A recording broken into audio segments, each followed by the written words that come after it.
Hi friends. If you're enjoying my videos, please hit the like button. It helps the YouTube algorithm notice me. Now sit back, relax, and enjoy the story. I live in the suburbs of Budapest, Hungary, in a small town about 15 minutes from the city.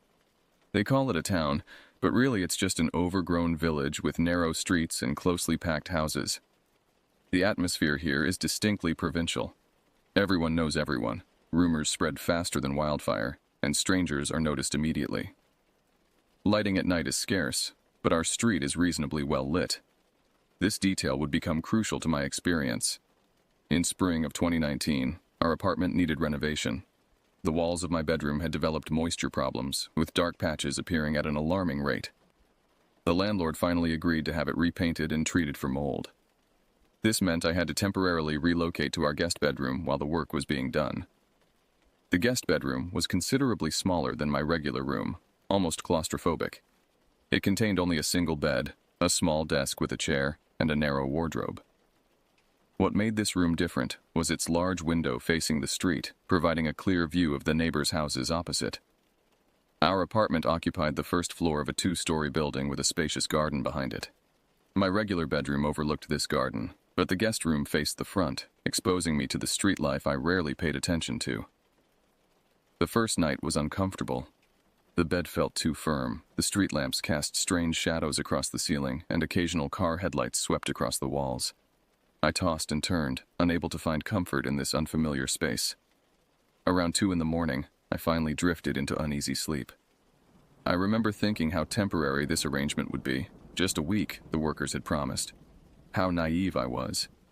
How utterly unprepared for what would transpire in this tiny room, with its large window like an unblinking eye staring out at the darkened street below. On the third night in the guest bedroom, my chronic insomnia struck with particular intensity. The digital clock on the nightstand showed 2:37 a.m., and I had been staring at the ceiling for hours.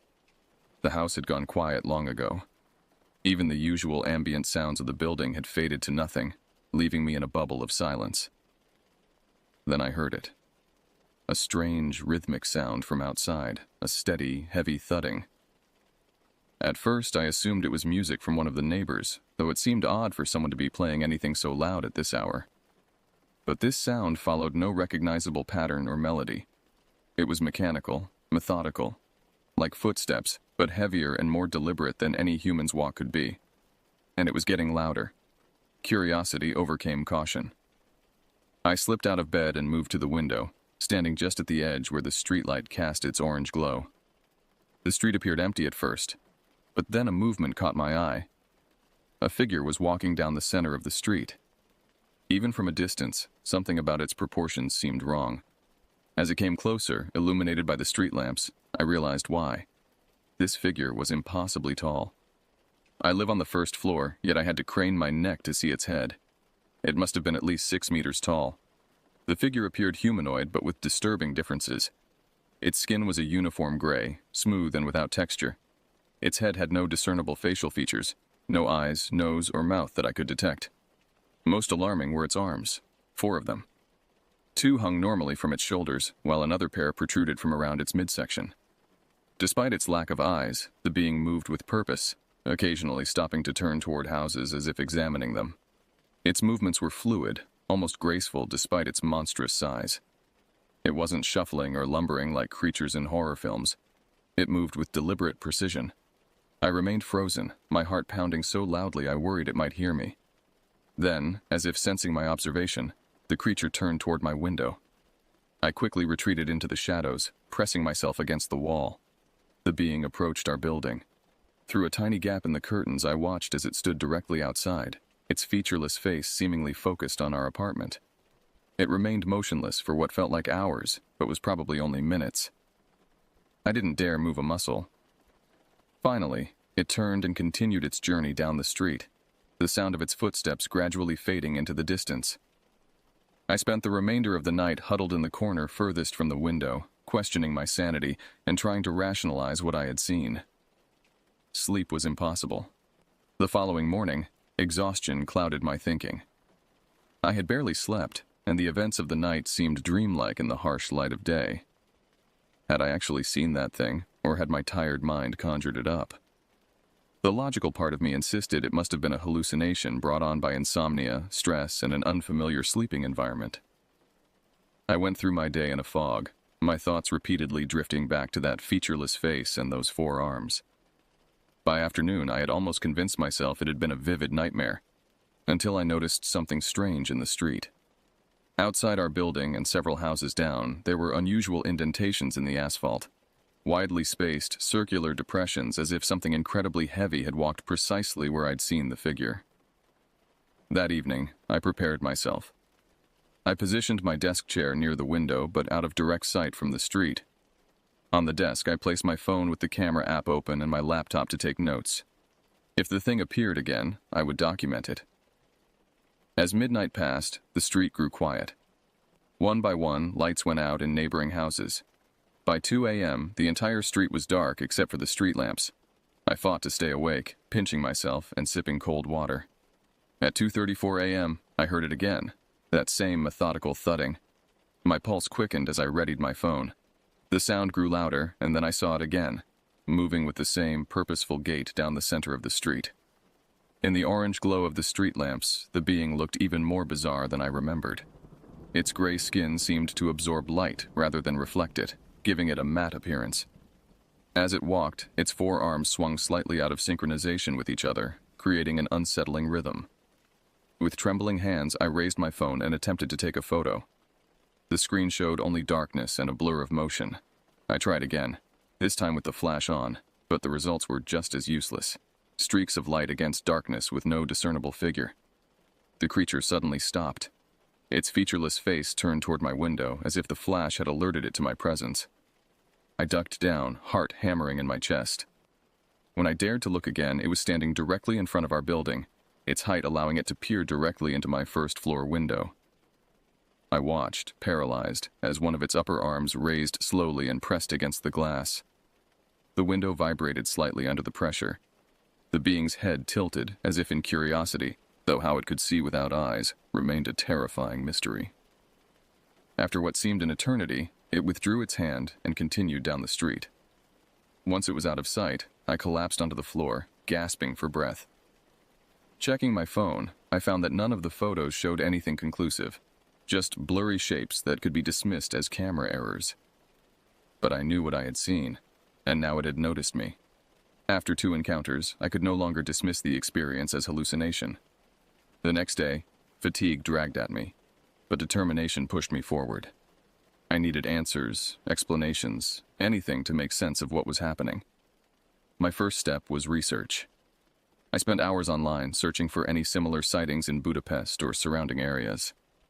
I found nothing about tall gray figures, but did discover multiple forum threads discussing strange nocturnal sounds in our region, particularly in the older suburbs. Most people describe them as mechanical or industrial noises with no clear source. One post caught my attention. A woman living 3 kilometers away described waking to the sound of giant footsteps in March 2018, almost exactly a year before my experience. She had been too frightened to look outside, but mentioned that neighborhood dogs had gone berserk that night. In the afternoon, I cautiously approached my elderly neighbor, Mrs. Kovac, who had lived in the building for over 40 years. I framed my questions carefully, asking if she had ever noticed anything unusual at night, particularly strange sounds. Her reaction was unexpected. She went pale and invited me inside, checking the hallway before closing her door. In hushed tones, she told me that every few years, usually in early spring, she would hear heavy footsteps outside. Her late husband had once looked out the window and had refused to ever speak about what he saw. He would only say that some things were not meant to be witnessed. The old people in this town know to stay away from windows on certain nights, she told me. It's been happening for generations. When I pressed for details about what it was, she shook her head. Those who see it and speak of it invite attention they don't want. Be careful, young one. I left her apartment with more questions than answers and a growing sense of dread. That evening, I visited the local library to research the town's history. The older archives revealed something interesting. Dating back to the 1800s, there were periodic reports of missing persons in the area, always in spring, always at night. The cases were never solved. More disturbing was a collection of local folklore I found in a dusty, rarely accessed section. It contained stories about the night watchman, described as a silent guardian who walked the streets after midnight, taking those who had somehow transgressed against the natural order. The descriptions were vague, but mentioned its imposing height and ability to look into second-story windows. By nightfall, I was torn between intellectually dismissing these stories as superstition and the visceral certainty that they connected to what I had seen. I returned to the apartment just as darkness fell, my mind racing with possibilities, none of them comforting. A week passed, during which I observed the figure 3 more times. Each night it appeared, it would pause longer at our building. Each morning after a sighting, I would find myself more exhausted, my nerves increasingly frayed. The lack of sleep began taking a serious toll. Dark circles formed under my eyes. My hands developed a persistent tremor. Concentrating on everyday tasks became nearly impossible. At work, colleagues commented on my appearance, asking if I was ill. I brushed off their concerns with mumbled excuses about insomnia. The workers renovating my bedroom had encountered unexpected issues with the walls, something about the structure being compromised, extending my stay in the guest room indefinitely. This news hit me like a physical blow. I couldn't face another night in that room with its window to the street, but I had nowhere else to go. I began experiencing waking nightmares and micro-sleeps where the boundary between dreaming and reality blurred. Sometimes during the day, I would catch glimpses of gray skin and elongated limbs in my peripheral vision. When I turned to look, nothing would be there. My appetite vanished. Food turned to ash in my mouth. I lost 5 kilograms in 10 days. The physical deterioration was matched by mental decline. Paranoia crept in at the edges of my consciousness. I began to suspect that neighbors were watching me, that they knew something about the creature that they weren't telling. Perhaps they were complicit somehow. I started setting up elaborate systems to monitor the street. I purchased a motion-activated camera and positioned it to record through the window. I hung bells on strings across the window frame to alert me to any movement. I created a detailed log of sightings, noting times, duration, and the entity's behavior. The camera never captured anything definitive, just shadows and distortions that could be explained away as technical glitches. Yet each night, between 2:30 and 3 a.m., the bells would chime softly as something massive passed by. During one particularly bad episode, I became convinced that the being could somehow enter the building. I barricaded my door with furniture and lined the window with salt, a protective measure I'd read about in one of the folklore books. Rationally, I knew these actions were pointless, but rationality was slipping away from me. On the 15th night in the guest bedroom, something changed. The creature appeared as usual, but instead of merely observing my window, it pressed its featureless face directly against the glass. Through the thin curtain, I could see the outline of its head, smooth, ovoid, devoid of features yet somehow radiating awareness. It remained there for nearly 10 minutes, perfectly still, as if listening. Then it spoke, not aloud but somehow directly into my mind. The voice was neither male nor female, neither young nor old. It simply was. "Soon," it said. Just that single word. Then it withdrew and continued its patrol. I spent the rest of the night huddled in the bathtub, as far from windows as I could get, alternating between silent tears and manic laughter. By morning, I knew I had to confront whatever this thing was, or lose my mind completely. After 17 sleepless nights, I reached breaking point. I couldn't continue this way, afraid to sleep, afraid to look out the window, yet compelled to watch for the entity every night. I had 2 choices: flee the town entirely, or confront the situation. Pride and stubborn curiosity led me to choose the latter. I spent the day preparing. First, I visited a doctor who reluctantly prescribed sleeping medication after seeing my clearly deteriorated state. Next, I purchased a high-powered flashlight, thinking that perhaps fully illuminating the creature might reveal its true nature. Finally, I bought a small digital recorder to capture any sounds it might make. That evening, I took half the prescribed sleeping pill, enough to take the edge off my anxiety, but not enough to render me unconscious. I positioned myself by the window with the curtains open, flashlight and recorder ready. If the entity appeared, I would not hide this time. Hours passed. Midnight came and went. 1 a.m., 2 a.m. My eyelids grew heavy despite my determination. By 2:30, the usual time of the creature's appearance, I had to pinch myself repeatedly to stay awake. 2:45 a.m. Nothing. 3 a.m. The street remained empty. By 4 a.m., I began to wonder if my plan to confront it had somehow deterred the entity. Perhaps it only appeared to those who feared it. This thought gave me a glimmer of hope, and I eventually drifted into the first real sleep I'd had in weeks. I woke just after noon, feeling marginally refreshed. The entity's absence encouraged me. That night, I repeated my vigil, again with the curtains open, making my presence obvious. Again, the creature did not appear. For 3 consecutive nights, I maintained this pattern, and for 3 nights the street remained empty of unusual visitors. I began to believe that by facing my fear, I had somehow banished the entity. Sleep returned, and with it, my rational mind began to reassert itself. On the 4th night, exhausted from catching up on work I'd neglected during my ordeal, I fell asleep early without my usual preparations. No medication, no flashlight ready, curtains drawn. I woke suddenly at 3:17 a.m., the room significantly colder than when I'd fallen asleep. Something had changed in the atmosphere. A heaviness, a sense of pressure, as if the air itself had thickened. And there was a sound, not the familiar thudding of footsteps, but a soft, rhythmic whisper like breathing against glass. Slowly I turned toward the window. The curtains were now partially open, though I distinctly remembered closing them. Through the gap, I could see a portion of the street outside, illuminated by the orange glow of the street lamps. Something blocked that light, a massive silhouette pressed against the glass. It had been waiting for me to lower my guard. With trembling hands, I reached for the flashlight on my nightstand. My fingers closed around it just as a voice echoed in my mind. "I see you." Summoning every ounce of courage, I switched on the flashlight and directed its beam at the window. The powerful light illuminated what stood outside, and the revelation stole my breath away. The window was empty. No creature, no entity. But reflected in the glass was my own face, gaunt, pale, eyes sunken from weeks of sleep deprivation. Behind that reflection, visible in the mirror on my wardrobe door, stood the gray figure inside my room.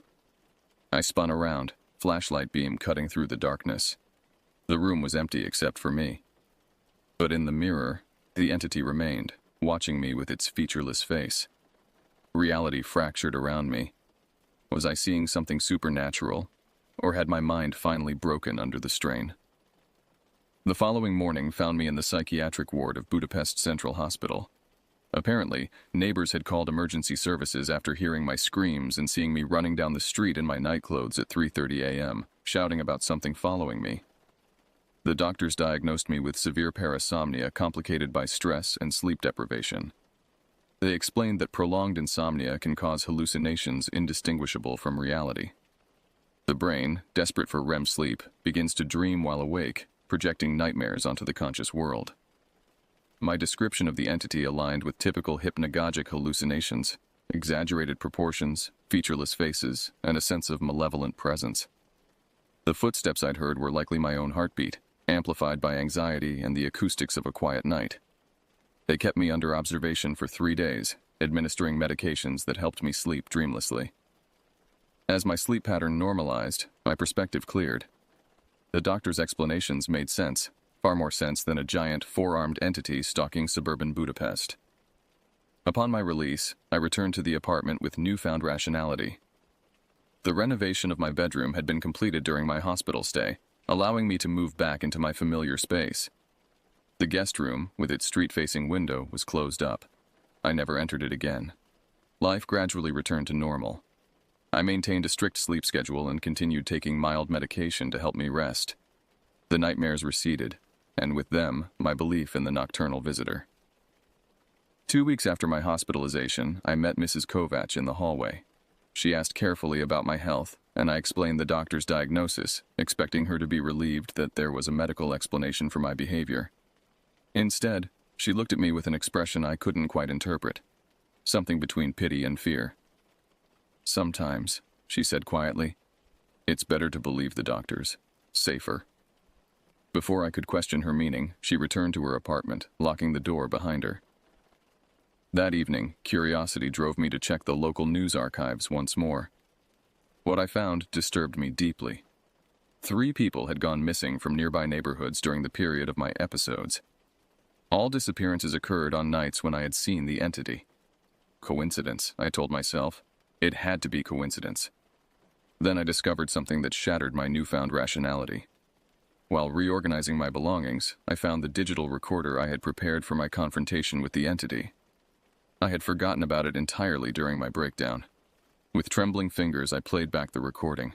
Most of it contained only the ambient sounds of night, distant traffic, the occasional dog barking, my own breathing. But at precisely 3:17 a.m., there was a voice. Not mine, not in my mind, but captured clearly by the device's microphone. "I see you." That was 2 years ago. I no longer live in Budapest or anywhere near it. After hearing the recording, I packed essential belongings and left within hours, breaking my lease and abandoning most of my possessions. I relocated to a bustling downtown apartment in Vienna, deliberately choosing a place surrounded by activity and light, with no access to quiet streets. I've never again experienced the nocturnal visitations. The doctors would say this confirms their diagnosis. Changing my environment removed the stressors triggering my parasomnia. Most days, I believe them. I've rebuilt my life, found new work, and established new routines centered around healthy sleep habits. But I keep the digital recorder locked in a safe deposit box at a local bank. I haven't listened to it since that day, afraid that repeated exposure might somehow reawaken whatever connection I had established. Yet I can't bring myself to destroy it either. It remains the only tangible evidence that what I experienced might have been real. Sometimes, usually in early spring when the nights are still long, I wake suddenly around 3 a.m. with the unshakable feeling that something is watching me. On these nights, I never approach the windows. Instead, I turn on all the lights and wait for dawn. I've researched similar experiences extensively, finding scattered reports across Eastern Europe describing entities matching what I saw. Most witnesses are eventually diagnosed with mental health issues or sleep disorders. Those who resist medical intervention often disappear or suffer nervous breakdowns. Was what I saw real? Was it a manifestation of a deteriorating mind, or is there some middle ground? Perhaps certain states of consciousness allow us to perceive things that normally exist just beyond our awareness. I don't have answers, but I've learned to live with the uncertainty. I maintain my medication regimen and see a therapist regularly. I avoid reading about unexplained disappearances. I never sleep in rooms with street-facing windows. And each year, as March approaches, I take an extended vacation somewhere far from Eastern Europe, somewhere crowded and brightly lit, where the sound of footsteps is always human and never solitary in the dead of night. Because somewhere deep inside, past all the rational explanations and medical terminology, I know what I saw. And I know it saw me too. Perhaps that's the most terrifying revelation. Not that monsters might exist, but that once they notice you, you never fully escape their attention. You just learn to live with the knowledge that somewhere, something remembers your face and knows exactly where to find you. It's simply waiting for the right moment to visit again.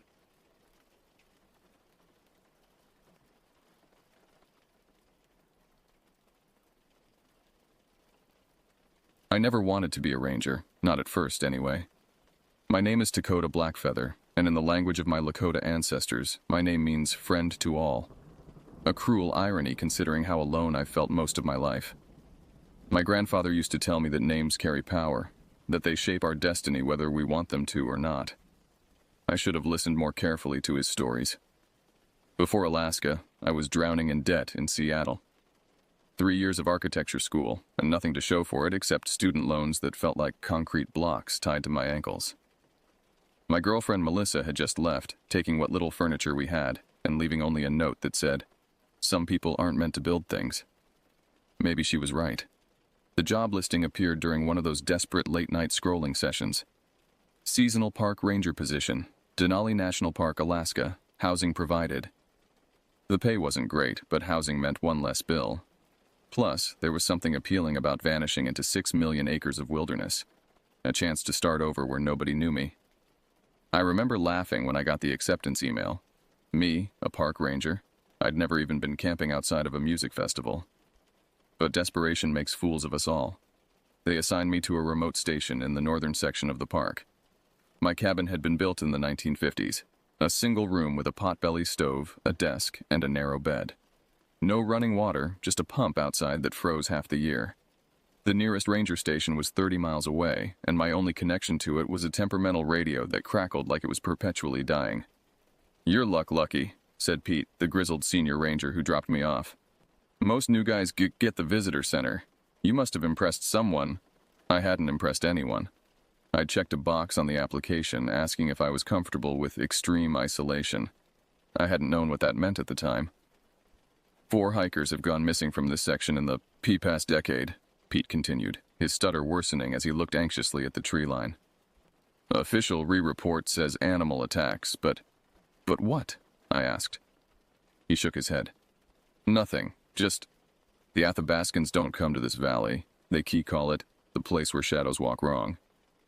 I laughed, but Pete didn't join me. He just handed me a thick manual, a map, and a satellite phone for emergencies. "Radio check-ins twice daily," he said, already backing toward his truck. "And Dakota, don't leave the trails after dark, no matter what you hear." I spent that first week learning the manual, hiking my assigned trails, and cataloging wildlife sightings. The work was peaceful, even if the isolation was more intense than I'd anticipated. At night, I'd sit on my porch and stare at the mountains, their jagged silhouettes black against the midnight blue sky of the Alaskan summer. I was checking a trail marker near Wolverine Creek when I met Nady.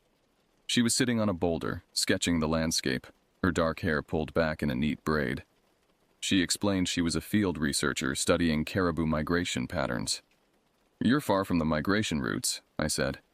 "Sometimes you have to look where others don't," she replied with a smile that didn't quite reach her eyes. We talked until the light began to fade. It was the first real conversation I'd had in weeks, and I found myself inviting her back to my cabin for coffee. She accepted, walking slightly behind me on the trail. It wasn't until we reached my cabin that I realized something was wrong. The door was wide open, though I was certain I'd locked it. Inside, everything had been ransacked. My few belongings were scattered across the floor, and strange symbols had been scratched into the wooden walls. "Someone's been here," I said, reaching for my radio. Nady's hand closed around my wrist. Her grip was surprisingly strong. "It's not a someone," she whispered, "and it knows you're here now." That night, huddled in my cabin with the door barricaded, Nady told me about the skinwalker. According to her, it was a creature from native folklore, a witch who could transform into animals by wearing their skins. But this wasn't just a story to scare children. The way Nady described it, with details so specific they couldn't be imagined, I knew she believed every word. "Why are you really here?" I asked as the wind howled outside. "Same as you," she said, "running from something. But some things follow you. Some things find you no matter where you hide." I didn't sleep that night, listening to the scratching at my door, the whispers that sounded almost like my name. And when morning came, Nady was gone, leaving only a small leather pouch filled with what smelled like sage and a note. "It knows your scent now. Don't trust what you see." That was the first time I heard it call my name in the woods, with a voice that sounded exactly like my own. The first snow fell early that year, a light dusting in late September that transformed the landscape overnight. I'd been in Alaska for 3 months by then, and despite the incident with Nady, or perhaps because of it, I'd grown to love the brutal honesty of the wilderness. Nature doesn't lie to you. It doesn't make promises it can't keep. It simply exists, indifferent to your survival. I was enjoying my morning coffee on the porch when the radio crackled to life. "Eagle Station to Wolverine Point. Eagle Station to Wolverine Point. Do you copy?" "Over." I grabbed the handset. "Wolverine Point here. Go ahead, Eagle. We've got a missing hiker. Last seen near your sector 2 days ago. Solo male, early 30s, wearing a red North Face jacket. Name's Daniel Chen. Can you start a search pattern from your location?" "Over." My stomach nodded. The first snow always brought the first emergencies. Unprepared hikers underestimating the Alaskan wilderness. "Copy that. Starting search pattern from Wolverine Creek, heading east. We'll radio hourly. Over." I geared up quickly. Extra layers, emergency supplies, first aid kit, flares. As I stepped into the forest, I realized I was grateful for the distraction. Searching for a missing hiker was preferable to sitting alone in my cabin, jumping at every sound, wondering if the scratching at my door had been real or imagined. The forest felt different in the snow, quieter, as if the world were holding its breath. I followed the main trail for 3 miles before branching onto a less traveled path that led toward a series of small lakes. If Chen had been trying to get dramatic photos, this would be a prime location. By midday, I'd found nothing except animal tracks, moose, fox, and something larger that I identified as bear. I radioed in my position and continued east. The first strange track appeared near the frozen edge of the second lake. At first glance, it looked human, the impression of a boot in the fresh snow. But something was off about it. The stride length was too long, and the impression was deeper at the front, as if the walker had been leaning forward unnaturally. I photographed the tracks and followed them. They led away from the trail, deeper into the forest, where the trees grew so thick they blocked much of the light. The tracks changed subtly as I followed them. With each step, they seemed less like boot prints and more like something else. The toe area elongated, the heel narrowed. By the time I'd followed them a quarter mile, they no longer looked human at all. A branch snapped behind me. I spun around, my hand going to the bear spray on my belt. "Hello?" I called out. "Daniel Chen, Ranger Blackfeather here. Are you out there?" The forest answered with silence, but I couldn't shake the feeling that I was being watched. I took a step back toward the trail and nearly tripped over something half buried in the snow. A red North Face jacket. My heart pounded as I brushed away the snow. The jacket was torn, with long slashes across the back that no bear or wolf could have made. They were too precise, too deliberate. Inside the pocket was a wallet containing Daniel Chen's driver's license and $63 in cash. Whatever had happened to him, robbery wasn't the motive. The radio at my hip hissed with static, making me jump. When I tried to report my find, all I got was white noise. I was too far from the cabin, or perhaps the terrain was blocking the signal. I marked the location and turned back toward the trail, determined to get to higher ground where the radio might work. That's when I saw the figure standing among the trees about 50 yards away. "Daniel?" I called out. "Is that you?" The figure didn't move or respond. It was the right height and build to be the missing hiker, but something about the way it stood, perfectly still, head tilted at an unnatural angle, sent a chill through me that had nothing to do with the cold. I took a cautious step forward. "I'm here to help. Are you hurt?" The figure stepped sideways behind a tree and disappeared. Against my better judgment, I followed. The tracks led me deeper into unfamiliar territory, away from my marked trails. The snow was falling heavier now, limiting visibility. I checked my GPS and was disturbed to find it malfunctioning, the screen displaying coordinates that kept shifting randomly. "Daniel!" I shouted, my voice swallowed by the trees.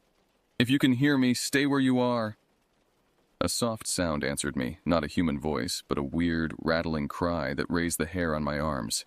It came from everywhere and nowhere at once.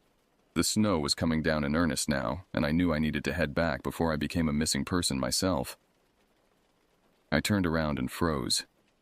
The tracks I'd been following led in a perfect circle, and in the center of that circle was a small arrangement of sticks and bones that hadn't been there minutes before. The bones were small, possibly from rabbits or squirrels, arranged in a pattern that reminded me of the symbols scratched into my cabin walls. My mouth went dry. I backed away slowly, careful not to disturb the arrangement, and that's when I saw the second set of tracks, fresh ones leading away from the circle. These weren't trying to mimic human footprints. They were large, canine-like, but too big to be a wolf, with strange elongated toe marks. I followed my own tracks back, moving as quickly as possible through the deepening snow. The light was fading faster than it should have, and I cursed myself for not bringing a flashlight. Just as I reached the main trail, I heard it again, that unnatural, rattling cry, closer now. I broke into a run. I was perhaps a mile from my cabin when I saw the figure again, standing directly in my path. In the dimming light, I could make out more details. It was wearing Chen's clothes, but there was something profoundly wrong about its proportions. The arms too long, the back hunched. And its face. Even now, months later, I have trouble describing what I saw. It wasn't a face so much as a suggestion of one. Features that shifted and refused to settle, like looking at a reflection in troubled water. It spoke then in a voice that was a horrible approximation of human speech, like someone learning language by dissecting it. "Takoda," it said, stretching my name into unnatural syllables. "Help, me." I ran. I ran until my lungs burned and my legs threatened to give out. I didn't stop until I reached my cabin, slamming the door behind me and sliding the heavy wooden bar into place. That night, as the blizzard howled outside, something circled my cabin for hours. Sometimes it sounded like footsteps in the snow, other times like an animal padding on four legs.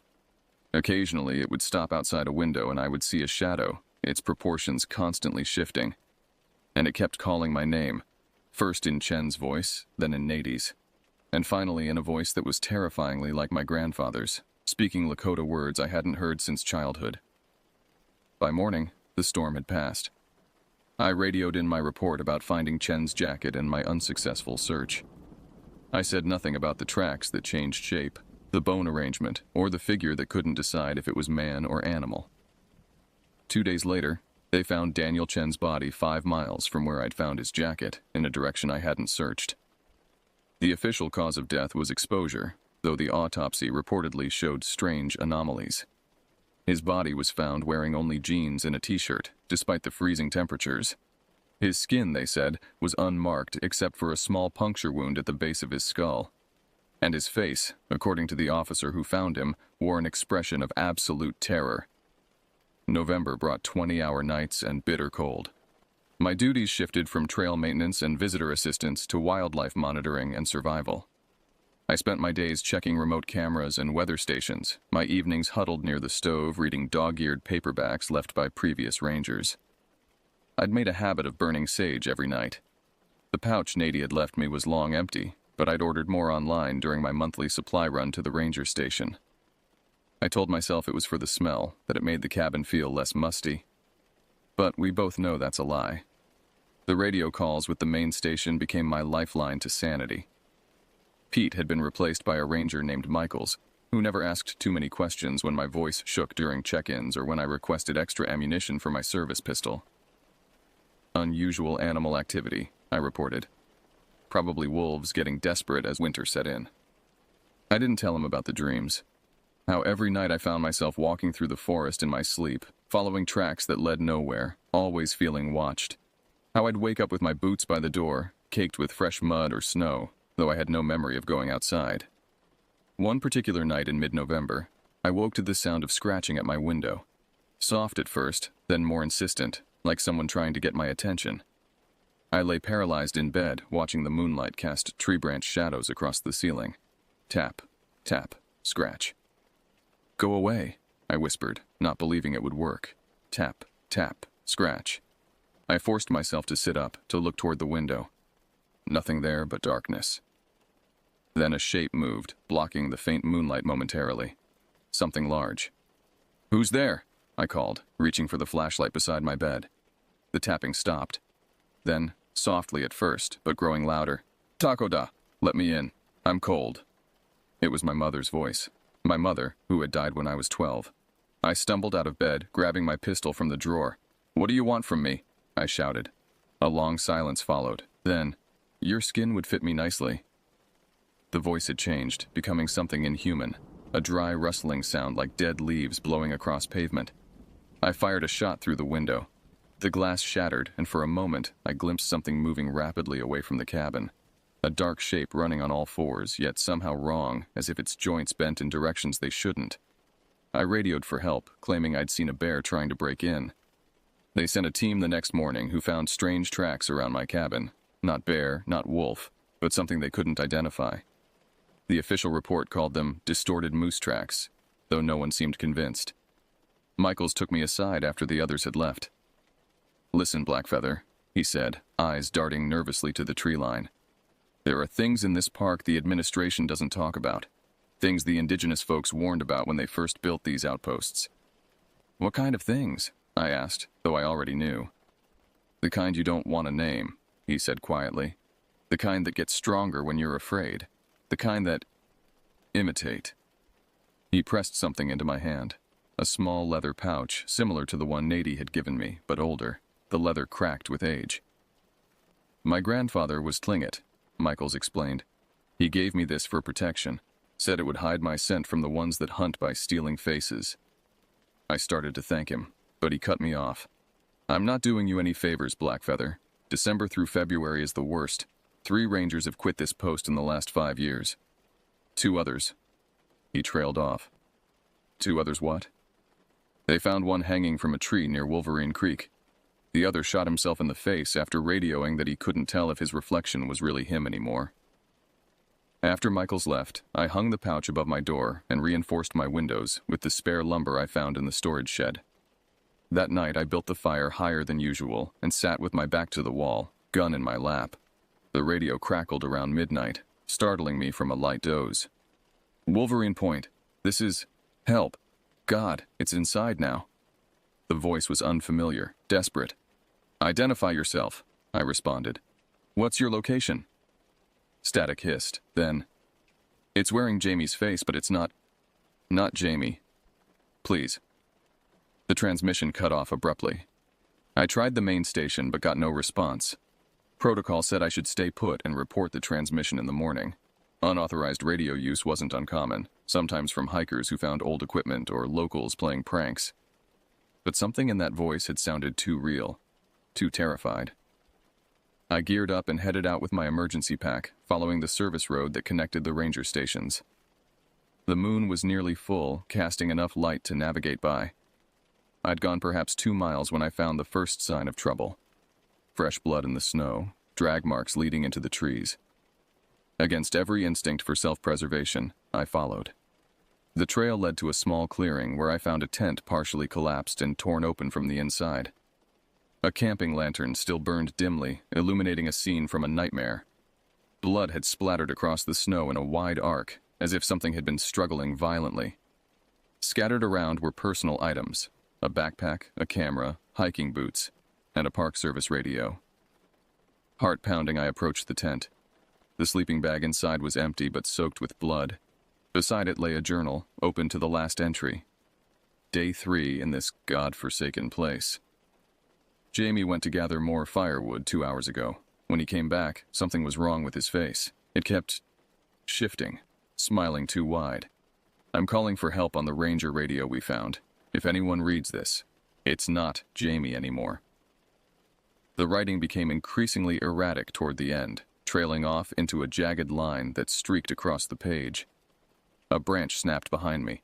I whirled around, raising my flashlight. A man stood at the edge of the clearing, dressed in hiking gear, his face hidden in shadow. "Are you hurt?" I called. "I'm Ranger Blackfeather. I'm here to help." The figure took a step forward, then another. As he moved into the light, I saw his face, or rather, the suggestion of a face, features that seemed to be testing different arrangements, like clay being molded by invisible hands. "Ranger," it said, the words stretched and distorted.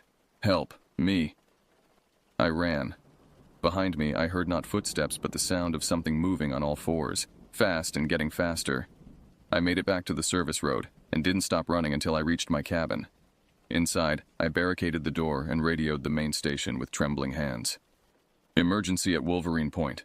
Unknown assailant attacked campers near the North Ridge. Possible fatalities. Request immediate assistance." Only static answered me. Then from outside my cabin, "Ranger, let me in, I need help." It was using a different voice now, the voice from the radio, the desperate camper. Through the window, I could see a figure limping toward my door, clutching its side as if injured. "Please," it called. "It's still out there. Let me in before it comes back." For one terrible moment, I almost believed it was really a wounded hiker. My hand moved toward the door before I caught myself. Whatever was outside my cabin wore a human shape, but it wasn't human. It was the thing that had been stalking me for months. The thing Nady had warned me about, the skinwalker that had claimed unknown victims in these woods for years. And it was learning. Learning to be more convincing, learning my weaknesses. I spent that night with my pistol aimed at the door, listening to it cycle through voices. The camper, Michael's, my mother, even my own voice calling back to me. Toward dawn, it finally fell silent. When a real rescue team arrived the next day, they found nothing at the campsite but blood-soaked snow. No bodies, no equipment. Even the journal was gone. The official report listed 2 more missing hikers, presumed dead from animal attack or exposure. But I knew better. And I knew it would return. December arrived like a tomb door closing. The sun barely crested the horizon before sinking away again, leaving us in a perpetual twilight that played tricks on the mind. After the incident with the campers, the Park Service offered to relocate me to the main station for the winter. I declined. You don't run from a skinwalker. My grandfather had taught me that much. When something hunts you, knows your scent, your voice, your fears, running only makes you prey. And I was tired of being prey. That's not to say I was brave. I was terrified every waking moment, jumping at shadows and sleeping with one eye open. But beneath the fear grew something else, a slow burning anger. This thing had invaded my life, violated my mind with its mimicry. If I was going to die in these woods, I wouldn't go easily. I began researching obsessively. The park's archives contained journals from early rangers dating back to the 1940s, and over several visits to the main station, I pieced together a disturbing pattern. Every few years, mysterious disappearances would cluster around my sector of the park. Indigenous warnings about the area went back centuries. One journal entry from 1962 particularly chilled me. Athabascan guide refused to enter North Valley today, said the skin stealer was active again. Claims it hibernates for years, then wakes hungry. Takes animal shapes first, then works up to human. Gets smarter with each skin it wears. Laughed it off, but must admit strange tracks around cabin last 3 nights. Something watching from the trees. Miller still missing after 5 days. Another entry from 1978. 3rd missing hiker this month. Search party found only clothes and boots, arranged as if someone had melted inside them. Native workers all quit yesterday. Ramirez says he saw his own face looking back at him from the woods last night. Request immediate transfer.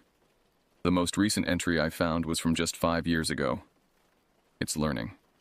Faster than before. Ranger Chen swears the missing woman from last week knocked on his cabin door last night, asked to use his radio. When he let her in, she smiled too wide, her jaw unhinging like a snake. He shot her twice, but she didn't bleed. Just walked back into the forest. Chen being evaluated for psychological discharge.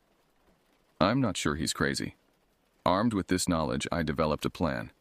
Not to kill it. I had no illusions about being able to destroy something that had haunted these woods for centuries. But perhaps I could trap it, or at least understand it better. I set up game cameras around my cabin and along the trails, hoping to capture images of the creature. I interviewed local indigenous elders during supply runs, though most refused to speak directly about the skinwalker, referring to it only as the hungry one, or the thief of faces. One elderly Athabascan woman, after much persuasion, finally told me more. It was a witch once, long ago, a person who wanted power so badly they abandoned their humanity. To become a skinwalker, they had to kill someone they loved, wear their skin first. That original sin hollowed them out, left them always hungry, always stealing new skins to fill the emptiness. How do you stop it? I asked. Her eyes were sad. You don't. You avoid it. It's strongest in winter when food is scarce and people are desperate. It feeds on fear as much as flesh. The more afraid you are, the more power it has. But there must be something. Speak its true name, she said. Not the name of what it pretends to be, but the name it had before becoming monster. But no one remembers that now. I returned to my cabin with more questions than answers, but also with a grim determination. If I couldn't destroy the skinwalker, I would document it, prove its existence, ensure that the next ranger assigned to this forsaken outpost wouldn't face it unprepared. My first breakthrough came in mid-December. One of my trail cameras captured something extraordinary, a series of images showing what appeared to be a large wolf moving through the trees. But in each successive frame, the wolf's proportions changed subtly, its back legs gradually lengthening, its posture becoming more upright until the final image showed something walking on 2 legs, still wolf-like, but horribly wrong. I printed the images and added them to my growing evidence wall. The skinwalker was real, not just folklore or the product of isolation-induced paranoia. That night I sensed a change in the creature's behavior. Instead of circling my cabin, testing for weaknesses, it stood openly at the edge of the clearing, a dark silhouette against the snow. When I shined my flashlight toward it, it didn't retreat. I know what you are, I called out through the window. The figure tilted its head at an impossible angle. And I know what you fear, Takoda. Hearing my name in that twisted voice sent ice through my veins, but I forced myself to stand my ground. Why are you hunting me? A sound emerged from the creature, something between a laugh and a bark. Not hunting. Teaching. Learning. Becoming. Becoming what? Better. It took a step forward, and in the beam of my flashlight I saw its face shift, features melting and reforming into a crude approximation of my own. My eyes staring back at me from a face that wasn't quite right, like looking in a funhouse mirror. "Stop it," I hissed. "Soon I'll wear you better than you do," it said with my voice. "I'll be Takoda who builds things. Takoda who isn't alone anymore." I fired a warning shot into the air. The creature didn't flinch, but its face rippled, features flowing like wax before settling back into its mockery of mine. "Every fear makes me stronger," it said. "Every doubt makes your skin looser." Then it turned and loped back into the forest, moving with an unnatural gait that belonged to neither man nor beast. After that night, our strange dance escalated. The skinwalker grew bolder, appearing in daylight, always wearing some version of my face on whatever form it had stolen. Wolf, moose, once even a raven that cawed my name as it circled overhead. My game cameras captured increasingly disturbing images. The creature experimenting with human movement, practicing expressions in front of the lens like a child learning to smile. In some frames, its body seemed comprised of mismatched parts, the torso of a man with the limbs of different animals, all shifting and fluid. I found objects moved in my cabin when I returned from patrols, my clothes tried on and discarded, my journals open to pages where I'd written about my fears. Once I found mud in my bed formed into a rough human shape, as if the creature had been practicing being me. Sleep became impossible without pharmaceutical help. I started taking sleep aids just to get 3 or 4 hours of rest, though the nightmares were sometimes worse than consciousness. In them, I would look in mirrors to find my reflection performing actions I wasn't. Smiling when I frowned, reaching for me through the glass. I radioed daily reports that grew increasingly desperate. The main station responded with concern, but little action. Winter storms had made the roads impassable, and helicopter evacuations were reserved for life-threatening medical emergencies. My reports of a shape-shifting entity were met with suggestions that I take more time off, maybe see the staff psychologist when the roads cleared. In late December, I made a decision that would either save me or seal my fate. If the skinwalker wanted to become me, I would give it the chance, on my terms. I prepared carefully, setting up multiple cameras inside my cabin. I placed protective pouches from Michael's at strategic locations. Then I wrote a detailed letter explaining everything I'd discovered and encrypted it on my laptop with instructions for accessing it in the spring. That night, I left my door unlocked and pretended to take a larger dose of sleeping pills than usual. Then I lay in bed, eyes closed but fully alert, pistol hidden beneath my pillow. Hours passed in silence. Just as I was beginning to think my plan had failed, I heard the door creak open. Soft footsteps padded across the wooden floor. Too light, too careful to be human. Through slitted eyes, I watched as a figure entered my bedroom. In the dim light of the dying fire, I could make out its outline, humanoid but wrong, limbs too long, movements too fluid. It paused at the foot of my bed, watching me with unblinking eyes that reflected the firelight like an animal's. Slowly it began to change. Its body elongated, shoulders broadening to match mine. Its face, what I could see of it, began to shift, features rearranging themselves like clay being molded by invisible hands. It was becoming me. The creature leaned closer, its breath hot and smelling of rot. It reached out with fingers that were too long, too thin, ending in points rather than nails. "Takoda," it whispered with my voice. "Time to trade." I struck then, driving the hidden knife I'd gripped beneath the blankets deep into its chest. The creature howled, a sound no human or animal throat could make, and recoiled.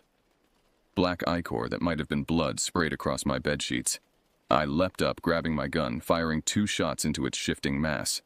The bullets seemed to pass through it like it was made of smoke, but the creature reacted with pain, its form destabilizing, limbs twisting at impossible angles. For a moment it lost cohesion entirely, becoming a writhing mass of darkness. Then it reformed, but not as me.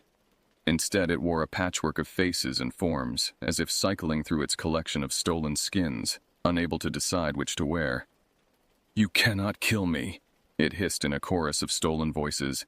"I am older than your bloodline." I don't need to kill you, I said, backing toward the door. I just need to understand you. The creature lunged, moving faster than anything should be able to move. I dodged, but felt its claws rake my arm, tearing through jacket and flesh alike. The pain was instant and burning, like venom in the wound. I stumbled outside into the snow, the creature pursuing.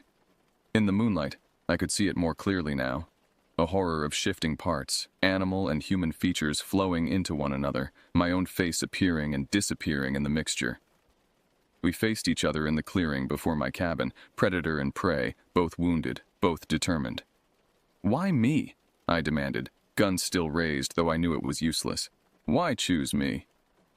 The skinwalker tilted its head, a too-wide smile splitting whatever face it was currently wearing. You were already empty, it said. Already wearing a skin that wasn't yours, already pretending. The best hosts are those who don't know who they truly are. The truth of its words hit harder than any physical blow. I had been running from myself, hiding in this wilderness, wearing the ranger's uniform like a costume, playing at being something I wasn't. As this realization washed over me, the skinwalker tensed to spring, but before it could attack, a shot rang out from the tree line. The creature jerked, black ichor spraying from its shoulder. Nady stepped from the forest, a rifle in her hands, loaded with what looked like hand-carved bone bullets. "Speak its true name, Dakota," she shouted. "Remember what I told you." But I hadn't been told any name. As the creature recovered and turned toward Nady, I desperately searched my memory. What did she mean? Then I remembered. Not something Nady had told me, but something my grandfather had said years ago. A story about a witch who had forsaken their humanity, whose name had been struck from tribal memory but preserved in secret by certain families as protection. The name came to me then, rising from childhood memory. A word I'd been forbidden to speak, a name that tasted like ash in my mouth. I shouted it as the skinwalker leapt toward Nady. The effect was instantaneous. The creature froze midair, its body contorting as if caught in a seizure. A terrible screaming filled the clearing. Not one voice, but dozens, all the stolen identities crying out at once. Its form began to dissolve, flesh sloughing away like wax under flame, revealing glimpses of all it had been and all it had stolen. Animal and human faces appearing and disappearing in its melting mass. Then it was gone, leaving nothing but a dark stain in the snow and an echoing silence. Nady lowered her rifle, approaching cautiously. "It's not dead," she said quietly. "Only banished. For now." "You knew," I accused, still shaking from adrenaline and blood loss. "You knew what it was all along." She nodded. "I've been hunting it for years. It took my brother when I was 18. I followed it across 3 states, waiting for it to settle long enough to be vulnerable." "Why didn't you tell me?" "Would you have believed me?" she asked. "Would you have stayed if you knew the truth from the beginning?" She helped me back to the cabin, where she dressed my wounds with a mixture of modern first aid and what seemed like tribal medicine. The gashes burned as she worked, and I couldn't help noticing that the edges of the cuts seemed to move slightly, as if something living had been transferred into my blood. Nady noticed my concern. "It left something of itself in you," she said, applying a pungent paste to the wounds. "Not enough to possess, but enough to haunt. You'll need to be vigilant." I laughed bitterly. Vigilant? I just fought a shape-shifting monster from Native American legend. I think I'm beyond vigilant at this point. Nady didn't smile. "This isn't over, Dakota. A skinwalker can be banished, but it leaves echoes, dreams, whispers, parts of itself waiting to regrow." "Like a spiritual cancer," I murmured. "Exactly like that." She finished wrapping my arm with clean bandages. "The name you spoke, how did you know it?" I told her about my grandfather, how he had preserved certain knowledge despite tribal prohibitions. How he'd whispered that name to me once, making me promise never to speak it aloud unless I faced the skinwalker itself. "Your grandfather was a wise man," she said. "Most of the old knowledge has been lost or deliberately suppressed. My people believed that speaking of such things gave them power, so they chose silence instead." "Fat lot of good that did," I said, wincing as I shifted my wounded arm. "If people knew, maybe they could protect themselves.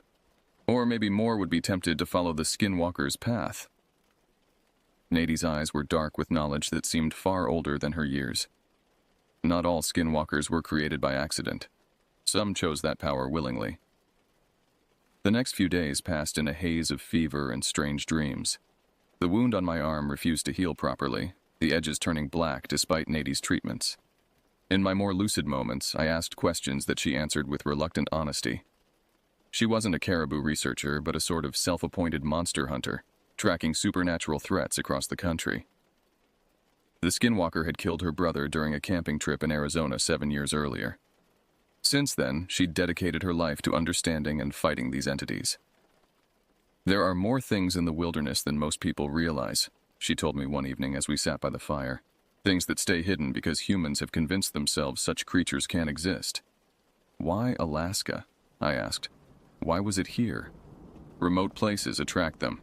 Fewer witnesses, more isolation." She prodded the fire with a stick. "This one was particularly old. It may have been here for centuries, dormant for decades at a time, waking when it hungered. And now? Now it will reform elsewhere. Weaker at first, having lost much of its collection of skins and memories. But it will grow strong again. It always does." By January, my wound had finally begun to heal, though a strange darkness lingered beneath the skin, tracing my veins like a map of some alien territory. The nightmares continued. Dreams where I stood in front of mirrors watching my reflection perform actions I wasn't doing, where I opened my mouth and another voice emerged. Nadie stayed, claiming the winter storms made travel impossible. I suspected she remained to watch me, to ensure the skinwalker hadn't left more of itself inside me than we thought. On my worst days, I wondered if she was right to worry. Something had changed in me since that night. I found myself standing outside in the snow without remembering how I'd gotten there. I'd catch my reflection in windows and momentarily fail to recognize myself. I'd wake from nightmares with mud on my feet and no memory of leaving the cabin. "It's normal," Nadie assured me after one such episode. "The skinwalker touched you, left an imprint. Your mind is processing that violation." But there was doubt in her eyes. The radio remained our only contact with the outside world. I continued my daily check-ins, never mentioning the skinwalker but reporting instead on weather conditions and wildlife sightings.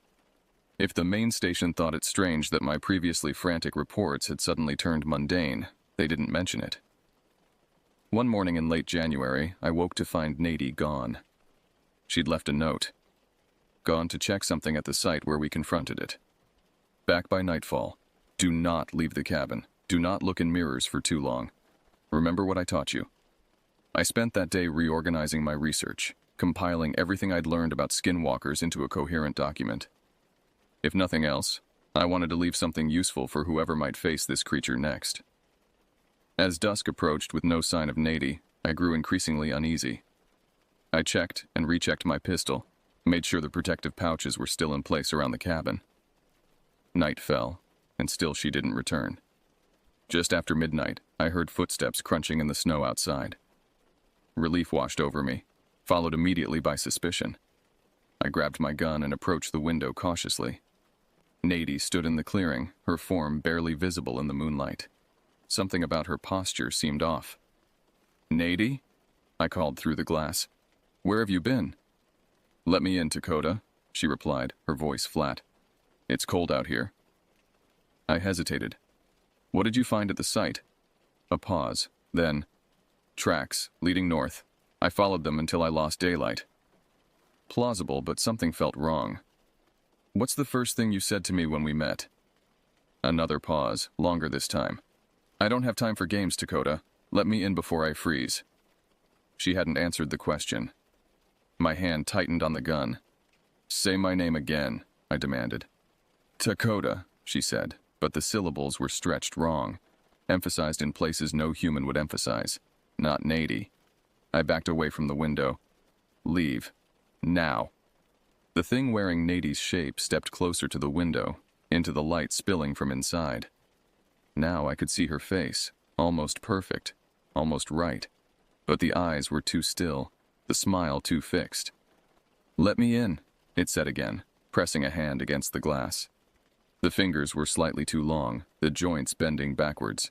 "I banished you," I said, raising my gun. "I spoke your true name." The creature tilted Nadie's head at an impossible angle.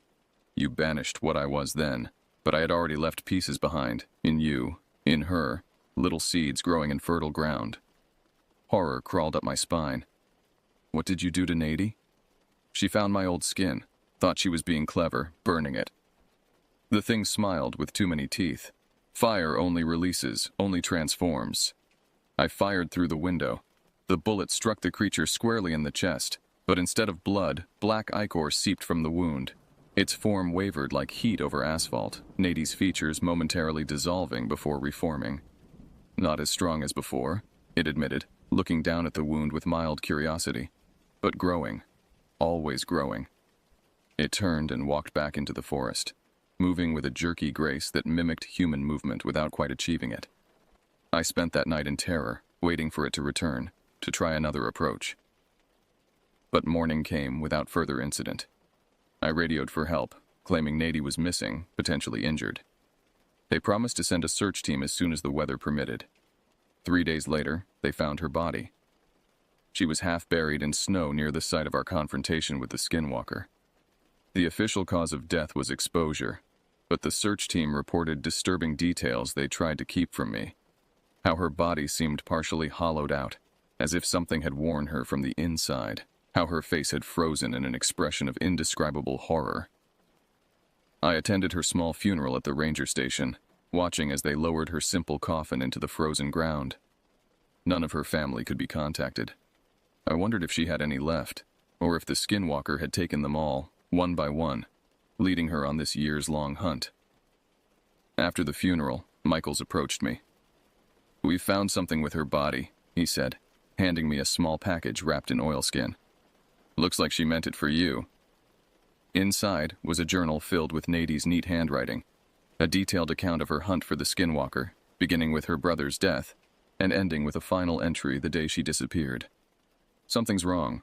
The site where we confronted it is changed. The snow won't stay frozen there. The air smells of rot. I found pieces of skin, not animal, not human, something between. I'm burning them, but I fear this is what it wanted all along. Dakota is showing signs of contamination. The darkness in his wound is spreading. If I don't return, the pouch on page 7 contains what he'll need." I turned to page 7. A small leather pouch had been sewn directly into the paper. Inside were 7 small objects. A hawk's feather, a piece of obsidian, a human tooth, I didn't want to know whose, a small silver mirror, a vial of what looked like blood, a bundle of herbs, and a slip of paper with instructions. That night I performed the ritual Nady had detailed. I cut my palm, letting blood drip onto the obsidian while reciting words in a language I didn't understand. I burned the herbs, breathing an acrid smoke that made my vision swim. I stared into the silver mirror until my reflection began to move independently, smiling while I frowned, reaching for me as I backed away. Then I spoke the skinwalker's true name again, watching as the darkness beneath the skin of my arm writhed and rose to the surface like black worms trying to escape. The pain was excruciating, but I continued the chant, holding the mirror up to capture the darkness as it seeped from my wound. When it was done, I felt hollow but clean, as if something rotten had been scraped from inside me. The mirror had turned completely black, no longer reflecting anything. Following Nady's instructions, I buried it deep in the frozen ground, marking the spot with the hawk's feather. I returned to my duties with a new vigilance, watching for signs that the skinwalker was reforming. Winter slowly released its grip on the park, and as daylight hours lengthened, I began to hope that perhaps the creature had been weakened too severely to return quickly. Then the dreams began again. Not nightmares of the skinwalker hunting me, but dreams of becoming it, of slipping from my human skin and trying on others, of the power and freedom that came with having no fixed form, no single identity. In these dreams, I wasn't afraid. I was exhilarated. And each morning I would wake to find mud on my feet, though the ground outside was still frozen solid. Spring came to Alaska like a slow exhalation. The snow retreated grudgingly, revealing a landscape transformed by its absence. New rangers arrived to replace those who had served through the winter, bringing supplies, news from the outside world, and fresh faces untouched by the long darkness. My replacement was a young woman named Chen. No relation to the missing hiker, she assured me with a smile that didn't reach her eyes. She had the look of someone who had requested this remote posting for reasons of her own, someone running from something. I recognized the look because I had worn it myself, not so long ago. As I packed my meager belongings, Preparing to return to whatever life awaited me beyond the park boundaries, Chen asked about Nady. "I heard you two were close," she said, helping me load boxes into the transport vehicle. "They're still talking about it at the main station, how you radioed for help when she went missing, how you insisted on joining the search party despite your injuries." I nodded noncommittally, unsure how much was safe to share. The official report listed Nady as a wildlife researcher who had died of exposure after becoming disoriented in a snowstorm. Nothing about skinwalkers or ancient evils or rituals performed under moonlight. "The wilderness can be dangerous," I said finally, "especially for those who come looking for something." Chen studied me curiously. What was she looking for? Answers. I secured the last box and closed the truck's tailgate. Same as most of us who end up out here. And did she find them? I thought of Nady's journal, now hidden beneath the floorboards of the cabin. I had debated taking it with me, but ultimately decided it belonged here, where another ranger might find it when they needed it most. "Some," I said. "Enough to save me, at least." On my last night in the cabin, I stood on the porch looking out at the trees where I had first confronted the skinwalker. The forest was quiet, peaceful in the lengthening spring twilight. No shapes moved unnaturally among the trees. No voices called my name from the darkness. Yet I could feel it still, not a presence exactly, but an absence, a hole in the world where something ancient and hungry waited. Patient, watching. I touched the scar on my arm where the skinwalker's claws had torn my flesh. The darkness had receded after Nady's ritual, but never completely vanished. Sometimes, in certain lights, I could see it moving beneath my skin like ink in water. The ritual had removed most of the skinwalker's influence, but as I prepared to leave Alaska, I found myself wondering if you can ever truly separate yourself from something that has worn your face, walked in your skin, known your deepest fears and desires. Perhaps that was the true nature of the skinwalker, not just a monster that stole skins, but a mirror that showed you the hollow spaces inside yourself, the parts where you weren't quite real, where you were already pretending. On my drive south, I stopped at the small cemetery where Nady had been buried. Her grave was marked with a simple stone bearing only her name. I placed the hawk's feather from her ritual kit on the frozen ground and whispered thanks that felt wholly inadequate. As I stood to leave, I caught a glimpse of movement at the cemetery's edge, a figure watching from the trees. For one terrible moment, I thought it was Nady, or something wearing her shape. But as I turned to look directly at it, I saw it was only a raven, unnaturally large, regarding me with two intelligent eyes. It opened its beak and made a sound that might have been my name, stretched and distorted. Then it was gone, a dark shape against the brightening sky. I returned to civilization slowly, taking temporary jobs in progressively larger towns as I worked my way back to a world of streetlights and cell phones and people who had never heard the voice of a skinwalker calling their name in the darkness. I told myself I was recovering, readjusting, and most days I could almost believe it. But some nights, I still wake to find mud on my feet and no memory of leaving my bed. Sometimes my reflection moves a fraction of a second too slowly, as if it's learning to match my movements. Sometimes I catch myself smiling too wide, my jaw opening just a little farther than it should be able to. And I wonder what exactly returned from those woods. How much of me is still Dakota Blackfeather, and how much is something else, something that learned to wear me so perfectly even I can't tell the difference. I've started keeping a journal like Nady did, documenting changes, inconsistencies, moments when I don't quite recognize myself. It's not that I think the skinwalker possessed me, Nady's ritual saw to that, but perhaps it left something behind. A seed, an echo, a possibility. Or perhaps the truth is simpler and more terrifying. We all wear skins that aren't quite our own, pretending to be people we aren't, hiding the hollow spaces where our true selves should be. Maybe the skinwalker simply showed me what was already there. I still have the tooth from Nady's ritual kit, the human tooth that I never asked about. Sometimes I hold it, wondering who it belonged to, whether they too faced the skinwalker and lived to tell about it. I've been considering a return to Alaska. Not to the same park. I'm not that foolish, but somewhere nearby. Close enough to keep watch. Because I know the skinwalker is regenerating, gathering strength, collecting new skins to replace those it lost.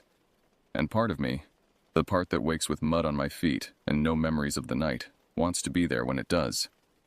They say the best hunters are those who understand their prey, who can think like them, anticipate their movements.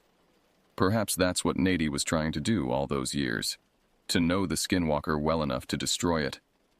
Perhaps that's why she failed. You can't destroy a skinwalker without destroying part of yourself, the part that recognizes itself in the monster, the part that wonders how it would feel to slip free from your own skin and try on another. So I wait, and I watch my reflection in mirrors, and I document the moments when I'm not quite myself. And I wonder if, somewhere in the Alaskan wilderness, a creature wearing scraps of stolen skins is doing the same, learning to be more human, more convincing, more me. Because the true horror isn't that monsters exist in the dark places of the world. It's that they look back at us from our mirrors and ask, with voices too much like our own, which one of us is the real monster? Which one is wearing a stolen skin? And sometimes, in the darkest hours of night, I find I don't know the answer.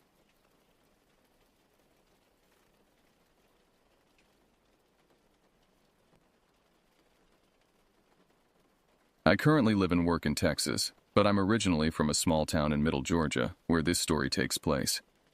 The events I'm about to share occurred during the summer of 2019, when I was 15 years old. Even now, with the passage of time, I find myself hesitant to share too many specific details about the location. The area contains significant archaeological finds, and the landowner, a private, cautious man named Mr. Hodges, has legitimate concerns about trespassers disturbing the sites or government officials showing up to claim the land. My family's home sat a good distance outside the city limits, surrounded by nothing but dirt roads and dense pine forests extending as far as the eye could see. Our neighbors were scattered and sparse, their properties separated by acres of undeveloped wilderness. The isolation fostered a certain independence in those who lived there, particularly in the children who grew up exploring the woods. Summer in Middle Georgia brings suffocating humidity and fierce thunderstorms, but it also heralds the annual mullet run, when schools of fish migrate upriver from the ocean to spawn. For locals like us, this natural cycle dictated the rhythm of our summer activities. Each year, from late June through August, my father would spend nearly every free moment at a particular sandbar on the Oconee River, fishing rod in hand, waiting for the silver flash of mullet beneath the water's surface. The journey to this fishing spot began where a dirt road ended and a logging trail started. My aunt and uncle's modest farmhouse stood on the left side of this junction, while my cousin Jake lived in a smaller home on the right. The trail meandered through planted pines and ancient hardwoods, eventually opening onto a pristine sandbar that curved alongside the languid river. The land between the houses and the river, over 500 acres of virtually untouched wilderness, belonged to Mr. Hodges. He had worked with my father at the paper mill years earlier, and although they weren't close friends, they shared the easy camaraderie of men who understood hard work. When my father reconnected with him through my uncle, Mr. Hodges granted our family permission to access the river through his property whenever we wished, a generous gesture that shaped my adolescence more profoundly than anyone could have anticipated. My earliest memories of the river blur together in a collage of sensory impressions. The cool slide of mud between my toes, the earthy scent of water-logged wood, the distant chorus of cicadas that seemed to throb with the heat. I recall watching my father prepare his fishing spot with methodical precision, placing a salt block and mesh bag full of chicken scraps in the middle of the river, secured with metal poles hammered into the riverbed. This bait would attract the mullet overnight, ensuring a productive morning of fishing. The evening before a fishing expedition, our house would buzz with anticipation. My father would organize his tackle, buy night crawlers from the bait shop, and select the perfect river cane for his pole, or purchase a manufactured one if he was feeling, in his words, a little lazy. He'd pack a small cooler with sandwiches and beer, carefully check the weather forecast, and plan to leave just as the eastern sky began to lighten with dawn's first breath. Almost invariably, my mother, my younger brother Brent, and I would accompany him on these excursions. We became intimately familiar with the network of trails that crisscrossed Mr. Hodges' property. When not fishing alongside my father, we'd spend hours exploring on foot or riding four-wheelers along the logging roads, seeking out every mud hole and water crossing. In winter, when the fishing slowed, we'd still visit, breaking inch-thick sheets of ice from the watering holes and testing the limits of our mechanical toys. Sometimes we'd gather with extended family and neighbors, as many as 15 four-wheelers roaring through the trees, before converging at an old shack beside the river to build a bonfire against the night's chill. By 15, I had already spent years immersed in this landscape, yet I remained ignorant of the darker currents flowing beneath its surface, currents that would eventually pull me into experiences that defied rational explanation and left permanent impressions on my understanding of the natural world and its mysterious boundaries. The Oconee River cuts through central Georgia like a vein, carrying the lifeblood of the region's history within its silty waters. The river bears a name given by the Creek Indians who once populated its banks, though by the time I was born, their direct descendants had long since been displaced. What remained of their presence lay scattered throughout Mr. Hodges's property: pottery fragments, stone tools, and arrowheads that emerged from the soil after heavy rains like messages from a forgotten time. Mr. Hodges understood the historical significance of these artifacts. Unlike many landowners who might have sought to profit from such discoveries, he preferred to protect them through obscurity.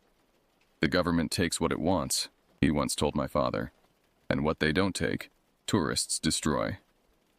This philosophy of preservation through isolation applied to the land itself as well as its historical treasures.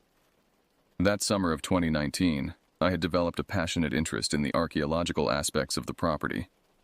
While fishing held minimal appeal for me at that age, I lacked the patience required to sit for hours watching a line. The prospect of uncovering tangible connections to the past enthralled me. With my parents' blessing and Mr. Hodges's permission, I would often separate from the family once we reached the sandbar, disappearing into the woods for hours of solitary exploration. My father harbored no worries about these extended absences. "That boy belongs to the woods more than he does to us," he'd tell visitors with a mixture of pride and bemusement. My mother's acquiescence came with conditions. I carried a substantial Bowie knife on my hip, took plenty of water, and promised to return before sunset. No cell phones ventured with me into those woods, reception was non-existent, and I preferred the disconnection anyway. The property contained several sites of particular interest that I visited regularly. About 2 miles from the sandbar, following the curve of the river, stood what locals called rock houses, shallow caves and overhangs in the limestone bluffs where Native Americans had once sought shelter. The walls of these natural formations bore faint, weather-worn petroglyphs, geometric patterns, and stylized animal figures that had withstood centuries of erosion. Further downstream, partially submerged in a narrow section of the river, lay the remains of an indigenous fish trap, an ingenious V-shaped structure of stacked stones designed to funnel swimming fish into a collection area. Though no longer functional, the arrangement of rocks remained visible during periods of low water, testament to the engineering capabilities of people who lived there long before European settlement. These physical remnants fascinated me, but equally compelling were the changes in the forest itself. Subtle variations in vegetation that hinted at former clearings where crops might have been cultivated, unusually straight lines of mature trees suggesting intentional planting, circular depressions that might once have been the foundations of structures. The landscape read like a palimpsest, each generation leaving marks that subsequent growth partially obscured, but never fully erased. I approached these explorations with reverence rather than acquisition in mind.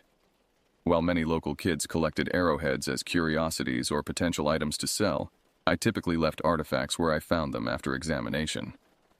This wasn't due to any explicit instruction, but rather an intuitive sense that removing these objects from their context diminished their significance. The river itself possessed a dual nature, providing sustenance and recreation while simultaneously harboring hidden dangers. Its placid surface concealed strong undertows in certain bends, and the clarity of the water often made depths deceptive. Local lore included accounts of swimmers who had misjudged these hazards with fatal consequences. My father had impressed upon me early the importance of respecting the river's power, teaching me to read its surface patterns and recognize warning signs. During the summer months, the Oconee's main channel remained reasonably navigable, but countless tributary creeks feeding into it could transform from trickling streams to raging torrents within hours after a heavy rainfall in the watershed. These flash floods reshaped the smaller watercourses, exposing new archaeological finds while burying others beneath fresh layers of sediment. It was in one such creek bed, temporarily dry during a mid-July drought, that I made my first significant discovery of that summer: a perfectly preserved clay pot, small enough to cup in my hands, its exterior decorated with intricate, impressed patterns. I photographed it carefully from multiple angles, noted its location, and reluctantly reburied it. The temptation to take it home was strong, but stronger still was my growing conviction that these artifacts belonged to the land itself. The creek bed yielded other treasures over subsequent explorations: stone pestles worn smooth from grinding grains, pottery shards with distinct rim patterns, and once, a ceremonial pipe fragment carved from soapstone. Each discovery deepened my connection to the people who had once called these woods home and fueled my desire to uncover more of their story. As July progressed, I began to venture farther from the familiar trails, mapping new routes in a small notebook I carried. My confidence in navigating the wilderness grew, as did my parents' trust in my self-sufficiency.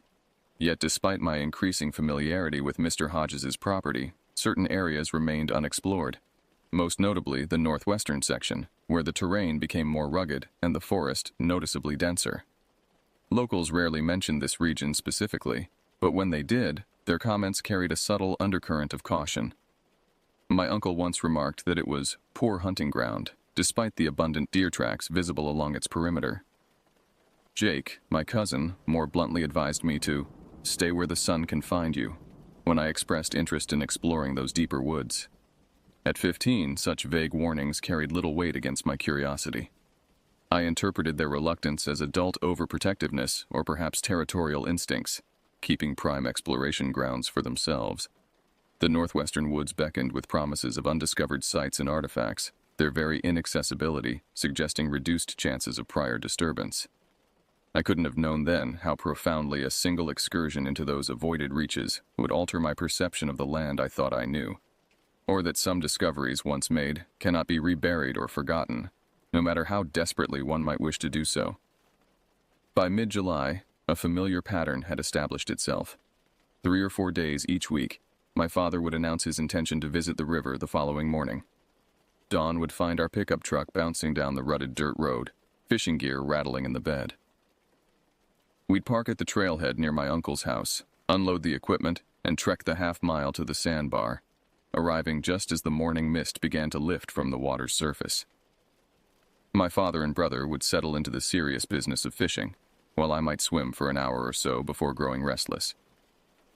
Then, with a casual wave and a promise to return by late afternoon, I would set off into the woods, my rolled-up jeans and straw hat lending me the appearance of a modern-day Huckleberry Finn.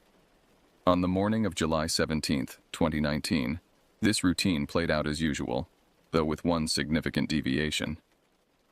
Before leaving the sandbar, I helped my father place a fresh salt block and replenish the chicken feed in the river. Heavier work than usual due to the summer heat having intensified the growth of algae on the rocks, making them treacherously slippery.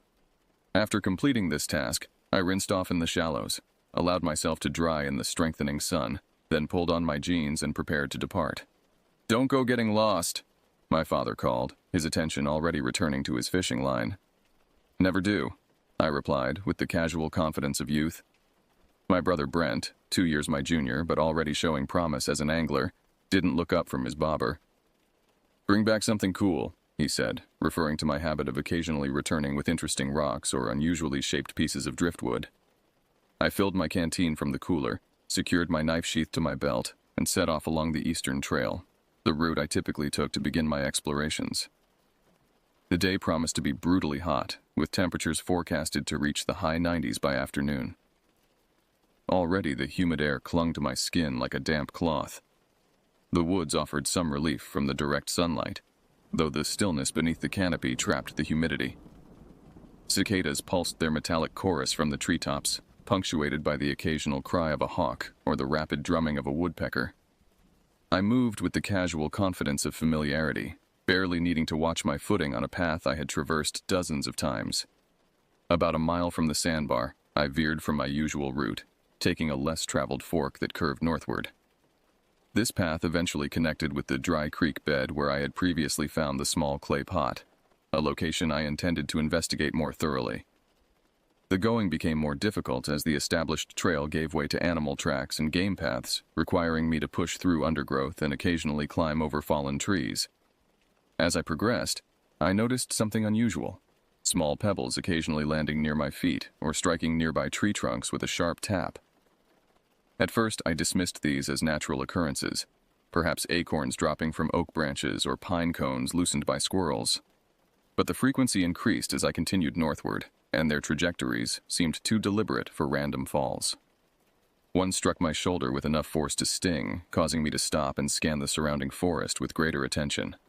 The woods appeared empty of human presence, and I detected no movement beyond the normal stirring of leaves in the intermittent breeze.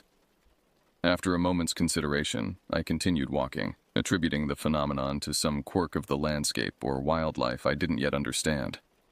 For nearly 2 hours, I hiked through increasingly unfamiliar terrain, guided partly by the position of the sun and partly by the gentle downward slope that would eventually lead to water. The pebble impacts continued sporadically, never painful but persistent enough to maintain a low-level awareness of being somehow observed. I reached the now familiar dry creek bed around mid-morning.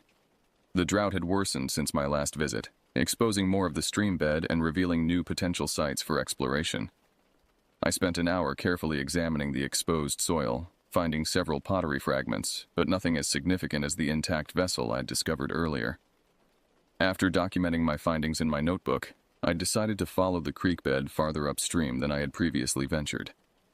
This direction would take me northwest, toward the region my relatives had subtly cautioned me to avoid.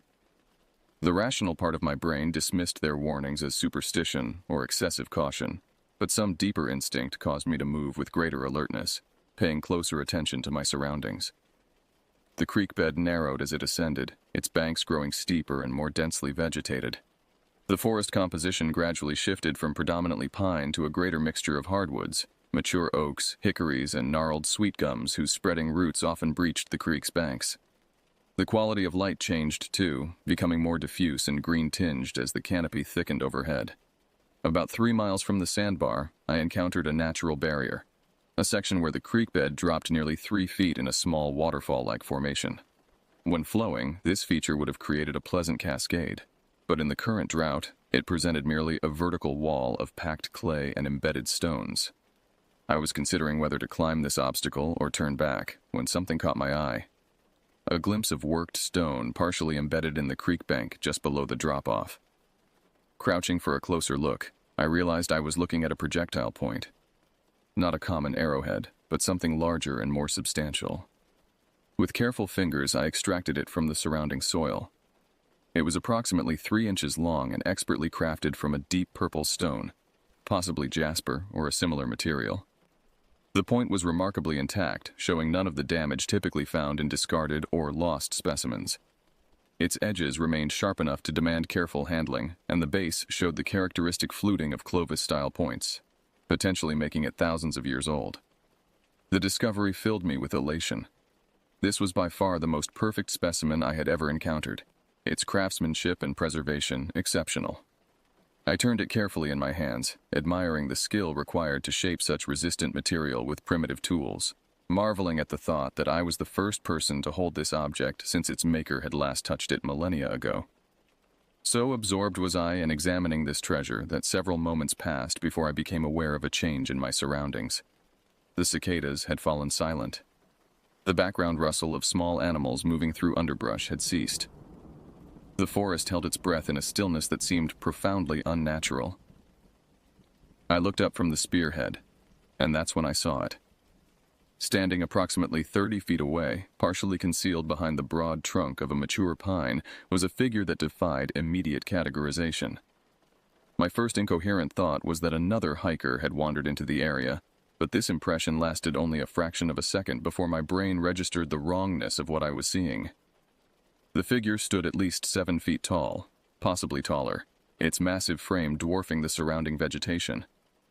From what I could discern, it was covered in coarse, matted hair or fur of a rusty reddish-brown color that seemed to absorb rather than reflect the dappled sunlight filtering through the canopy. The build suggested tremendous muscular strength, particularly across the shoulders and chest, tapering to a narrower waist and long, powerful limbs. But it was the face that arrested my attention most completely, a countenance that seemed simultaneously human and not human. The features were arranged in recognizable proportions but appeared weathered and ancient, the skin leathery and deeply lined. Beneath heavy brow ridges, eyes regarded me with unmistakable intelligence and awareness. Those eyes disrupted any attempt to classify this as a known animal. They weren't the dull, instinct-driven gaze of a bear or other large mammal, but windows to a consciousness that evaluated and considered.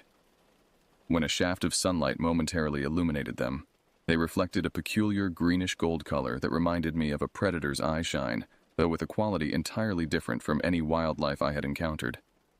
The moment stretched between us, neither moving nor speaking. No threatening gesture came from the figure. It simply observed me with what I can only describe as intense curiosity. I remained frozen in place, the spearhead still clutched in my hand, my breathing shallow and controlled despite the hammering of my heart. Time became elastic and unreliable. What might have been 10 seconds felt like minutes as we regarded each other across that small clearing.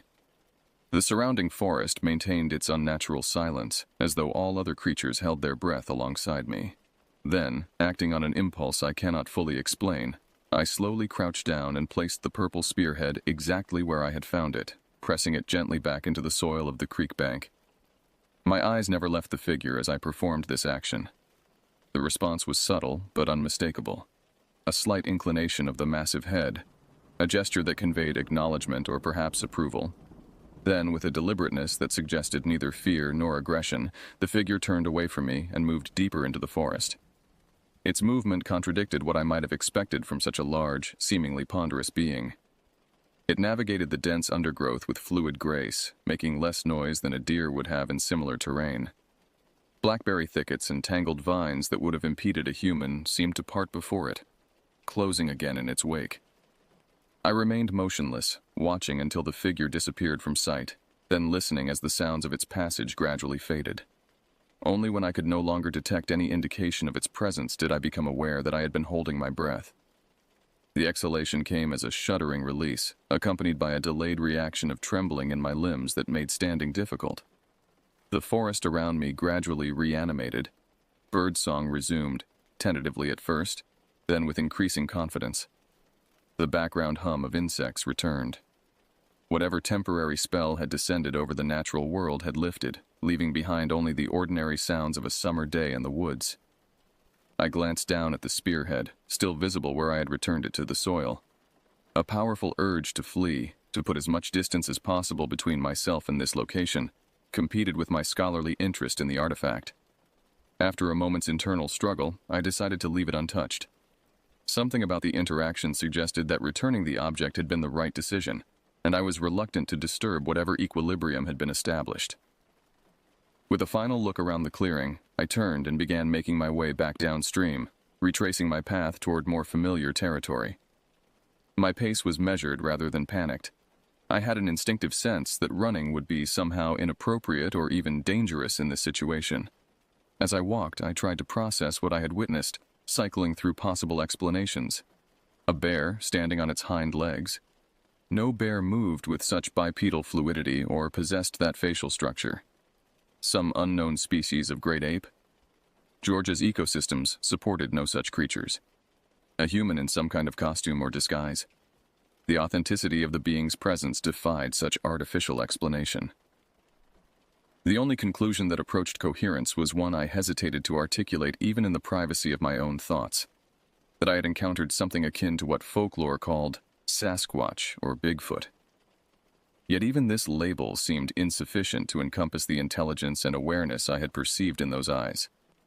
I continued homeward with a strange mixture of fear and wonder. By the time I reached the sandbar where my father and brother still fished, the experience had taken on a dreamlike quality that made me question whether it had happened at all. The familiar sight of their figures, the ordinary sounds of splashing water and casual conversation, grounded me in normalcy that made the morning's events seem increasingly improbable. "Catch anything good?" I asked, my voice sounding surprisingly steady to my own ears. My father looked up, squinting against the afternoon sun. "Dozen or so. Your brother pulled in a 5-pounder. He studied my face. "You look like you've seen a ghost. Heat getting to you?" I shook my head. "Just tired. Walked farther than usual." This answer seemed to satisfy him. He returned his attention to his fishing line, and I settled onto the sandbar, grateful for the uncomplicated company and the opportunity to collect my thoughts. That evening, back at home, I considered telling my family about the encounter, but ultimately decided against it. The experience felt too personal, too potentially disbelieved, to share immediately. Instead, I lay awake long into the night, replaying the scene in my mind, searching for details I might have missed or misinterpreted. One aspect continued to puzzle me: the pebbles that had struck near me throughout my hike. In retrospect, their trajectory and timing suggested deliberate tosses rather than natural falls. Had the being been following me, perhaps even attempting to communicate in some primitive fashion? The thought should have been terrifying, yet somehow it wasn't. Whatever I had encountered had displayed no aggression, only watchful interest. Eventually, exhaustion overcame my racing thoughts, and I fell into a dreamless sleep.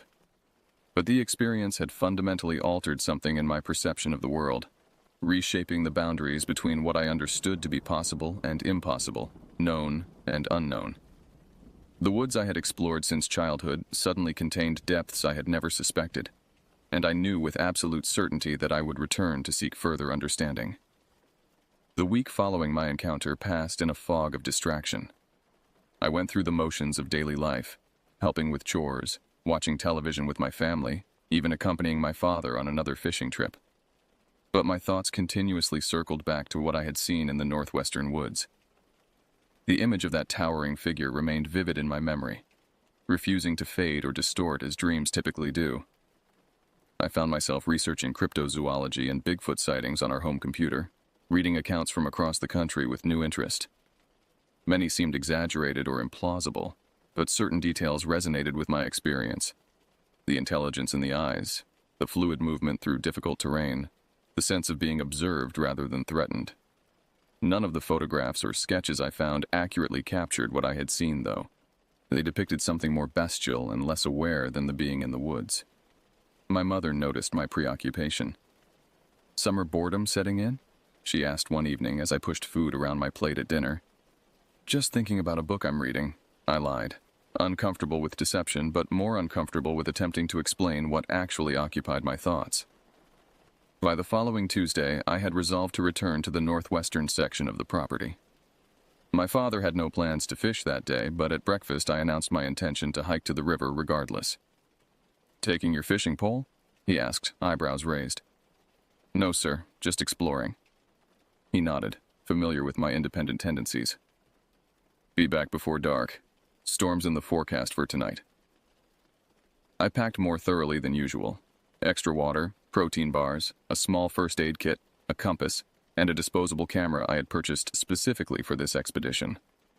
I neither expected nor particularly hoped to photograph the being I had encountered, but having the camera provided a sense of purpose and potential documentation. The hike to the creek bed followed the same route as before, though this time I moved with greater deliberation, pausing frequently to study my surroundings. About a mile into the journey, I noticed the first pebble striking a tree trunk to my right. Rather than ignoring it as I had previously, I stopped and turned toward the source of the projectile. "I know you're there," I said aloud, feeling simultaneously foolish and exhilarated. "I'm not here to cause any harm." No response came. No movement betrayed a presence in the underbrush, but when I resumed walking, the pebbles ceased temporarily. This pattern repeated several times throughout my hike. Periods of pebble throwing followed by silence when I acknowledged the action verbally. I reached the dry creek bed by mid-morning and continued upstream toward the site of my previous encounter. The spearhead remained exactly where I had replaced it, partially embedded in the soil. I crouched to examine it but made no move to touch it this time. "I left it here for you," I said to the seemingly empty forest. "It belongs here, not in someone's collection." The words felt right as I spoke them, though I had not planned this speech in advance. Something about the artifact's perfection and historical significance demanded respect that transcended personal ownership. For nearly an hour I sat beside the creek bed, occasionally speaking aloud thoughts about the forest, the archaeological sites, and my appreciation for being allowed to explore them. I consciously avoided direct references to my previous encounter, framing my monologue as though addressing the land itself rather than any specific entity. Eventually, I unwrapped a protein bar and ate it slowly, watching a pair of cardinals flit between branches overhead. The forest felt alive but unthreatening, the silence comfortable rather than ominous. When I had finished eating, I carefully packed the wrapper away and rose to continue exploring upstream. Beyond the small waterfall formation, the creek bed narrowed further, its course winding between rock outcroppings that suggested geological forces far older than human habitation. I moved carefully, photographing interesting formations and making notes in my journal. About a quarter-mile beyond my previous stopping point, I discovered a small clearing beside the creek bed, a roughly circular space where the canopy opened slightly to admit more direct sunlight. What caught my attention was not the clearing itself, but what lay within it. Carefully arranged stones forming a pattern too deliberate to be natural. The stones, ranging from fist-sized to small boulders, formed 3 concentric circles with a larger, flat stone at the center. Between the circles, smaller stones created what appeared to be rays or spokes connecting the rings. The entire arrangement measured perhaps 12 feet in diameter, with the central stone elevated slightly above the surrounding ground. My first thought was that I had discovered another indigenous structure, perhaps ceremonial in nature. I approached cautiously, camera ready, and began documenting the formation from various angles. Only as I circled it did I notice something odd. The lichen growing on the stones appeared relatively fresh, suggesting the arrangement was far newer than pre-colonial times. I was contemplating this discrepancy when movement at the clearing's edge caught my eye. There, partially obscured by a thicket of mountain laurel, stood the being I had encountered before. This time, my reaction contained less shock and more wonder. I lowered the camera slowly, instinctively understanding that attempting to photograph the creature would be inappropriate or possibly provocative. We regarded each other across the stone circles, neither advancing nor retreating. In daylight, with a clearer view, I could observe more details of the being's appearance. The reddish-brown hair covered most of its body but thinned somewhat on the face, revealing skin that appeared weathered and darkly tanned. The facial features suggested neither male nor female in human terms, but conveyed a maturity and weathering that implied great age. Most striking were the hands, large but distinctly hand-like, with opposable thumbs and fingers that appeared capable of fine manipulation. One such hand now rose in what seemed a deliberate gesture, not threatening but communicative, palm forward with fingers slightly spread. Without fully understanding my own impulse, I mirrored the gesture, raising my hand in similar fashion. The being held this position for several seconds, then slowly lowered its arm. I did the same. What followed was a wordless interaction that lasted perhaps 5 minutes. The being would make a gesture, pointing to the stone arrangement, then to the surrounding trees, then to itself, and pause as though conveying information. I would nod or occasionally respond with my own gestures, feeling as though I was participating in a conversation whose syntax remained just beyond my comprehension. Eventually, the being made a sweeping motion toward the western horizon, where darkening clouds suggested the approach of the predicted storm system. Then it looked directly at me and repeated the gesture with greater emphasis. The meaning seemed clear: a warning about the weather, an advisement to return to safety before the storm arrived. I nodded my understanding and gathered my backpack, preparing to depart. Before leaving, I turned toward the stone arrangement and made a small bow, an improvised sign of respect for whatever significance it held. When I looked up, the being had already retreated several yards into the forest. It paused, visible only as a darker shadow among the trees, then continued moving with that same fluid grace I had observed previously, disappearing into the depths of the woods. The return journey passed without incident, though I noticed dark clouds building more rapidly than expected. About a mile from the trailhead, large raindrops began to penetrate the canopy, and thunder rumbled in the distance. I increased my pace, reaching my uncle's house just as the storm broke in earnest. My uncle was on his porch watching the approaching weather. "Cutting it close," he observed as I jogged up his driveway. "Your dad called, said to tell you to wait here if the rain caught you." I nodded, grateful for the shelter and the chance to gather my thoughts before returning home. As we sat watching the downpour, my uncle seemed to study me with unusual intensity. "You been exploring up northwest?" he asked casually, though something in his tone suggested the question held greater significance. I hesitated before answering. "Yes, sir. Following the dry creek that runs up that way." He nodded slowly, his weathered face revealing nothing of his thoughts. "Find anything interesting?" "Some stone formations," I replied cautiously. looked man-made. He sipped from a mug of coffee. That land's got history, more than most folks know or talk about. I waited, sensing he had more to say, but he lapsed into silence, watching the rain bend the branches of nearby pines. After several minutes, he spoke again, his voice lower. Best to leave things as you find them out there. Show respect. His eyes met mine. The woods notice how you treat them. The phrasing sent a chill through me despite the summer heat. Before I could formulate a response, he stood and stretched. Rain's letting up. I'll drive you home in the truck. The conversation ended there, but his words lingered in my mind long afterward, carrying implications I was only beginning to understand. The storm that had cut short my expedition lingered over the region for 3 days, dropping nearly 7 inches of rain and causing localized flooding. The Oconee River rose 4 feet above its normal summer level, transforming the gentle current into a churning, debris-laden flow that made fishing impossible. I used this enforced break from outdoor exploration to organize my thoughts and research. On Wednesday afternoon, when my parents and brother had gone into town for groceries, I visited our local library to investigate the historical records of the area, specifically focusing on indigenous settlements and any unusual reports from early European settlers. Mrs. Wilson, the elderly librarian who had known me since I was a toddler, seemed surprised by my sudden interest in local history, but directed me to the relevant section without questioning my motives. The collection was modest, but included several locally published volumes documenting the region's development. In Early Settlements of Baldwin County, I found brief mentions of the Creek and Cherokee peoples who had inhabited the Oconee River Basin before being forcibly relocated during the 1830s. One passage particularly caught my attention. Traders and early missionaries reported that certain areas along the river were considered sacred or restricted by indigenous populations. One such location, described as lying where the water falls twice before joining the main flow, was said to be protected by guardian spirits who would punish trespassers. Such beliefs were dismissed by settlers as superstition designed to protect hunting grounds or valuable resources. The description, where the water falls twice, could potentially match the section of creek I had been exploring, which contained 2 small waterfall formations before joining the river. I continued reading with increased interest.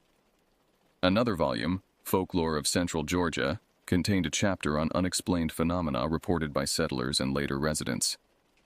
Most accounts were typical ghost stories or exaggerated tales of natural events, but one entry from 1891 stood out. H. Blackwood, a surveyor mapping timber resources, reported encountering a man-like creature of excessive stature and primitive appearance while working in the northwestern forests of the county. Blackwood described the being as covered in reddish hair and possessing eyes that bespoke intelligence rather than animal nature. When colleagues investigated the location, they found only unusual footprints and broken branches at a height impossibly tall for a man to reach. The account continued, noting that Blackwood became reluctant to discuss the incident after facing ridicule, eventually attributing his experience to exhaustion and possible sunstroke.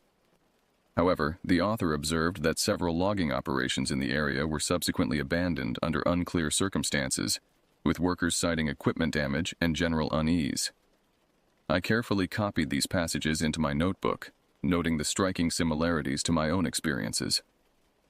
The research provided context that both validated my encounters and deepened their mystery, suggesting that whatever I had seen was not only real, but had been interacting with humans in the region for generations. When the rain finally ceased on Friday morning, the forest remained too waterlogged for comfortable exploration. By Saturday, however, conditions had improved enough for my father to suggest another fishing trip, noting that the high water might bring different species within reach. I agreed readily, eager to return to the river, though my motivations had shifted from archaeological interests to the hope of another encounter with the forest being. We arrived at the sandbar around 8 o'clock, finding it partially submerged by the elevated water level.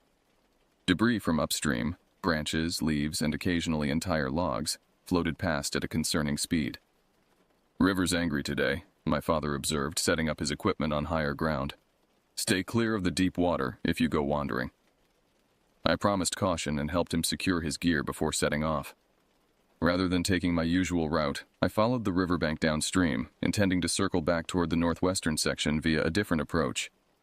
The recent flooding had transformed the landscape, exposing roots and reshaping the shoreline. In several places, freshly fallen trees created obstacles that required careful navigation. About a mile downstream, I discovered something unexpected, a section of bank that had collapsed entirely, revealing a stratified cross-section of soil and embedded objects. Archaeological sites created by erosion are not uncommon along rivers, but the clarity of this exposure was remarkable. I approached carefully, mindful of the unstable ground, and examined the vertical face of exposed earth. Distinct layers marked different periods of deposition, the darkest containing charcoal fragments suggesting human habitation. Embedded within this layer were numerous artifacts, pottery shards, stone tools, and what appeared to be bone fragments, possibly from food preparation. What captured my attention most forcefully, however, was a horizontal line of unusual stones set into the soil about 4 feet below the surface. Each stone, there were 7 visible in the exposure, had been worked into a roughly cylindrical shape with a hollow center, creating something like stone beads approximately 2 inches in diameter. They had been placed side by side in what was clearly a deliberate arrangement rather than a random deposit. I photographed the exposure carefully, then extracted my notebook to sketch the arrangement.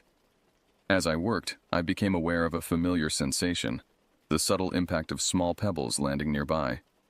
Looking up, I scanned the surrounding forest but saw nothing unusual amid the dripping foliage. "I see you," I said quietly. "Or at least, I know you're there." No response came, but the pebble throwing ceased. I returned to my documentation, working methodically to record the site before continuing my journey. When I had finished, I gathered my belongings and stood, addressing the invisible watcher once more. "Thank you for showing me these things. I won't disturb them." As I moved away from the riverbank and deeper into the forest, the sense of being observed intensified. Unlike my previous experiences, this awareness carried no threat or unease. Rather, it felt like being accompanied by a silent companion who remained just out of sight. Occasionally, I would catch glimpses of movement in my peripheral vision or hear the subtle sounds of passage through underbrush, always at a distance that maintained separation without abandonment. My path gradually curved northward, following game trails that showed recent use.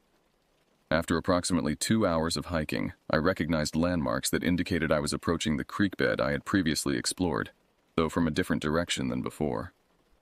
The forest in this area showed signs of the recent flooding, silt deposits on lower tree trunks, debris caught in branches several feet above the ground, and deeply carved channels where runoff had sought the lowest path.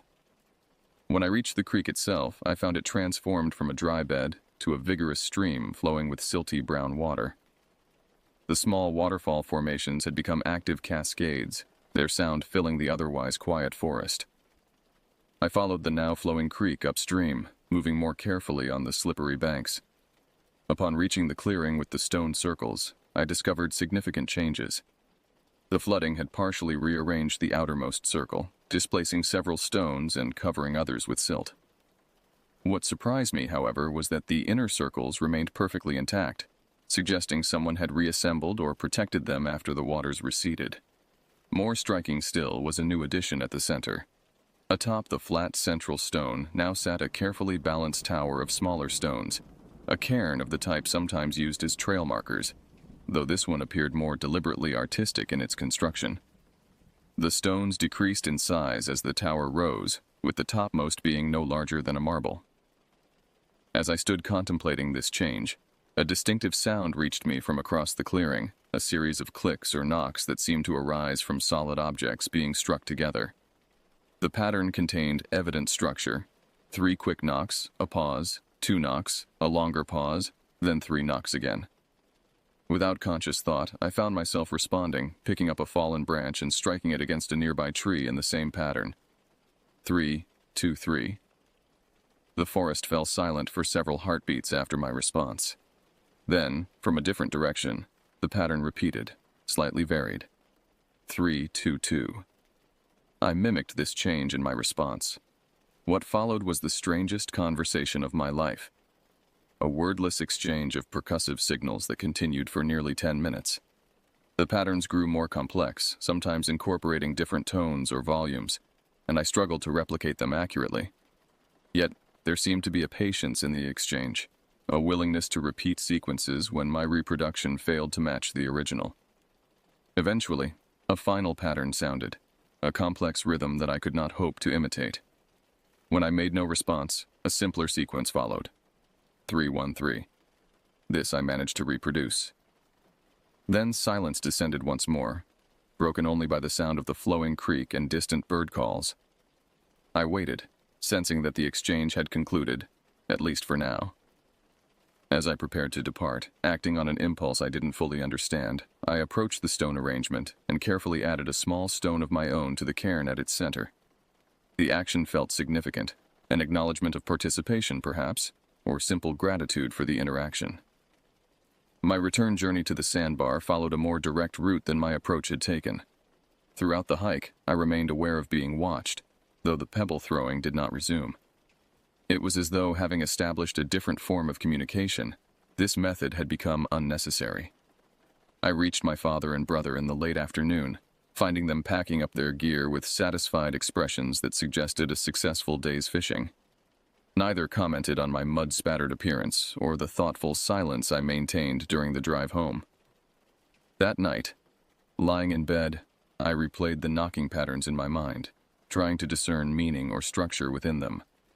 Were they a language, a test, simply an attempt to establish connection? Whatever their purpose, I felt certain the exchange represented a significant development in my relationship with the being in the woods. A shift from observation to interaction that carried both exhilaration and a subtle undercurrent of concern about where such communication might lead. The remainder of July passed in a blur of similar expeditions. Each time my family visited the river, I would separate from them to explore the northwestern woods, gradually mapping a wider territory and documenting additional sites of interest. The being, whom I had begun to think of simply as the Watcher, maintained a consistent presence during these explorations, though direct sightings remained rare.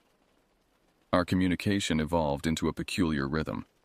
The pebble tossing continued as a form of initial contact or attention-getting, while the knocking patterns emerged in specific locations, particularly near the stone circles or other apparently significant sites. I began experimenting with initiating these exchanges rather than merely responding, and occasionally received answers to my overtures. By early August, I had compiled a small catalog of knocking patterns and their apparent contexts, noting that certain sequences seemed to correspond to specific locations or times of day. The 3-2-3 pattern, for instance, frequently occurred near water, while a more complex 5-3-1-2 sequence typically sounded near ridgetops or elevated positions. What remained unclear was whether these constituted a true language or merely signaling behaviors. The distinction seemed important. One suggested a level of cognitive complexity approaching or exceeding human capacity, while the other, though still remarkable, might represent a more instinctive form of territorial marking or warning system. On August 7th, having exhausted my father's patience for fishing excursions, I convinced my cousin Jake to drive me to the trailhead, claiming I wanted to photograph wildlife along the river. He agreed reluctantly, extracting a promise that I would remain within shouting distance of the sandbar. This promise I promptly broke once his truck disappeared down the dirt road. Instead of heading toward the river, I struck out directly northwest, following what had become a familiar route to the stone circle clearing. My pack contained not only my usual supplies, but also a small audio recorder I had purchased specifically to document the knocking patterns. The day was slightly cooler than previous weeks, with high clouds tempering the August sun and a gentle breeze stirring the forest canopy. I moved with the confidence of familiarity, recognizing landmarks and anticipating changes in terrain. The creek had receded to a more typical summer flow, allowing easier passage along its banks. Upon reaching the stone circle clearing, I found it unoccupied but showing signs of recent activity. The central cairn had been reconstructed since my last visit, now incorporating small objects between some of the stones: a blue jay feather, a fragment of quartz crystal, and what appeared to be a small piece of worked flint. I set up the recorder on a flat rock at the clearing's edge, activating it before announcing my presence with a now familiar knocking pattern: 3-2-3. No immediate response came, so I settled cross-legged near the center of the circle and waited, occasionally repeating the signal at intervals of approximately 5 minutes. After nearly an hour of silence, I began to wonder if my unseen companion was absent or perhaps deliberately avoiding this encounter. As I was considering whether to relocate, a different sound reached me. Not the expected knocks, but a low, modulated vocalization from somewhere in the surrounding forest. The sound defied easy description. It contained elements reminiscent of whale song, sustained tones that rose and fell in pitch, combined with guttural resonances unlike any human voice I had heard. The vocalization lasted perhaps 15 seconds before fading into silence. I sat motionless, heart racing, aware that this represented a significant escalation in our communication. After several minutes of silence, I responded the only way I could imagine, with a simple hummed melody, the first few notes of a folk song my grandmother had taught me years earlier. The forest absorbed my offering without immediate response.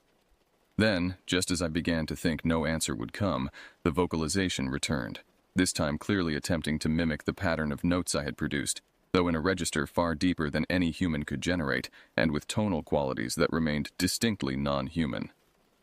What followed was an exchange similar to our previous knocking conversations, but infinitely more complex. I would produce simple melodies, and the unseen being would reproduce them with varying degrees of accuracy, sometimes adding elements that seemed to represent interpretations or extensions of the original pattern. This sonic dialogue continued for perhaps 20 minutes, during which I remained acutely aware of the recorder capturing every moment. Despite my excitement, I maintained a calm exterior, moving slowly when necessary and avoiding sudden gestures that might appear threatening. Eventually, a rustling in the underbrush announced a more direct approach. From the eastern edge of the clearing, partially concealed by the low branches of a hemlock, emerged the now familiar figure of the Watcher. In full daylight, standing at the clearing's edge without the concealment of distance or shadow, the being's appearance was both more and less human than in previous encounters. The proportions of limbs to torso followed a recognizably humanoid pattern, but scaled to dimensions that exceeded normal human range.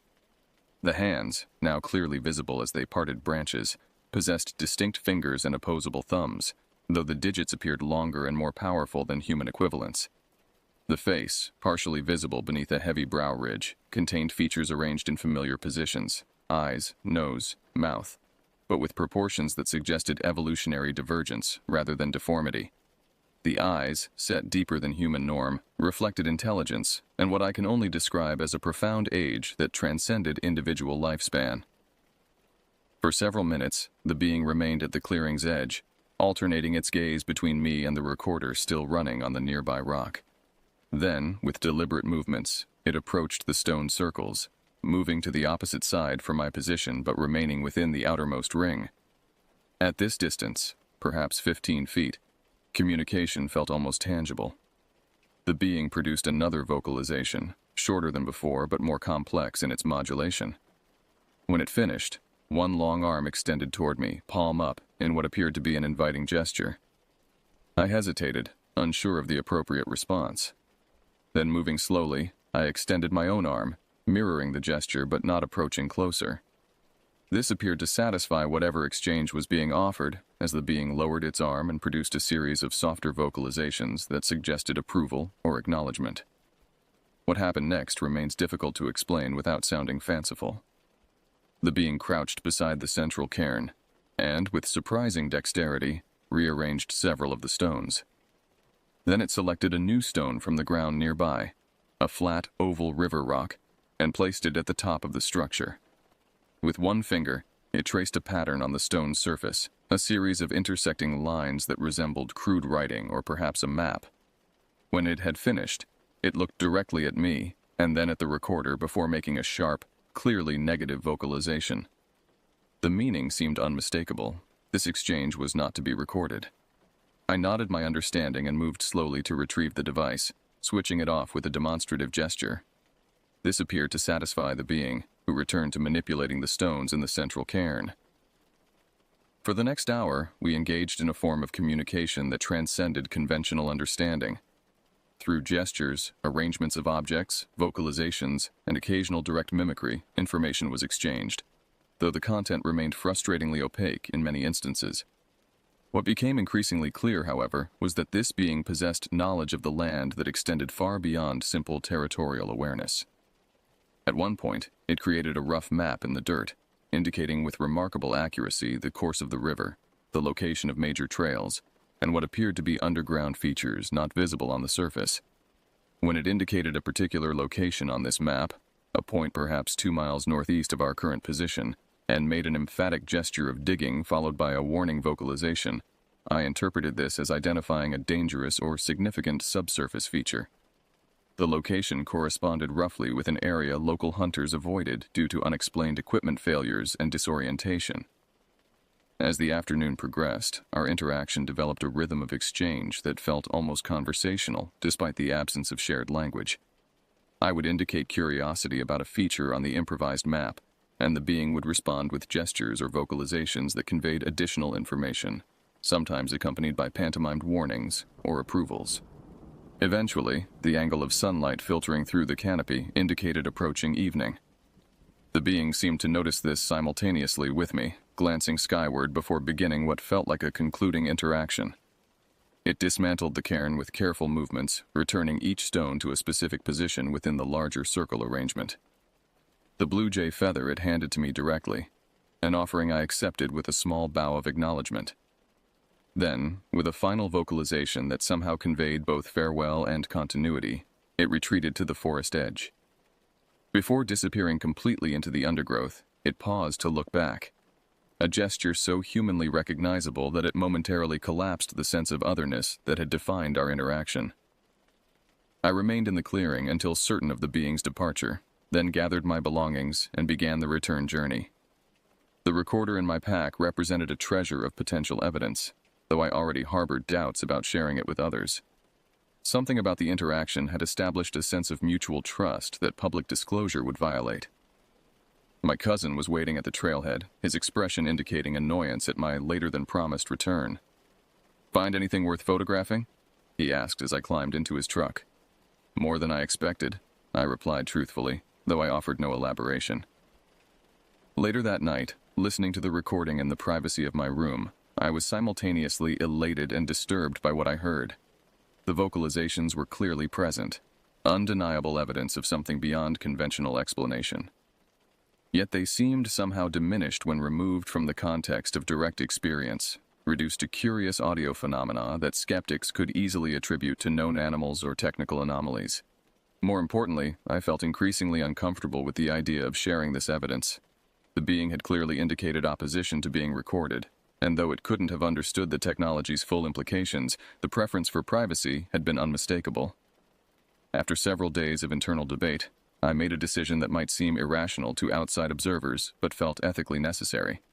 I erased the recording, choosing to preserve the encounter in memory and personal notes, rather than as potential scientific evidence. Some relationships, I had come to believe, transcended the human impulse to catalog and classify. As August waned and the prospect of returning to school loomed, I intensified my explorations, aware that each might be the last of the season. My parents, noticing my increasing preoccupation with the woods, expressed mild concern about my extended absences, but stopped short of imposing restrictions. "Just make sure you're ready for school," my mother cautioned as I packed for yet another solo expedition. "Your sophomore year matters for college applications." I promised to maintain my academic focus once the school year began, a commitment I fully intended to honor. But these final weeks of summer freedom felt precious beyond measure, offering opportunities for understanding that I sensed might not come again with the same clarity. On August 20th, during what I expected might be my final extended exploration before school resumed, I returned to the area the watcher had indicated on its improvised map, the location accompanied by digging gestures and warning vocalizations. My curiosity about this site had intensified rather than diminished in the intervening weeks. The area lay in a shallow depression approximately 2 miles northeast of the Stone Circle clearing. Unlike much of the surrounding forest, this section contained almost exclusively deciduous trees, mature oaks and hickories, whose broad canopies created a cathedral-like atmosphere beneath. The ground showed subtle irregularities that might have been dismissed as natural variations, but, to my now experienced eye, suggested ancient human manipulation, perhaps the remains of structures or ceremonial earthworks long reclaimed by nature. I spent several hours conducting a systematic survey of the depression, noting soil coloration changes and vegetation patterns that might indicate subsurface features. Near the center of the area, I discovered what appeared to be a collapsed sinkhole, a roughly circular depression approximately 8 feet in diameter where the ground had subsided. Approaching this feature cautiously, I detected a subtle current of cooler air emerging from small fissures around its perimeter, suggesting connection to underground spaces. When I placed my ear near one such opening, I could hear the faint sound of water movement far below. The watcher's warning gesture now made more sense.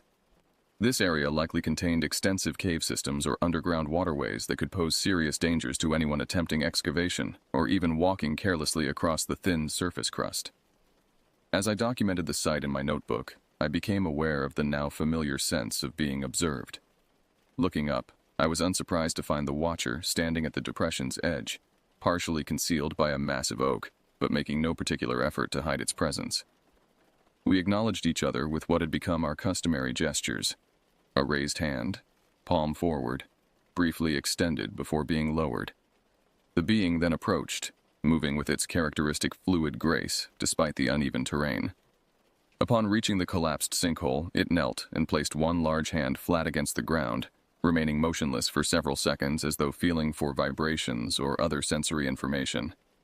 Then it looked at me and made a sweeping gesture that encompassed the entire depression before pointing downward and producing a low, warning vocalization. I nodded my understanding. There's something dangerous under here. A cave system, maybe. The being couldn't understand my words, of course, but seemed to grasp my comprehension of the warning.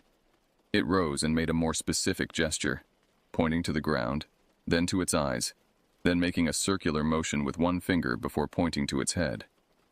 The sequence concluded with a negative gesture, a sharp sideways movement of the hand that clearly indicated prohibition or danger.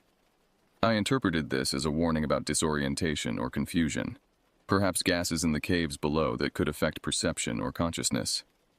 People get lost down there, I suggested, or the air makes them sick. The being repeated the negative gesture with greater emphasis, then added a new element, placing both hands beside its head and mimicking what appeared to be sleep or unconsciousness. It kills people, I concluded. The air or something down there is deadly. This interpretation appeared to satisfy the being, who nodded in what seemed remarkably human affirmation. Then it gestured for me to follow and moved away from the sinkhole toward the depression's eastern edge. I followed at a respectful distance, curious about this unprecedented invitation. The being led me approximately 200 yards to a massive fallen oak whose root system had torn free of the earth, creating a natural wall of soil and tangled roots. Here it stopped and pointed to a specific section of the exposed root mass. Initially, I saw nothing significant, just the expected tangle of woody roots and clinging soil.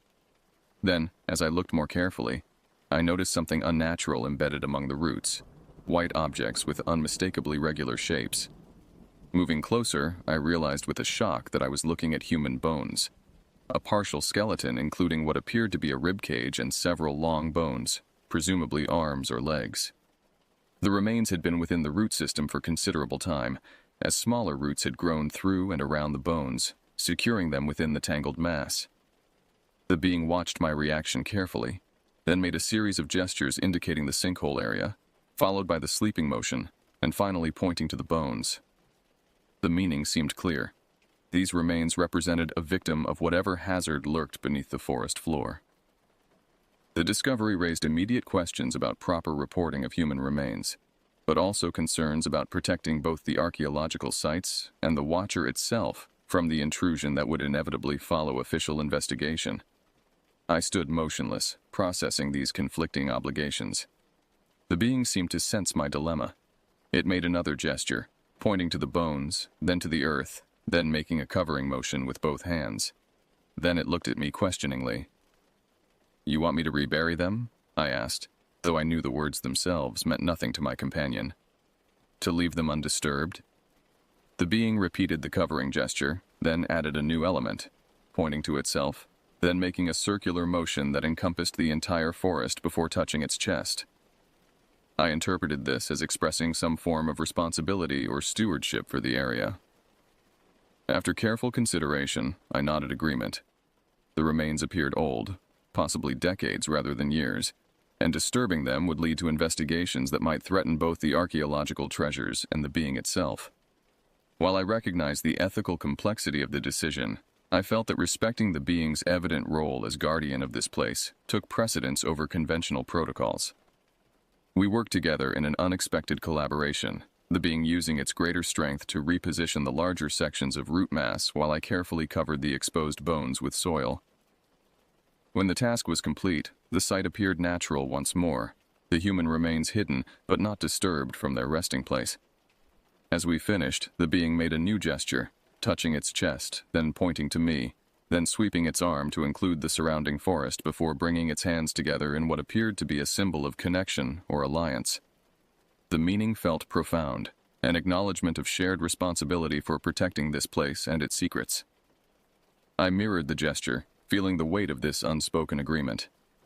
We had transcended the initial curiosity and caution that had characterized our early encounters, establishing something that, despite our profound differences, resembled mutual trust. The being nodded once more, then turned and moved away into the forest with its characteristic silent efficiency. I remained for several minutes, committing the location to memory, while recognizing that I would mark it on no map and share its coordinates with no authority. Some discoveries I had learned carry responsibilities that transcend conventional obligations. My final weeks of summer passed without further direct encounters, though I continued to explore the accessible areas of Mr. Hodges's property.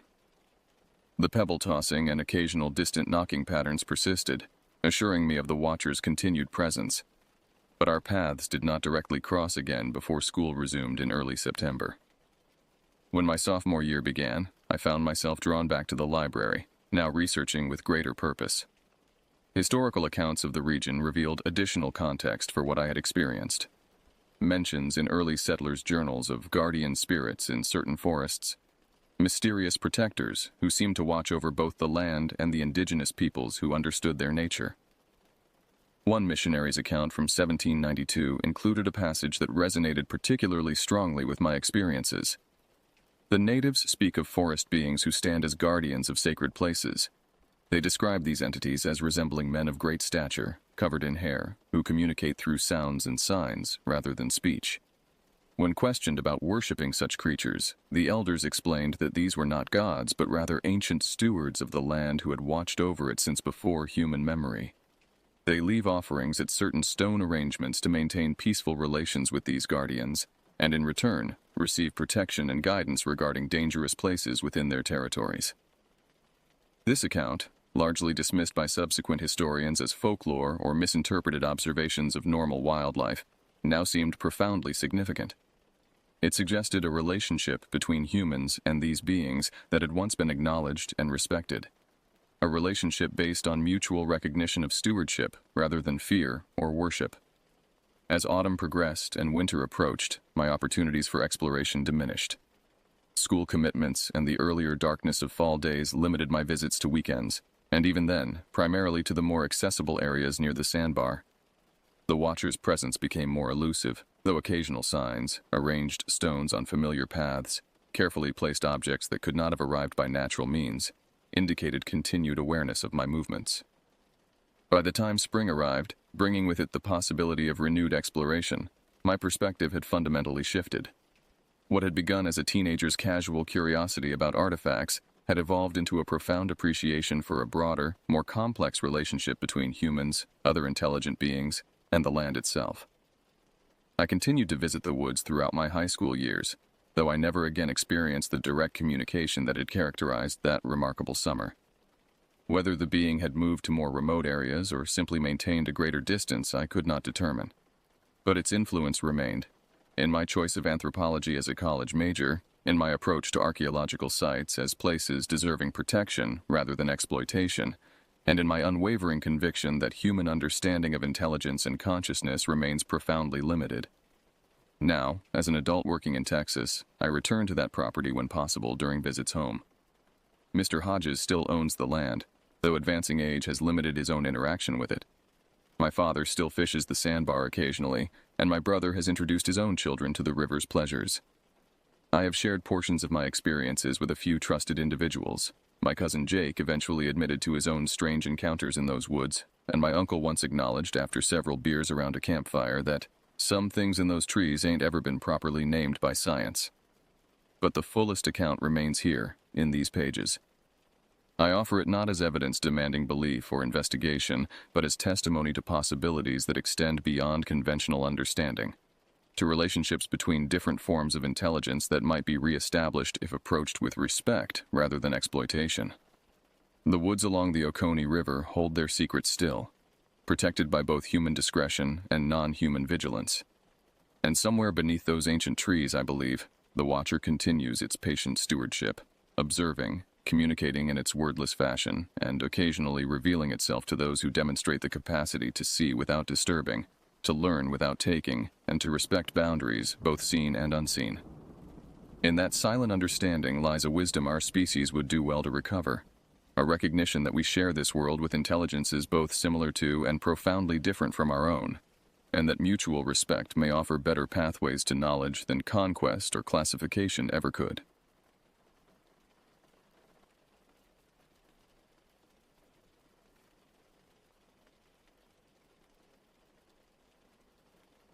The autumn of 2023 brought with it a series of disturbing reports that would forever change how I viewed the wilderness that had become my sanctuary. I was 26 then, working a mundane office job in Utrecht that left me feeling trapped between fluorescent lights and computer screens for most of my waking hours. The only thing that kept me sane was my nightly escapes into the forests that dotted the Dutch-German border region.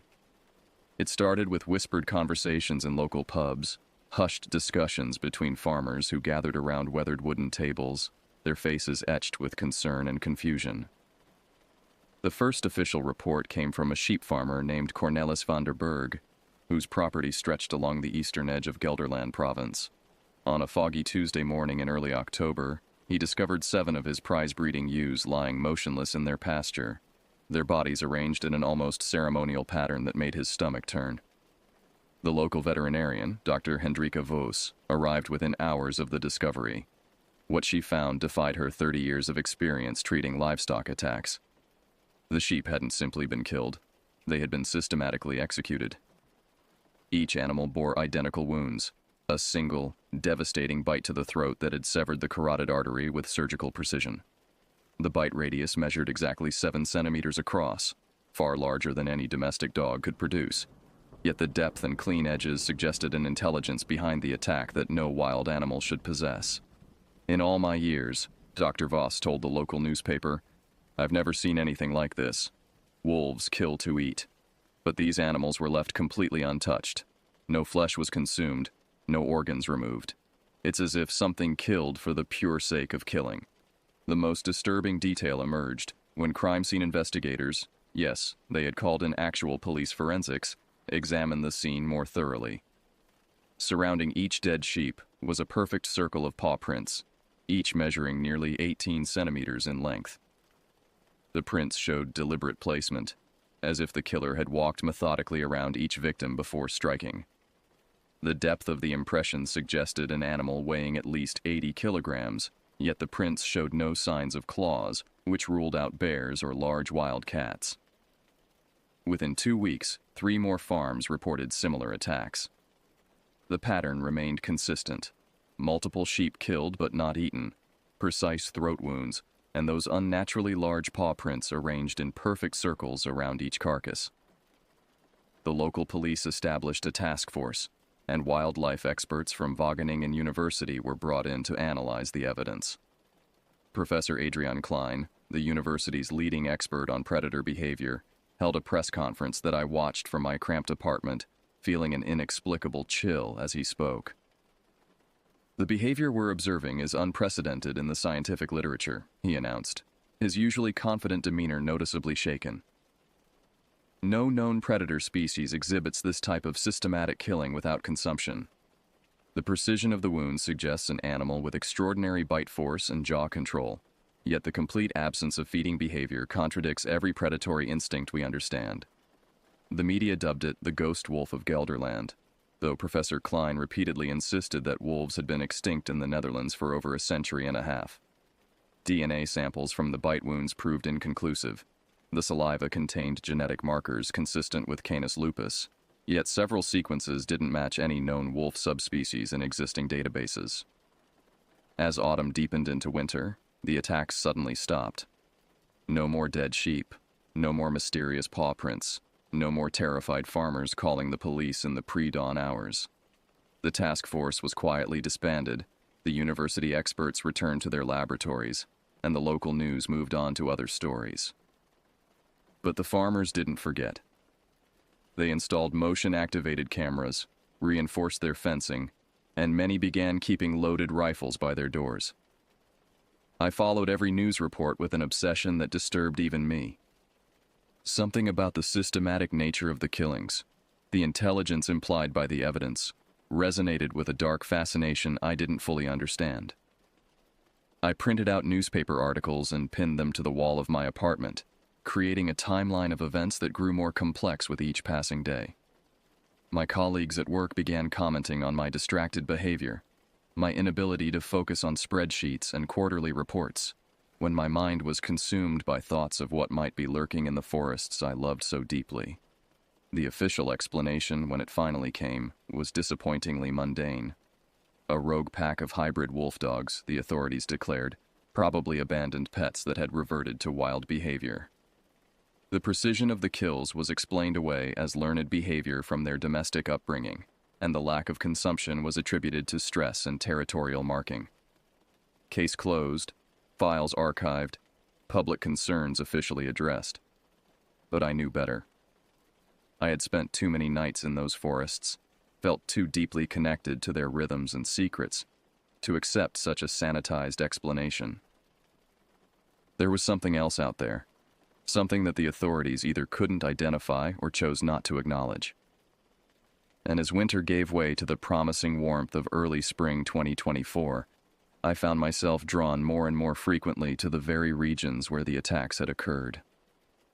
My supervisor, a perpetually stressed woman named Ingrid, who smelled of stale coffee and unfulfilled dreams, called me into her office on a particularly dreary March afternoon. "Your performance has been declining," she said, not bothering to look up from the evaluation form she was filling out. "Your attention seems to be elsewhere lately. Is everything all right at home?" I wanted to tell her about the nights I spent hiking through forests where something had killed sheep with surgical precision. I wanted to explain how the official explanations felt like lies designed to comfort a public that couldn't handle the truth. Instead, I mumbled something about stress and promised to do better. But even as I spoke, I was already planning my next nocturnal expedition, already feeling the familiar pull of the wild places that had become more real to me than the fluorescent-lit office where I wasted my days. That evening, I spread out detailed topographical maps of the Gelderland region on my kitchen table, marking each location where attacks had been reported. A pattern emerged that the official investigation had apparently missed, or chosen to ignore. The kills formed a rough circle approximately 15 kilometers in diameter, centered on a dense section of forest that local hikers rarely visited due to its swampy terrain and poor trail maintenance. I traced the circle with my finger, feeling a strange mixture of fear and anticipation. Whatever had killed those sheep was still out there, still following patterns that only I seemed to recognize. And tomorrow night, I would begin my search for the truth that everyone else was too frightened or too comfortable to pursue. My relationship with the forests began long before the sheep killings, rooted in a childhood trauma that I've never discussed with anyone, not even the therapist my parents forced me to see after the incident. I was 11 years old when my younger brother, Peter, disappeared during a family camping trip in the Hogavelua National Park. We were playing hide and seek among the towering pine trees while our parents set up camp, and he simply vanished. The search lasted 4 days, involving hundreds of volunteers, police dogs, and helicopter surveillance. They found his body at the bottom of a ravine, apparently the victim of an accidental fall. But I knew better. I had heard him screaming in the distance, a sound that cut through the forest like a blade through silk, filled with terror beyond anything a simple fall could produce. When I tried to tell the adults about the screams, they dismissed them as my imagination, traumatic stress manifesting as false memories. The official cause of death was accidental drowning. He had fallen into a stream and struck his head on the rocks. From that day forward, the woods called to me with an intensity that bordered on compulsion. I couldn't stay away from them, couldn't resist the pull of the deep forest where shadows moved in ways that defied explanation and sounds carried meanings that civilized people had forgotten how to interpret. My parents worried, of course. They took me to specialists who diagnosed me with everything from PTSD to obsessive-compulsive disorder, but none of their treatments could diminish the magnetic force that drew me into the wilderness. By the time I reached university age, my nocturnal wanderings had become a central part of my identity. I studied forestry management, partly to understand the ecosystems I was so drawn to, but mostly to have legitimate reasons for spending time in remote locations where others feared to tread. My professors noted my unusual ability to navigate in complete darkness, my uncanny skill at identifying animal tracks and behavioral patterns, and my disturbing comfort level in situations that sent other students fleeing back to their dormitories. Dr. Margaretha Zylstra, my wildlife behavior instructor, pulled me aside after a particularly intense field exercise in the Kinderdijk wetlands. "You have an extraordinary connection to the natural world," she said, studying my face with the analytical intensity of someone accustomed to observing predator-prey relationships. "But there's something almost feral about the way you move in the forest. Are you getting enough sleep? Maintaining proper social connections?" I assured her that I was fine, but the truth was more complicated. My nocturnal expeditions had grown longer and more frequent, often lasting entire nights as I explored territories that even experienced rangers avoided. I had developed an ability to move through dense undergrowth without making a sound, to read the subtle signs that indicated predator presence, and to distinguish between the normal sounds of nighttime forest activity and the unnatural silences that preceded danger. The sheep killings changed everything. Suddenly my obsession had a focus, a specific mystery that demanded investigation. I began carrying detailed journals on my night hikes, documenting every unusual sound, every displaced branch, every scent that didn't belong to the normal ecosystem. My handwriting grew increasingly erratic as I recorded observations that I knew no one else would believe. The way certain areas of forest fell completely silent at specific times of night. The strange patterns of broken branches that formed geometric shapes too precise to be natural. The occasional discovery of animal bones arranged in configurations that suggested intelligence and purpose. My apartment became a shrine to the mystery. Topographical maps covered every wall, marked with colored pins indicating reported sightings, unusual animal behavior, and my own disturbing discoveries. I installed a police scanner to monitor emergency calls from the rural districts, and I kept detailed files on every farmer, ranger, and local resident who had reported unusual incidents. My neighbors began to complain about the smell. I had stopped bathing regularly, finding that human soap and deodorant interfered with my ability to detect the subtle scents that provided crucial information during my forest investigations. Work became increasingly difficult to endure. The fluorescent lights hurt my eyes, which had adapted to function optimally in near-total darkness. The constant chatter of my colleagues felt like meaningless noise compared to the rich symphony of forest sounds that had become my preferred language. I found myself snapping at people who interrupted my concentration, becoming aggressive when forced to participate in team meetings or social events that kept me away from my true calling. Ingrid's concerns about my performance were completely justified, though for reasons she couldn't possibly understand. I was no longer fully human in the conventional sense. My senses had sharpened to superhuman levels. My reflexes had adapted to the split-second timing required for survival in predator territory, and my understanding of natural systems had evolved beyond what any textbook could teach. I could identify individual animals by their scent trails, predict weather changes by the behavior of insects, and navigate complex terrain using only the subtle variations in air current and sound reflection that indicated the presence of trees, rocks, and water sources. The transformation wasn't entirely pleasant. Human food began to taste bland and artificial compared to the wild berries and edible plants I had learned to identify during my expeditions. Sleeping indoors felt suffocating. I often found myself opening all the windows in my apartment and lying on the floor, trying to recreate the sensation of sleeping under an open sky. My social relationships deteriorated as I lost interest in conversations that didn't relate to tracking, animal behavior, or forest ecosystems. Dr. Hendrik van Essen, a psychologist my concerned sister convinced me to visit, attempted to diagnose my condition as a form of dissociative disorder. "You're using the forest as an escape from trauma," he explained during our single session together. "The nocturnal wandering, the hypervigilance, the social isolation. These are all symptoms of someone trying to avoid processing a deeply painful experience." I wanted to explain that I wasn't escaping into the forest. I was returning to it. The woods weren't a refuge from reality. They were reality, raw and honest and unfiltered by the comfortable lies that civilized society told itself. In the forest, death was immediate and honest. Predators didn't pretend to be anything other than what they were, and prey animals didn't delude themselves about their place in the food chain.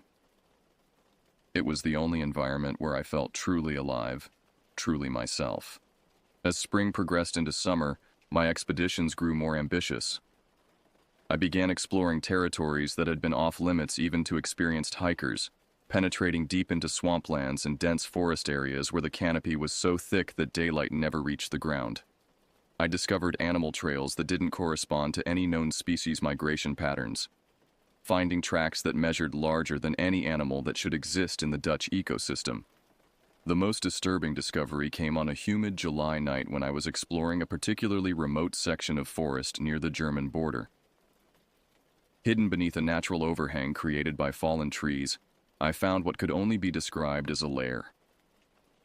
The ground had been deliberately cleared and shaped into a circular depression approximately 3 meters in diameter. The earth was packed hard and smooth, stained dark with what might have been blood. Arranged around the perimeter were dozens of bones. Sheep bones, I realized with growing horror. Picked completely clean and organized by size and type with a precision that suggested planning and intelligence. But it was the smell that truly terrified me. The entire area reeked of something that wasn't quite wolf, wasn't quite dog, but contained elements of both along with other scents I couldn't identify. It was the smell of something that didn't belong in any ecosystem I understood. Something that existed outside the normal rules of predator and prey. I documented everything with my camera, took detailed measurements, and collected samples of the strange dark soil for later analysis. That night marked a turning point in my obsession. I was no longer simply investigating unusual animal behavior. I was tracking something that challenged every assumption I had about the natural world. And based on the freshness of the scent markers around the lair, something that was very much still active in the region. I made a decision that would have horrified anyone who cared about my well-being. I would begin spending entire nights in the forest, waiting and watching for whatever had created that unnatural sanctuary. My vacation time from work would be dedicated to a systematic surveillance operation that would either provide answers or confirm my growing suspicion that I was dealing with something beyond normal scientific classification. The hunt was about to begin. September 15th, 2024. The date is burned into my memory with the same intensity as a brand on cattle hide. I had been planning this particular expedition for 3 weeks, studying weather patterns, moon phases, and local animal activity reports to optimize my chances of making contact with whatever had killed those sheep. The forecast promised a moonless night with intermittent cloud cover, perfect conditions for something that preferred to hunt in complete darkness. I left my apartment at 6:30 p.m., loading my mountain bike with equipment that would have seemed excessive to any casual observer. Night vision binoculars, motion detecting cameras, audio recording equipment, and enough food and water to sustain a 3-day surveillance operation. My backpack also contained items that I hoped I wouldn't need. A military-grade flashlight capable of producing 3,000 lumens, a high-pitched whistle designed to disorient aggressive animals, and a folding knife with a 12-centimeter blade that I had practiced drawing in complete darkness until the motion became automatic. The ride to the forest took 45 minutes, following back roads that wound through agricultural districts where farmers had learned to bring their livestock indoors well before sunset. I passed 3 properties where motion-activated floodlights had been installed around sheep pens, their harsh illumination creating pools of artificial daylight in the gathering dusk. Security cameras were mounted on fence posts, their red recording lights blinking like electronic eyes that watched for threats the owners couldn't name. I chained my bike to a utility pole approximately half a kilometer from the forest entrance, in a location that would allow for rapid escape if circumstances required it. The walk to my chosen observation point would take me through increasingly dense vegetation, following animal trails that I had memorized during previous reconnaissance missions. My destination was a natural blind created by fallen trees and dense undergrowth, positioned approximately 200 meters from the area where I had discovered the bone circle 3 months earlier. As I entered the forest, the familiar sensation of heightened awareness flooded my nervous system. My vision adjusted automatically to the minimal light conditions, revealing details that would have been invisible to normal human perception. The texture of bark became tactile information that I could process without touching. The subtle variations in ground consistency told me where to place my feet to avoid making noise, and the complex symphony of insect and small animal activity provided a real-time map of the ecosystem around me. But something was wrong. The normal patterns of forest sound were disrupted in ways that immediately triggered my alarm systems. Sections of woodland that should have been active with nocturnal creatures were completely silent, creating dead zones of unnatural quiet that moved through the landscape like an infection spreading through healthy tissue. I paused frequently to analyze these disturbances, trying to determine whether they indicated the presence of a predator or something more unusual. 20 minutes into my approach, I encountered the first physical evidence that I was not alone in the forest. A sheep carcass, less than 6 hours old based on the temperature of the body and the progression of rigor mortis, lay beside a game trail that I had used countless times during previous expeditions. The kill was identical to those reported in the media: a single devastating bite to the throat, no consumption of flesh, and the distinctive circular arrangement of enormous paw prints around the body. But this kill was different in one crucial detail. The sheep hadn't been part of any local flock. Its ear tags identified it as belonging to a farm more than 20 kilometers away. Something had transported this animal across a significant distance before killing it in this specific location. The implications were staggering. Either I was dealing with a predator intelligent enough to engage in complex hunting strategies, or the creature possessed physical capabilities that defied biological norms. I photographed the scene from multiple angles, documenting the precise placement of the carcass, the pattern of surrounding tracks, and the unusual absence of blood despite the massive throat wound. My hands remained steady as I worked, but my pulse was racing with a combination of terror and exhilaration that I had never experienced before. This was proof that my months of investigation had been justified, evidence that something extraordinary was active in these forests. The scent hit me as I was packing away my camera. Rich, musky, and completely unlike anything in my extensive catalog of forest smells. It contained elements of wet fur and fresh blood, but underneath these familiar components was something else. Something that triggered a primal fear response that bypassed rational thought and sent adrenaline flooding through my system. My body prepared for fight or flight before my conscious mind had even processed the threat. I crouched behind the fallen log that concealed my position, controlling my breathing and listening with an intensity that bordered on supernatural. The normal sounds of the forest had ceased entirely, replaced by a silence so complete that it seemed to press against my eardrums like physical weight. Even the insects had stopped their chirping, creating an acoustic vacuum that made my own heartbeat sound like thunder. The footsteps, when they came, were deliberate and measured. Not the random wandering of a lost animal, but the purposeful movement of something that knew exactly where it was going. The spacing between steps suggested an animal much larger than any wolf, yet the sound was wrong for a bear or other large mammal. Each footfall was placed with careful precision, as if the creature was consciously minimizing noise while maintaining forward momentum. I raised my binoculars and scanned the area ahead of me, adjusting the focus to penetrate the deeper shadows between the trees. For several minutes, I saw nothing but the normal landscape of trunks, undergrowth, and fallen branches that created the complex three-dimensional maze of the forest floor. Then, moving with fluid grace that seemed to defy the laws of physics, A shape detached itself from the darkness and began moving directly toward my position. My first thought was that I was observing an unusually large wolf, perhaps a specimen that had wandered south from the expanding populations in Germany or Poland. But as the creature moved closer, details became visible that challenged this initial identification. The proportions were wrong, too tall, too broad through the chest, with limbs that were longer relative to body size than any wolf I had ever studied. The head was massive, with ears that seemed almost human in their shape and placement. But it was the eyes that shattered any attempt to categorize this animal within normal taxonomic classifications. They reflected the minimal available light with an intensity that suggested a tapetum lucidum far more developed than that of any terrestrial predator. More disturbing was their apparent focus and intelligence.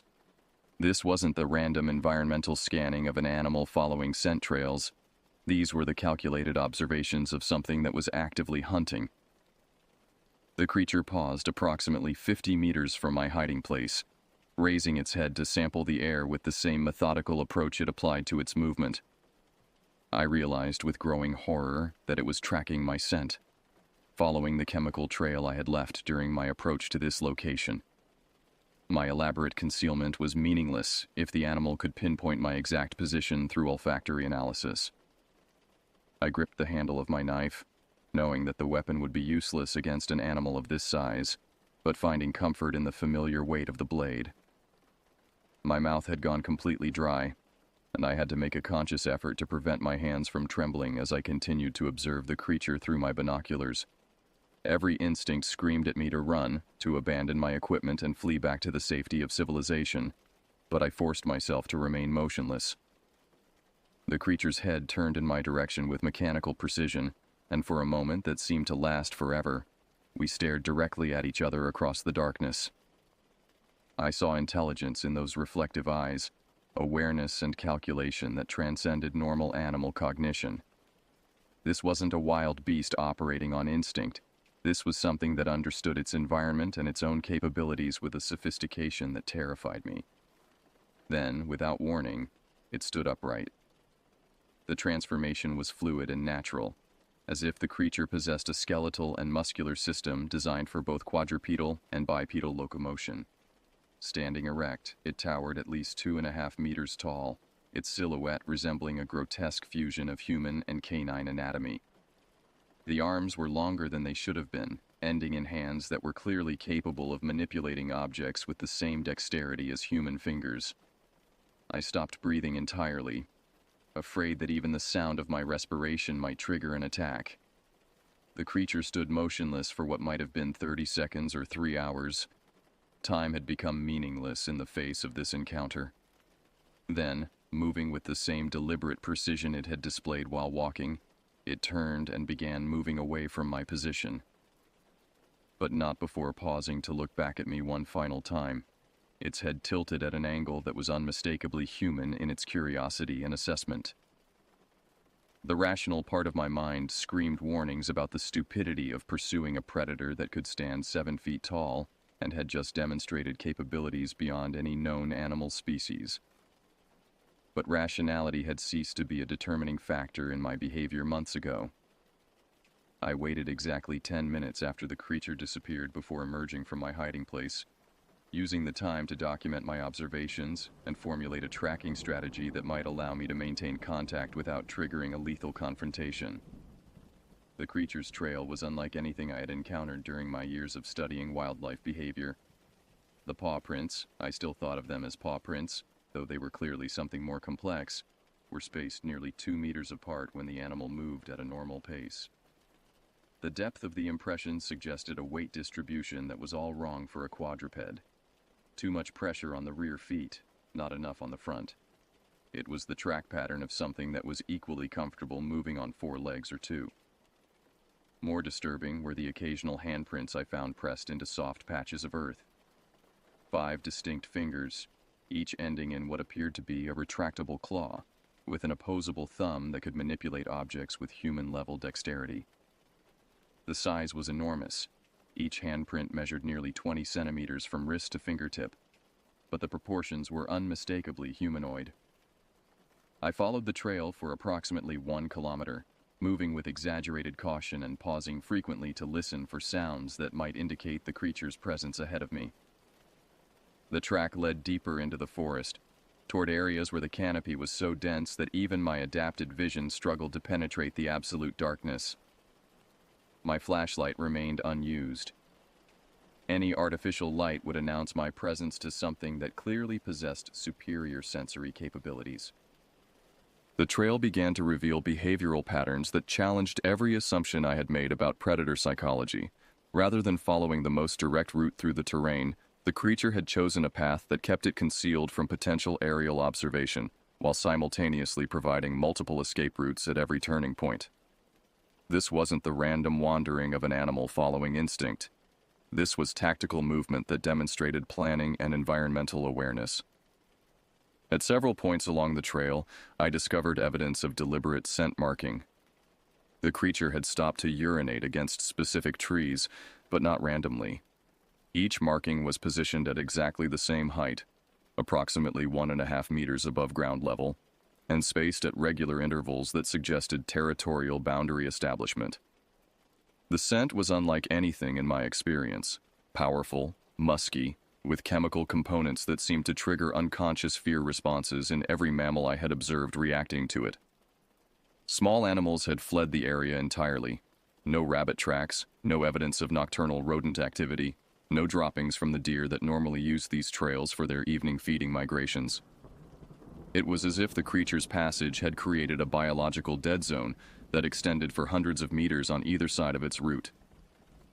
Even the insects had gone silent, their normal chorus replaced by an oppressive quiet that made my footsteps sound like gunshots despite my careful movement. After 45 minutes of tracking, I discovered the first indication of where the creature might be heading. A game trail that I had used during previous expeditions intersected the creature's route, and fresh tracks showed that it had paused at this junction for several minutes before continuing in a direction that led toward the densest section of the forest. But these weren't the only tracks at the intersection. Human footprints, approximately size 11 hiking boots, overlapped with the creature's trail. Someone else had been here within the last few hours, following the same route I was now pursuing. The boot prints showed signs of hurried movement, longer strides, deeper heel impressions that indicated running or at least rapid walking. Whoever had made these tracks had been either pursuing the creature or fleeing from it. I knelt beside the clearest boot print, using my finger to measure the depth and studying the tread pattern with growing unease. The print was fresh enough that moisture was still seeping into the impression from the surrounding soil. Less than 2 hours old, possibly much more recent. The person who had made this track might still be in the forest, might even be close enough to hear me if I called out. But calling out would also announce my presence to whatever they had been tracking. The decision to continue following both trails required every ounce of courage I possessed. I was no longer simply observing an unusual predator. I was entering a situation that involved unknown human actors and potentially life-threatening variables that I couldn't assess or control. My knife felt inadequate. My escape route was becoming more complex with every step deeper into the forest, and my communication equipment was useless in terrain that blocked most radio signals. The combined trail led me through increasingly difficult terrain. Dense undergrowth that required crawling to penetrate, swampy areas where the ground was unstable, and every step risked creating noise that would carry for hundreds of meters, and rocky outcroppings that forced me to choose between speed and stealth. My clothing was soaked with perspiration despite the cool night air, and my hands were beginning to shake from the sustained adrenaline response that had been flooding my system for over an hour. Then I smelled smoke. Wood smoke. Faint but unmistakable, drifting through the forest from somewhere ahead of my position. Someone had built a fire, either deliberately or as the result of an accident that had ignited the tinder-dry undergrowth that covered much of this area. Fire in dense forest was potentially more dangerous than any predator, capable of spreading with explosive speed and trapping anyone caught in its path. But the smoke carried other scents as well.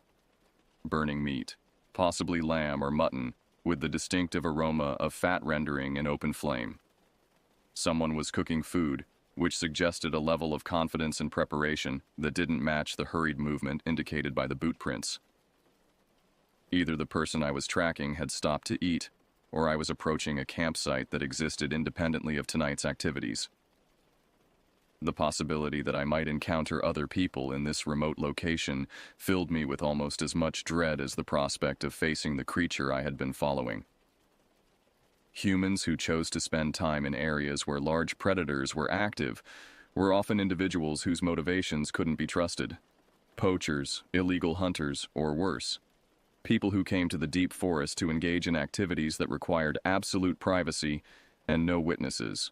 I approached the source of the smoke with extreme caution, moving from tree to tree and pausing for several minutes between each advance to listen for voices or other sounds that might indicate human presence. The scent grew stronger as I moved forward, but it was accompanied by something else that made my stomach clench with instinctive revulsion. The smell of fresh blood, much stronger than what would be produced by normal cooking activities. Not the small amount of blood that escaped from properly butchered meat, but the massive quantities that resulted from a recent kill. Something had died very recently, and very violently, in the area immediately ahead of my position. I found them in a clearing that had been created by fallen trees, probably the result of a storm that had passed through the region several years earlier. The scene that greeted me challenged my ability to process what I was seeing and reconcile it with any normal explanation. A small campfire burned in the center of the clearing, surrounded by carefully arranged stones that indicated experienced outdoor skills. Suspended over the fire on a makeshift spit was what appeared to be a leg of lamb, expertly butchered and prepared for cooking. The meat was fresh enough that blood was still dripping into the flames, creating small flares and the hissing sound that had helped me locate the campsite. But the lamb hadn't been purchased from any butcher shop. 3 sheep carcasses lay arranged around the perimeter of the clearing, each displaying the identical throat wounds that had become the signature of the creature I was tracking. The bodies were positioned with geometric precision, forming a perfect triangle with the campfire at its center. Most of the meat had been removed from the bones with surgical skill, processed into portions that hung from nearby tree branches like a macabre delicatessen. And standing beside the fire, turning the roasting meat with movements that were both human and disturbingly wrong, was the creature I had been following. But it was no longer moving on 4 legs. In the flickering light of the campfire, the true nature of what I was observing became undeniably clear. This wasn't simply an unusually large wolf that could occasionally rear up on its hind legs. This was something that existed in a perpetual state between human and animal, possessing the capabilities of both while belonging fully to neither category. The creature stood approximately 7 feet tall, its body covered in dense fur that ranged from dark brown along the back to lighter tan on the chest and stomach. But the proportions were wrong for any natural animal. The legs were too long, the arms too developed, and the hands, God help me, they were clearly hands, manipulated the makeshift cooking implements with the same dexterity that any experienced outdoorsman might display. Its head was the most disturbing aspect of its anatomy. The skull was elongated like a wolf's, with a pronounced muzzle filled with teeth that reflected the firelight when it opened its mouth to test the temperature of the cooking meat.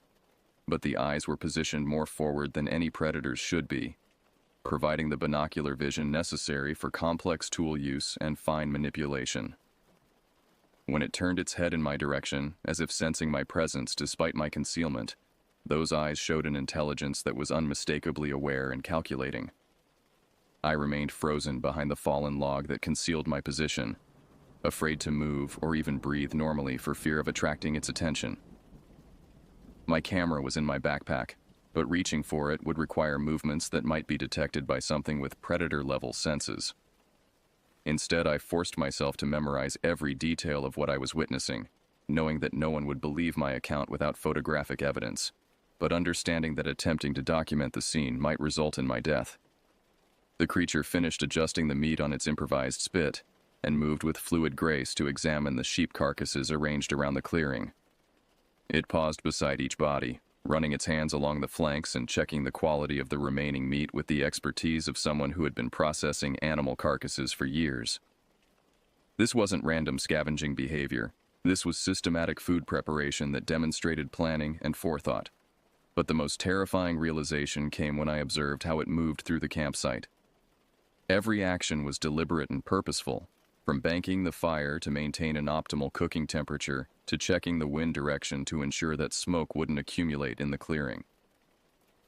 This creature understood fire management, food safety, and campsite organization with a sophistication that required years of experience and learning. It was then that I noticed the human clothing. Arranged neatly beside the fire were hiking boots, cargo pants, and a flannel shirt that would have fit a very large man. The clothes were clean and well-maintained, suggesting regular use rather than items scavenged from a victim. More disturbing was the presence of human tools. A military surplus knife with a blade that could easily process large game, a small hatchet for cutting firewood, and what appeared to be a water purification system for ensuring safe drinking water during extended wilderness stays. The implications were staggering. This wasn't a wild animal that had learned to use human tools. This was something that lived as both human and predator, switching between forms as circumstances required. The systematic killing of sheep wasn't random predation. It was hunting behavior carried out by something that understood human agricultural systems and could plan complex operations that spanned multiple locations.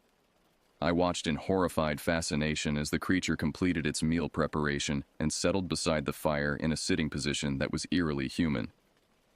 It used a sharpened stick to test the doneness of the roasting meat, rotating the spit when one side had cooked sufficiently, and even added what appeared to be wild herbs to enhance the flavor. The entire process was conducted with the casual competence of someone who had performed these same actions countless times before. But it was when the creature began to eat that I truly understood the scope of what I was witnessing. It consumed the cooked meat with obvious relish, tearing off portions with its hands and chewing with the appreciation of someone who understood culinary quality. But periodically, it would pause in its meal to gnaw directly on the raw bones of the sheep carcasses, crushing them with jaw strength that could easily crack human skulls. The transition between civilized eating and savage consumption was seamless, as if both behaviors were equally natural aspects of its feeding routine. 20 minutes into its meal, the creature suddenly stopped eating and raised its head to scan the surrounding forest. Its nostrils flared as it sampled the air, and its ears rotated independently to focus on specific sectors of the woodland around the clearing. Something had changed in the environment, some subtle shift in scent or sound that had triggered its alarm systems. I pressed myself closer to the ground, trying to become invisible while maintaining visual contact with the clearing. My heart was beating so hard that I was afraid the sound might be audible to something with supernatural hearing abilities. Every muscle in my body was tense with the anticipation of flight, though I knew that running would be useless against something that could apparently move with equal speed on 2 legs or 4. The creature stood slowly, its movements fluid and controlled despite its obvious state of alertness. It moved to the edge of the clearing and began a systematic examination of the tree line, pausing every few meters to analyze scents and sounds that were beyond my ability to detect. Its head turned in my direction, and for a moment that seemed to last an eternity, those intelligent eyes seemed to stare directly into mine. Then it began walking toward my hiding place. I had perhaps 30 seconds before it would reach the fallen log that concealed my position. My options were limited and all of them terrifying. Remain hidden and hope that it would pass by without detecting me, attempt to flee through forest terrain where I would be at a severe disadvantage, or reveal myself and try to communicate with something that might be intelligent enough to understand human speech but predatory enough to kill me without hesitation. The creature was now close enough that I could hear its breathing, a sound that was deeper and more controlled than any animal's should be. It moved with the careful precision of something that was accustomed to stalking prey, placing each foot to minimize noise while maintaining the ability to spring into attack mode at any moment. The firelight behind it created a silhouette that was the stuff of nightmares, a fusion of human intelligence and predatory capability that violated every natural law I understood. 15 seconds. 10 seconds. 5 seconds. I made a decision that was either the bravest or most foolish of my life. I stood up. The creature stopped immediately, its body language shifting from predatory stalking to surprised assessment. We stared at each other across a distance of less than 3 meters. Two species that should never have encountered each other in this way, each trying to determine whether the other represented an immediate threat. "Please," I said, my voice barely above a whisper. "I'm not here to hurt you or interfere with what you're doing. I just want to understand." The creature tilted its head at an angle that was unmistakably human in its curiosity. Its eyes never left mine, but I could see intelligence working behind them, processing information and formulating responses in ways that transcended normal animal cognition. When it finally spoke, its voice was rough and distorted by vocal cords that weren't designed for human speech, but the words were clear and deliberately chosen. "You have been watching me for months." The sound of human speech from that inhuman throat triggered a primal terror response that bypassed all rational thought. Every nerve in my body screamed at me to run, to put as much distance as possible between myself and something that should not exist, but was standing 3 meters away, speaking in a voice that somehow conveyed both intelligence and barely contained predatory instinct. But I forced myself to remain still, to meet those golden eyes that reflected the firelight like a wild animal's while carrying an awareness that was disturbingly human. My voice, when I finally managed to speak, came out as a hoarse whisper. "You can talk." The creature's mouth opened in what might have been amusement, revealing teeth that could tear through bone and sinew with effortless efficiency. "I have always been able to talk. The question is why you have been following me with such persistence." Its speech was careful and deliberate, each word chosen with precision as if speaking required conscious effort and concentration. The accent was unmistakably Dutch, with regional inflections that suggested someone who had grown up in the same general area where I lived and worked. This wasn't some exotic predator that had wandered in from distant wilderness. This was something that belonged to the local ecosystem and understood the human communities that surrounded it. "I wanted to understand what was killing the sheep," I said, surprised by my own honesty. The official explanations didn't make sense. The creature moved closer, and I had to fight every instinct to avoid backing away. Its movement was fluid and controlled, but I could see the potential for explosive violence in every line of its muscular frame. When it spoke again, its voice carried a note of what might have been approval. "The officials prefer comfortable lies to uncomfortable truths. You are different. You seek truth even when it frightens you." I gestured toward the sheep carcasses arranged around the clearing. "Why do you kill them like that? Why not just take what you need?" The creature followed my gaze to the systematically butchered animals, then looked back at me with an expression that was difficult to interpret. "I take exactly what I need. No more, no less. The arrangement is aesthetic preference." The casualness with which it discussed its killing methodology sent ice through my veins. This wasn't a wild animal acting on instinct. This was something that made conscious choices about how to conduct its predatory activities. The geometric arrangement of the bodies, the precise throat wounds, the careful selection of victims. All of it was the result of deliberate decision-making by something that understood both efficiency and symbolic meaning. "What are you?" I asked, though I wasn't certain I wanted to hear the answer. The creature was silent for a long moment, studying my face with an intensity that made me feel like a laboratory specimen. When it finally responded, its voice carried undertones of something that might have been sadness. "I am what happens when the line between human and animal becomes meaningless, when the needs of both must be satisfied in the same body." It gestured toward the human clothing beside the fire. "During the day, I work in an office in Utrecht. I attend meetings, complete spreadsheets, participate in the routines that define civilized existence. But when darkness comes, when the moon calls and the forest offers its gifts, I become what I was always meant to be." The revelation struck me with the force of physical blow. This wasn't some mythical creature or genetic anomaly. This was someone who lived a double existence, switching between human civilization and predatory wilderness as casually as changing clothes. The systematic nature of the sheep killings suddenly made perfect sense.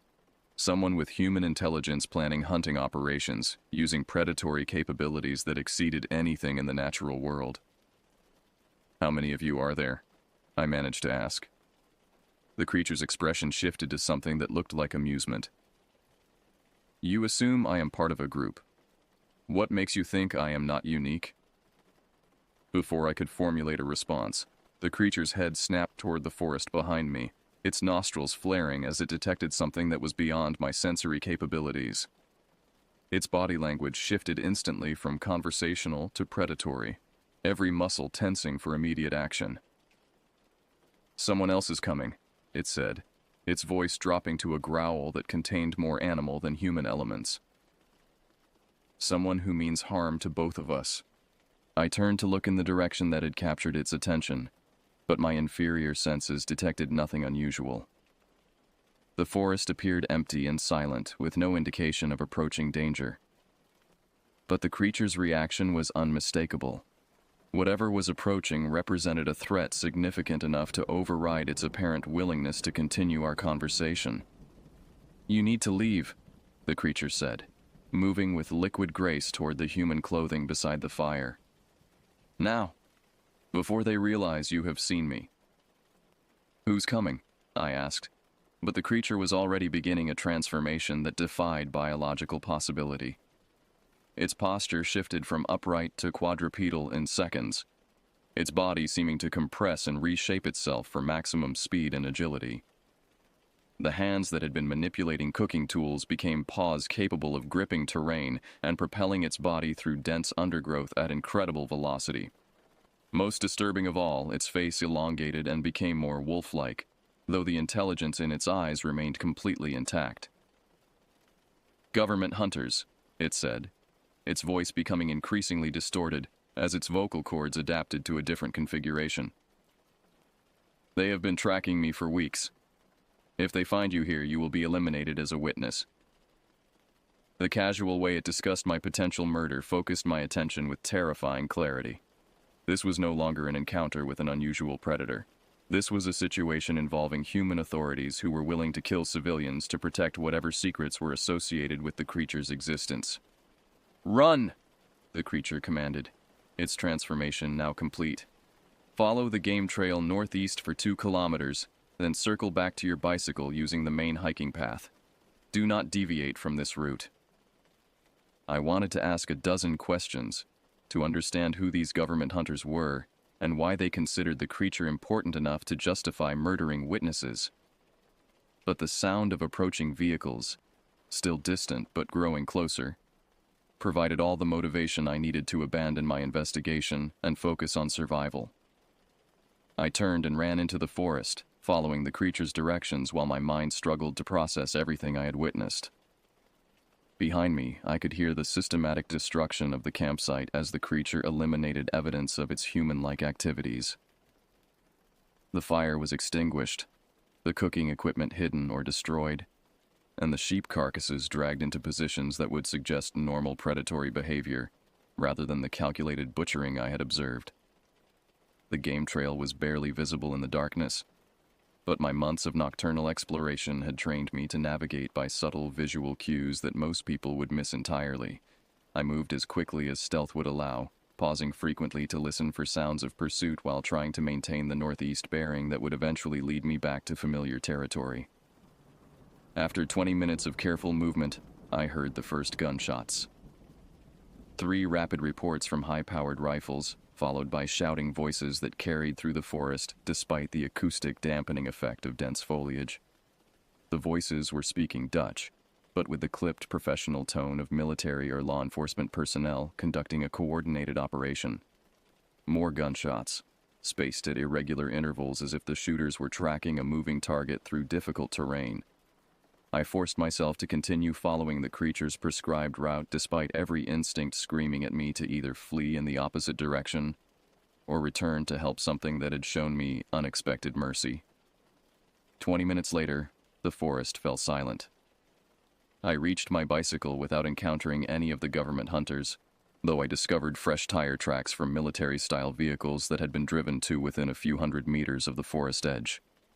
The operation had been planned and executed with professional efficiency, suggesting resources and authority that went far beyond local law enforcement capabilities. During the ride home, I struggled with the implications of everything I had witnessed.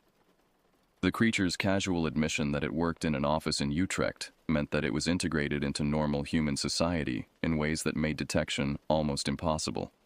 Its knowledge of government pursuit suggested that whatever agency was hunting it had been conducting operations for an extended period. Most disturbing of all, its willingness to murder witnesses indicated that the stakes involved were high enough to justify extreme measures. By the time I reached my apartment, one fact had become crystal clear. I was now involved in something that was far more dangerous than I had ever imagined, and there was no possibility of returning to my previous life of simple woodland exploration and amateur investigation. The hunt had found me. The next 3 days passed in a state of hypervigilant tension that left me unable to eat, sleep, or focus on anything beyond the constant expectation of discovery.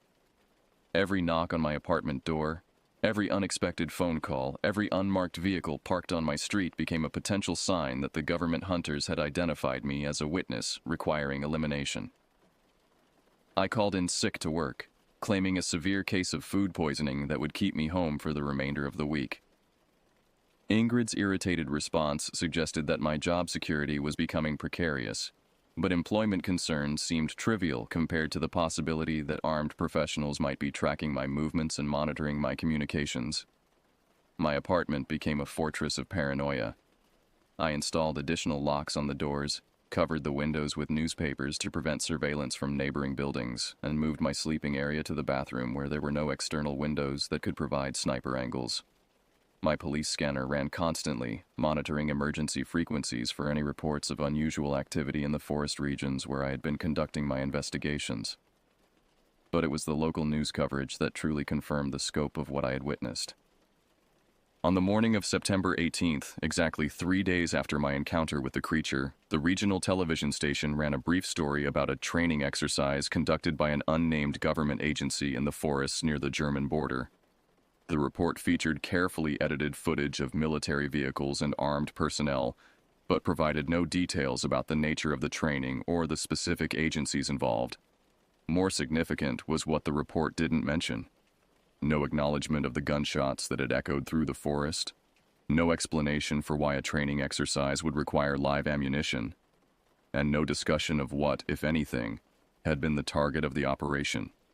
The sanitized, information-free nature of the coverage suggested official control over what details were allowed to reach the public. The local newspaper's coverage was even more revealing in its deliberate vagueness. A single paragraph buried on page 7 mentioned that wildlife management specialists had been conducting routine population surveys in the affected area, with no mention of the military-style vehicles or armed personnel that I had observed. The story concluded with a statement that the surveys had been completed successfully and that normal public access to the forest would resume within a few days. I spent hours analyzing every word of these reports, searching for coded messages or hidden meanings that might reveal the true nature of the operation. The terminology was too carefully chosen, too deliberately non-specific, to be anything other than an official cover story designed to explain away activities that the public couldn't be allowed to understand. My attempts to research the creature's claims about working in Utrecht led to disturbing discoveries about the nature of professional life in the Netherlands. Over 40,000 people commuted daily from the surrounding rural areas to office jobs in the city, making it virtually impossible to identify one individual among such a massive population. More troubling was my realization that someone capable of switching between human and predatory forms could maintain a double existence indefinitely without detection, especially if they possessed the intelligence to carefully manage their hunting activities. The systematic nature of the sheep killings took on new meaning when viewed through this perspective. Rather than random predatory behavior, the killings represented calculated operations designed to satisfy biological needs while minimizing the risk of exposure. The creature had been managing its dual existence with the same professional competence it apparently brought to its office work, balancing the requirements of both identities with careful planning and execution. But my investigation had disrupted this balance, forcing the creature into direct contact with someone who could potentially expose its existence to authorities who were already tracking its activities. My months of amateur detective work had inadvertently triggered a confrontation that could have resulted in both our deaths. On the fourth day after my encounter, I made a decision that required more courage than anything I had done during my years of nocturnal forest exploration. I returned to the woods. The clearing where I had witnessed the creature's campsite showed no evidence that anything unusual had ever occurred there. The fire pit had been completely dismantled, the stones scattered to create the appearance of natural geological formation. The areas where sheep carcasses had been arranged showed no traces of blood or disturbance, suggesting professional-level crime scene cleanup that had eliminated every possible piece of physical evidence. But the most significant discovery came when I examined the tree line around the clearing with the systematic thoroughness that my months of investigation had taught me. Buried beneath a thin layer of leaves and forest debris, I found 3 spent rifle cartridges from high-powered hunting rifles. The brass casings were clean and unmarked, suggesting military or law enforcement ammunition rather than civilian hunting supplies. The placement of the cartridges told a story that chilled me to the bone. They formed a rough triangle around the clearing, indicating that the shooters had positioned themselves to create a kill zone with overlapping fields of fire. This hadn't been a tracking operation or an attempt at capture. This had been an execution squad positioned to eliminate their target with overwhelming firepower. But there was no blood, no drag marks, no indication that their target had been hit or killed during the operation. Either the creature had escaped the trap, or it possessed capabilities that made it effectively immune to conventional weapons. I spent 2 hours searching the surrounding area for additional evidence, following game trails and examining every tree and rock formation for signs of the creature's passage.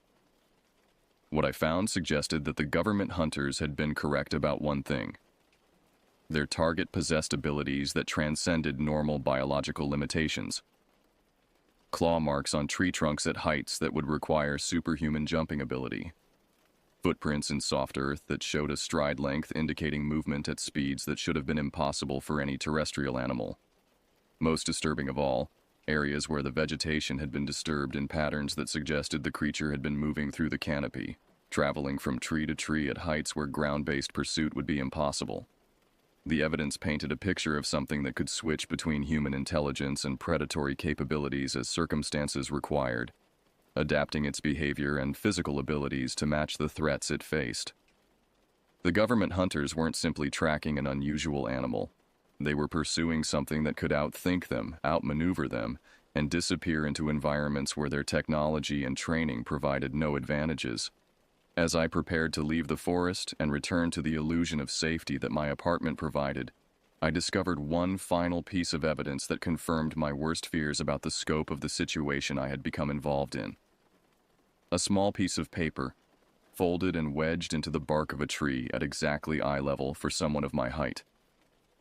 Inside, written in precise handwriting that could have belonged to any office worker in Utrecht, was a message that made my hands shake as I read it. They know about you now. Change your patterns, vary your routines, and trust no one in official positions. We may need to help each other survive what is coming. 6 months have passed since that night in the forest, and I am no longer the same person who began this investigation with the naive assumption that truth-seeking was a harmless intellectual exercise. The knowledge I have gained has transformed me in ways that go far beyond simple education. It has fundamentally altered my understanding of reality and my place within a world that operates according to rules far more complex and dangerous than I had ever imagined. My life has become a carefully orchestrated performance designed to create the appearance of normalcy, while concealing the truth that I am living under constant surveillance by forces that consider my continued existence a potential threat to national security. Every conversation is monitored, every movement tracked, every relationship analyzed for signs that I might be sharing information that could compromise operations I am not supposed to know exist. The transformation began with small changes that seemed insignificant until their cumulative effect became undeniable. My work performance, already deteriorating due to my nocturnal investigations, collapsed entirely as I struggled to concentrate on spreadsheets and quarterly reports while knowing that something capable of switching between human and predatory forms was sitting in an office somewhere in Utrecht, participating in the same mundane routines that had once defined my own existence. Ingrid called me into her office on a gray Tuesday morning in November, her expression carrying the satisfied look of someone who had been anticipating this moment for months. "Your productivity has declined to unacceptable levels," she announced, sliding a termination letter across her desk with barely concealed relief. "We're letting you go, effective immediately." I signed the paperwork without protest, knowing that unemployment would actually make surveillance of my activities more difficult for whoever was monitoring my daily routines. The loss of income was manageable. I had been living frugally for years, and my expenses were minimal compared to the value of maintaining operational security in an environment where a single mistake could result in my permanent disappearance. My apartment became a research facility dedicated to understanding the scope and nature of the forces that I had inadvertently discovered. Using techniques learned from conspiracy theory websites and counterintelligence manuals available online, I swept for listening devices and found 3 professionally installed bugs in locations that would capture conversations throughout my living space. Rather than removing them, I began feeding false information through carefully staged phone calls and conversations with imaginary visitors. The official surveillance was clumsy and obvious, suggesting either overconfidence or a deliberate strategy designed to make me aware of their presence. Unmarked vehicles parked outside my building for extended periods, the same individuals appearing in coffee shops and grocery stores where I conducted my daily business, and phone calls that featured suspicious delays and background noise indicating third-party monitoring. But the creature's surveillance was far more sophisticated. Items in my apartment were moved by millimeters, rearranged in ways that would be undetectable to official observers, but clearly visible to someone who knew exactly how everything had been positioned before leaving. Food disappeared from my refrigerator in quantities too small to represent normal consumption, but precise enough to indicate deliberate sampling. Most unnervingly, I would occasionally detect scents that didn't belong to my normal environment. The same musky, wild odor that I had encountered during our meeting in the forest. The message became clear. I was being protected by something that could enter my apartment at will, monitor my activities with supernatural precision, and eliminate any threats to my safety before I became aware of their existence. The government hunters might be watching my building, but they would never reach my apartment while the creature considered me an asset worth preserving. Communication between us developed through a system of coded messages that exploited the very surveillance network that was supposed to prevent unauthorized contact. Library books would be returned to shelves with specific pages marked, indicating meeting times and locations. Graffiti would appear on walls along my regular walking routes, providing updates on the status of the hunting operations and warnings about areas that had become too dangerous for civilian access. The most detailed information came through newspaper clippings that appeared in my mailbox, articles from regional publications that reported on events that seemed unrelated until viewed through the lens of knowledge that I possessed about the true nature of the situation. Stories about unexplained livestock deaths, reports of unusual wildlife behavior, and brief mentions of government research projects that provided fragments of a larger picture. The scope of the hunting operations was far more extensive than I had initially understood. At least 7 different agencies were involved in tracking and elimination efforts that spanned multiple countries across Northern Europe. The creature I had encountered was not unique. It was part of a population that had been carefully monitored and systematically reduced through operations that were never acknowledged in official records. But the hunters were not winning. Reports filtered through the coded communication system indicating that their targets possessed adaptive capabilities that rendered traditional tracking and elimination methods increasingly ineffective. Creatures that had survived initial assassination attempts became more difficult to locate and more dangerous to pursue. Some had begun working together, sharing information, and coordinating activities in ways that suggested organizational capabilities beyond what their hunters had anticipated. The most disturbing revelation came through a newspaper clipping about a training accident at a military facility in Germany.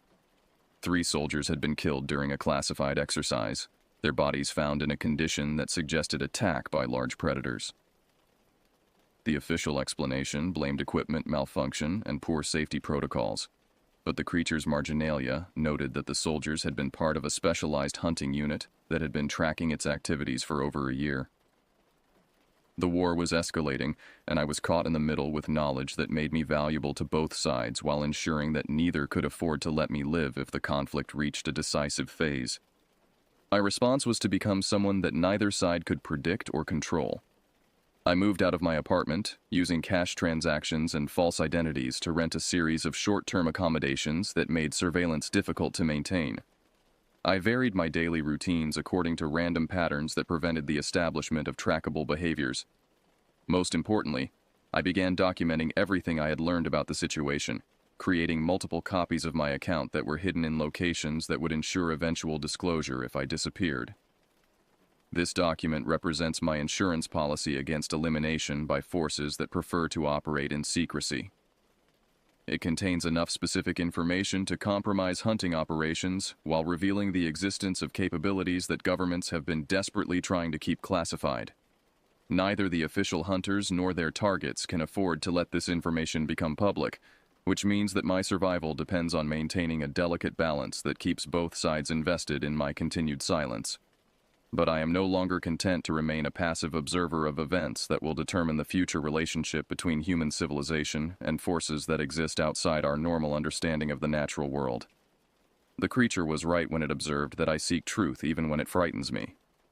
The truth I have discovered is that we share our world with intelligence that operates according to different rules, and the attempts to suppress or eliminate that intelligence may be creating conditions for a conflict that could destroy the comfortable illusions that define modern society.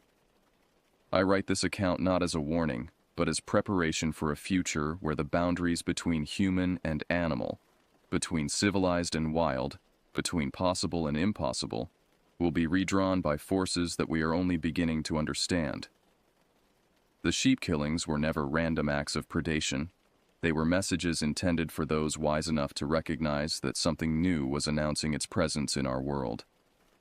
The hunt continues, but the roles of predator and prey are no longer as clear as they once seemed. And in the forests of the Dutch-German border, where ancient shadows move between the trees and modern surveillance technology fails to penetrate the deepest wilderness, the future is being written by intelligence that humanity has not yet learned to recognize or respect. I am no longer simply a witness to these events. I have become a participant in a story that will determine whether our species has the wisdom to adapt to a world far more complex and dangerous than we ever imagined, or whether our insistence on maintaining comfortable lives will lead us into a conflict that we cannot possibly win. The choice, as always, belongs to those brave enough to seek truth regardless of the consequences. The woods are waiting.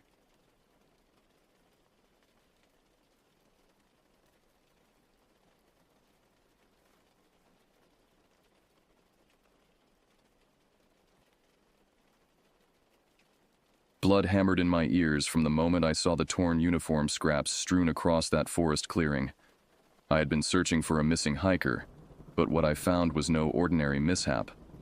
The broken branches, the streaks of red on the tree bark, and the silence that fell over the pines told me everything I needed to know. We were dealing with something savage. My name is Jonas Carlisle, and I've spent 13 years with the United States Forest Service in northern Minnesota. Specifically, I work in search and rescue operations around the dense woodlands near Ely, Minnesota, a place most folks can't even find on a map. By April 2011, I'd witnessed my share of woodland tragedies: exposure victims with blue-tinged fingers, climbers with limbs bent at impossible angles, and the hollow stares of those who'd wandered too far from the trail and surrendered to the elements. But nothing prepared me for what happened during that unseasonably cold spring. The call came in just after 9 a.m. I was finishing paperwork at the ranger station when Renee, our dispatch coordinator, waved me over to her desk. Her usually relaxed expression had tightened into something more urgent. "Jonas, we've got a situation," she said, holding her headset away from one ear. "Day hiker radioed in about 20 minutes ago. Male, mid-30s, solo traveler named Michael Bennett. He was following the North Ridge Trail when something spooked him. Called in all panicky about footsteps, following him through a section where there shouldn't be other hikers. I leaned against her desk. Maybe wildlife? Bear? That's what I figured at first, Renee said. But then his transmission cut to static. When it cleared, all we could hear was breathing, really fast like he was running. Then nothing. Radio's been dead since. I straightened up. GPS coordinates? Last known position puts him about 4 miles northeast of Birch Creek Junction. That's pretty remote territory. She handed me a printout of the map with his last known location marked with a red X. I studied the topographical lines. The terrain there was rugged, sudden ravines, rocky outcroppings, and dense forest broken by small clearings. Not the kind of place where cell phones worked reliably, if at all. I'll take Derek with me, I said. Derek Moore had been my search partner for 3 years. Former military, excellent outdoorsman, and level-headed in crisis situations. Have you notified anyone else? County Sheriff's been alerted, but they're dealing with that multi-car pileup on Highway 23. They can't spare anyone for at least 4 hours. Local volunteers are assembling, should be ready by late afternoon. I nodded. Keep trying the radio. If Bennett responds, tell him to stay put. We're on our way. 40 minutes later, Derek and I were parking the Forest Service truck at the North Ridge trailhead. We geared up in silence. Emergency packs, first aid supplies, water, navigation equipment, and our service sidearms. Standard procedure was to travel light for speed, but bring enough to survive the night if necessary. What's your read on this one? Derek asked as we checked our radios. His weathered face looked skeptical beneath his ranger hat. Probably overreaction, I replied, adjusting my pack straps. Guy hears a deer, gets spooked, maybe trips and damages his radio. We'll find him nursing a sprained ankle halfway down the trail. Derek nodded, but I could tell he wasn't convinced. Radio going dead like that? Doesn't sit right with me. Since when did you become superstitious? I smiled, trying to ease the tension. Not superstition, statistics. Solo hikers who go radio silent after reporting something unusual. Those searches rarely end well. I couldn't argue with his logic. We'd both seen the pattern before. The trailhead sign warned hikers about mountain lion sightings in the area, though attacks were extremely rare. Below it, someone had posted a handwritten note about unusual animal tracks spotted 2 weeks prior. The ranger office should have been notified about that, but sometimes hikers preferred leaving cryptic warnings instead of filing proper reports. We set off at a brisk pace, wanting to cover ground quickly before daylight became an issue. April days in northern Minnesota were temperamental at best. Bright sunshine could give way to fog or freezing rain within hours. The forest that morning was unusually quiet. Most spring days, you'd hear woodpeckers drilling, squirrels chattering, and the constant movement of birds. That day, the woods seemed to be holding their breath. Notice that? Derek murmured after we'd been walking for about an hour. The silence, I confirmed. Makes my neck prickle, he admitted. We reached Bennett's last known coordinates around 11:30 a.m. The trail there curved around a large granite boulder, then split into 2 paths, the main trail continuing north, and a less maintained side trail heading east toward a series of small lakes. Which way would you go? I asked Derek, studying the fork. He crouched, examining the ground. Main trail looks untouched. Side trail has some recent boot prints. He pointed to a partial impression in a patch of mud. Men's hiking boot, probably size 11 or 12. Decent tread pattern, not worn down. Matches the description of Bennett's gear. East it is, I said, and we turned onto the narrower path. The side trail quickly deteriorated, becoming overgrown in sections. Thorny bushes clawed at our pants, and low-hanging branches forced us to duck repeatedly. After another mile, the path opened into a small clearing surrounded by tall pines. And that's where we found the first disturbing sign. Shreds of bright blue fabric, the same color as the windbreaker Bennett was reported to be wearing, hung from branches at the edge of the clearing. They fluttered in the slight breeze like grotesque decorations. Nearby, a water bottle lay crushed, its contents spilled into the dirt. Derek knelt beside the fabric, touching one piece gingerly. This wasn't torn by catching on branches, Jonas. What do you mean? Look at the edges. Clean cuts, not rips or tears. Something sharp did this. He stood, scanning the ground. And there's blood here. He was right. Small droplets of dried blood speckled the leaves and dirt near the water bottle. Not enough to suggest a serious injury, but definitely concerning. Call it in, I told Derek. Let Renee know we've found evidence of the missing hiker and possible signs of injury. As Derek radioed back to base, I circled the clearing slowly, looking for any trail leading away from it. Near the northern edge, partially hidden by ferns, I found what looked like drag marks, a narrow depression in the soft earth where something heavy had been pulled. Derek, I called. I think I've got something. He finished his transmission and joined me. Together, we stared at the faint trail leading deeper into the forest, away from any marked path. That's not made by wildlife, Derek said quietly. No, I agreed. Let's follow it. The sun had risen high overhead, but beneath the dense canopy, shadows stretched like dark fingers across the forest floor. As we followed the drag marks, the air grew cooler, and the trees pressed closer together. Neither of us spoke much, listening instead for any sound that might indicate Bennett's presence. A call for help, movement in the underbrush, anything. After about half a mile, the drag marks disappeared at the edge of a steep embankment. Below, a narrow creek gurgled over smooth stones. We carefully made our way down, using tree roots as handholds. Jonas? Derek said suddenly, his voice tight. Look at that. Across the creek, partially obscured by tall reeds, lay a single hiking boot. It stood upright, as if its owner had simply stepped out of it and walked away. The position was too deliberate, too unnatural to have occurred by accident. I felt the first real tingle of dread climb up my spine. Whatever had happened to Michael Bennett, it wasn't a simple hiking accident. And I couldn't shake the feeling that we were being watched from the dense shadows of the surrounding forest.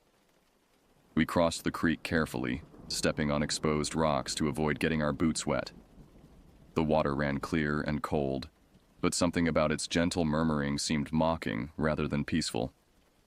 Derek reached the boot first, crouching beside it as I kept watch on our surroundings.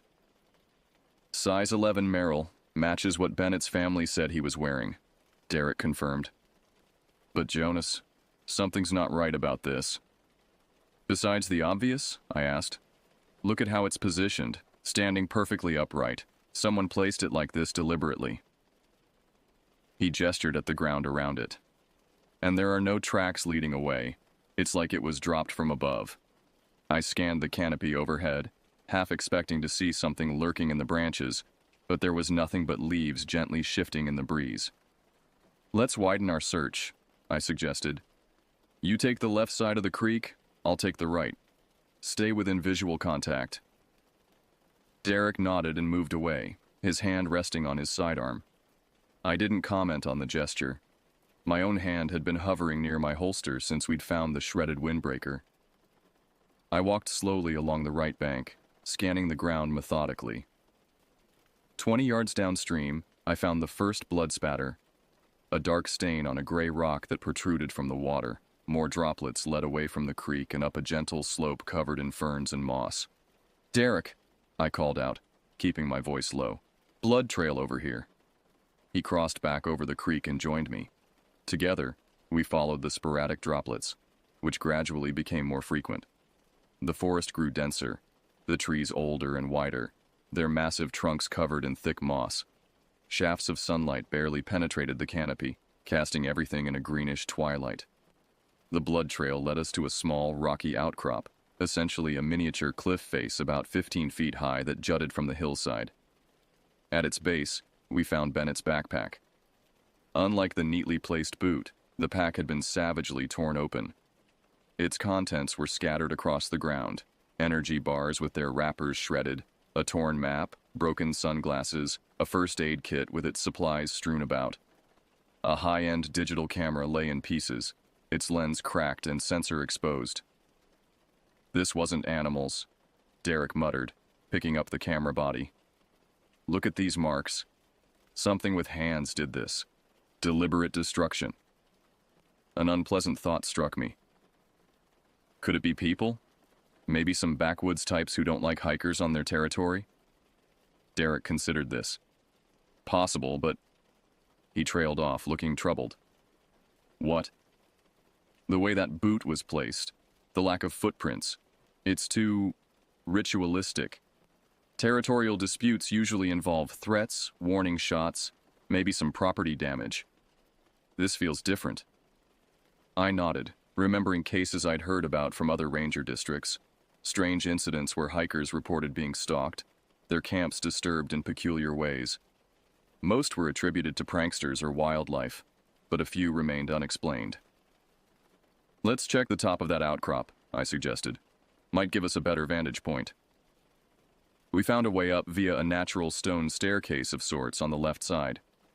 The top of the outcrop formed a flat shelf about 20 feet across, covered in pale lichen and stunted shrubs. From this height, we could see farther into the forest, though the dense canopy obscured much of the ground below. Derek walked to the edge, peering down. Suddenly, he became very still. "Jonas," he whispered, "come here, slowly." Something in his tone made my heart rate spike. I moved carefully to join him at the edge, conscious of every sound my boots made on the stone surface. Below us, partially concealed by a tangle of berry bushes, was a small clearing. In its center lay a shape that took my brain several seconds to recognize. It was a body, or rather, what remained of one. The corpse was splayed out, arms and legs at unnatural angles. The clothing had been systematically removed, leaving only tatters clinging to the limbs. The skin was pale, almost gray, with long parallel gashes across the torso that exposed darker tissue beneath. The head was turned away from us, but even from our position, I could see that the back of the skull had been crushed. "That's Bennett," Derek said, his voice barely audible. I nodded, unable to speak. In 13 years of search and rescue, I'd seen death in many forms. Hypothermia victims peaceful in their final sleep, fall fatalities with their bodies broken on rocks, even the occasional suicide. But this was different. This was violence with purpose. "We need to call this in," I finally managed, reaching for my radio. "Get law enforcement out here. This is a crime scene now." Derek grabbed my wrist. "Wait," he hissed. "Look there." He pointed to the far side of the clearing below us. At first, I saw nothing unusual, just shadows between the trees. Then something moved. It was tall, taller than any man I'd ever seen, and impossibly thin. It seemed to shift between the trees with a fluid grace that reminded me of a predatory cat, except no cat stood on two legs like that. I couldn't make out details from our position, just a dark silhouette that seemed wrong somehow, proportions that didn't align with normal human anatomy. "What the hell is that?" I whispered. "I don't know," Derek replied, "but it's coming back to the body." He was right. The figure was circling the clearing, moving closer to Bennett's remains with each silent step. We watched, frozen, as it reached the corpse and crouched beside it. From our angle, we could now see it better. Broad shoulders tapering to a too narrow waist, arms that hung almost to the ground, and a head that seemed elongated at the back.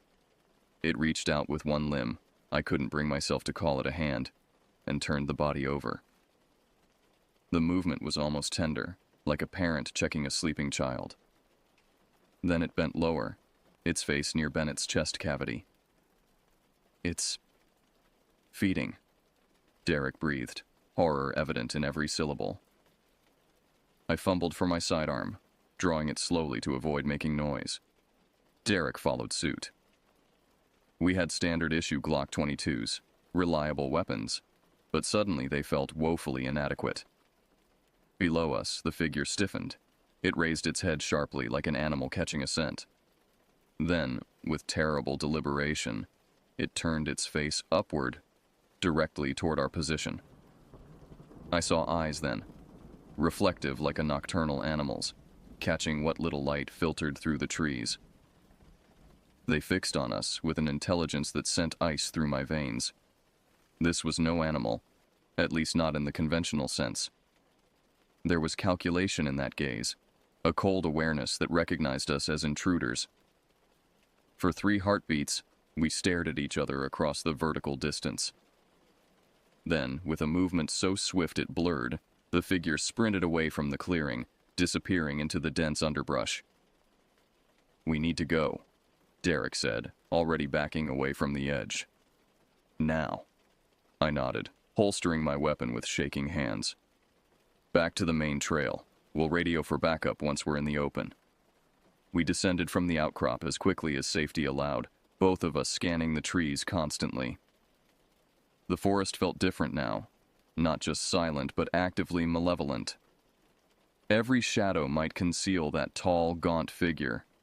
Every rustle of leaves could signal its approach. We retraced our steps to the creek, moving as quietly as possible while maintaining speed.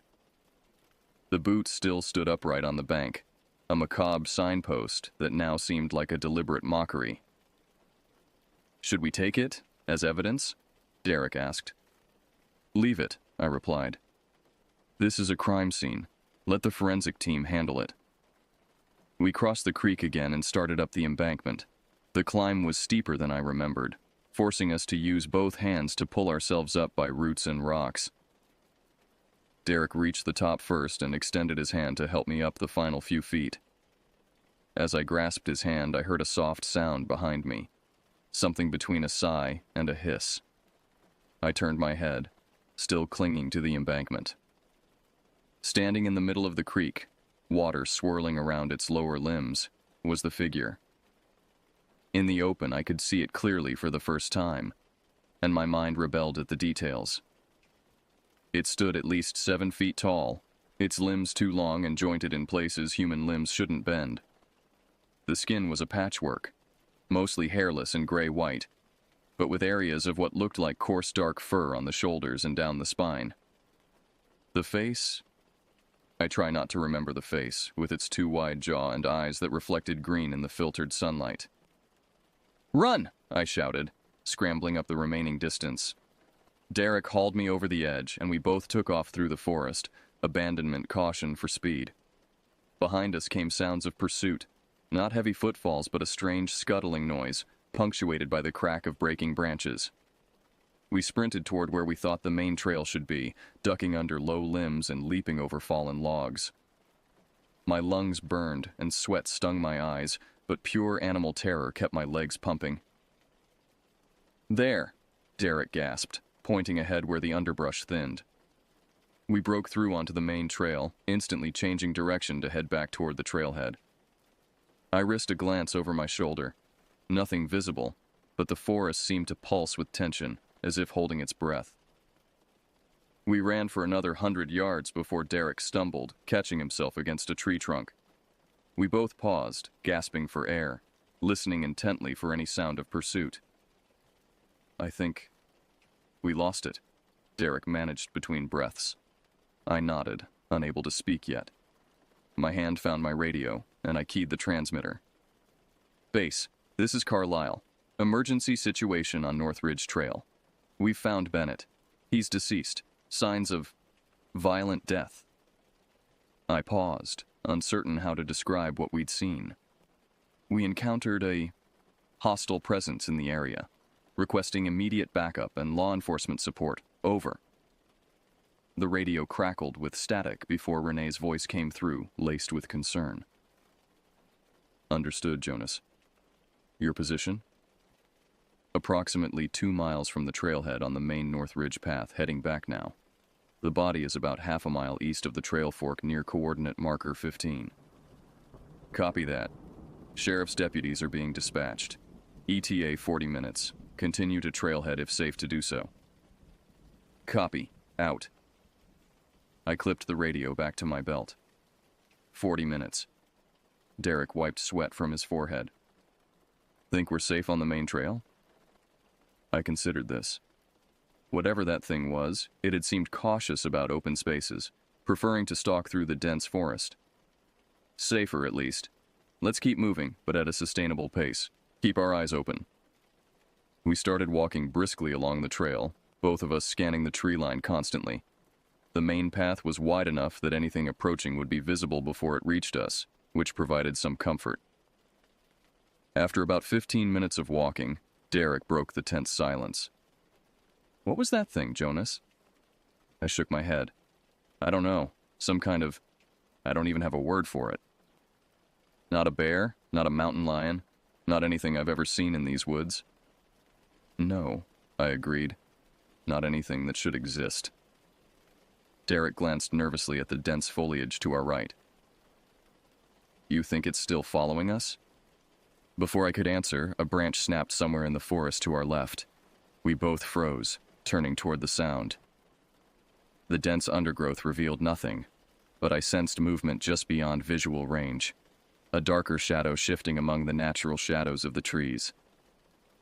"It's paralleling the trail," I whispered, "staying just out of sight." Derek drew his sidearm again. "Why doesn't it attack? It has the advantage." The question chilled me more than the creature's presence. It implied calculation, strategy, qualities that belong to hunters with intelligence, not mere predatory instinct. "Maybe it's waiting for something," I said, the words feeling ominous as they left my mouth. As if in response, a heavy cloud passed overhead, casting the forest into deeper shadow. The temperature seemed to drop several degrees in seconds. "Keep moving," I urged. "Steadily. Don't run unless I say so." We continued down the trail, walking side by side now, both facing outward, Derek watching the left side, me the right. Occasionally, we'd hear subtle sounds from the forest, a rustle here, a soft thud there, always matching our pace.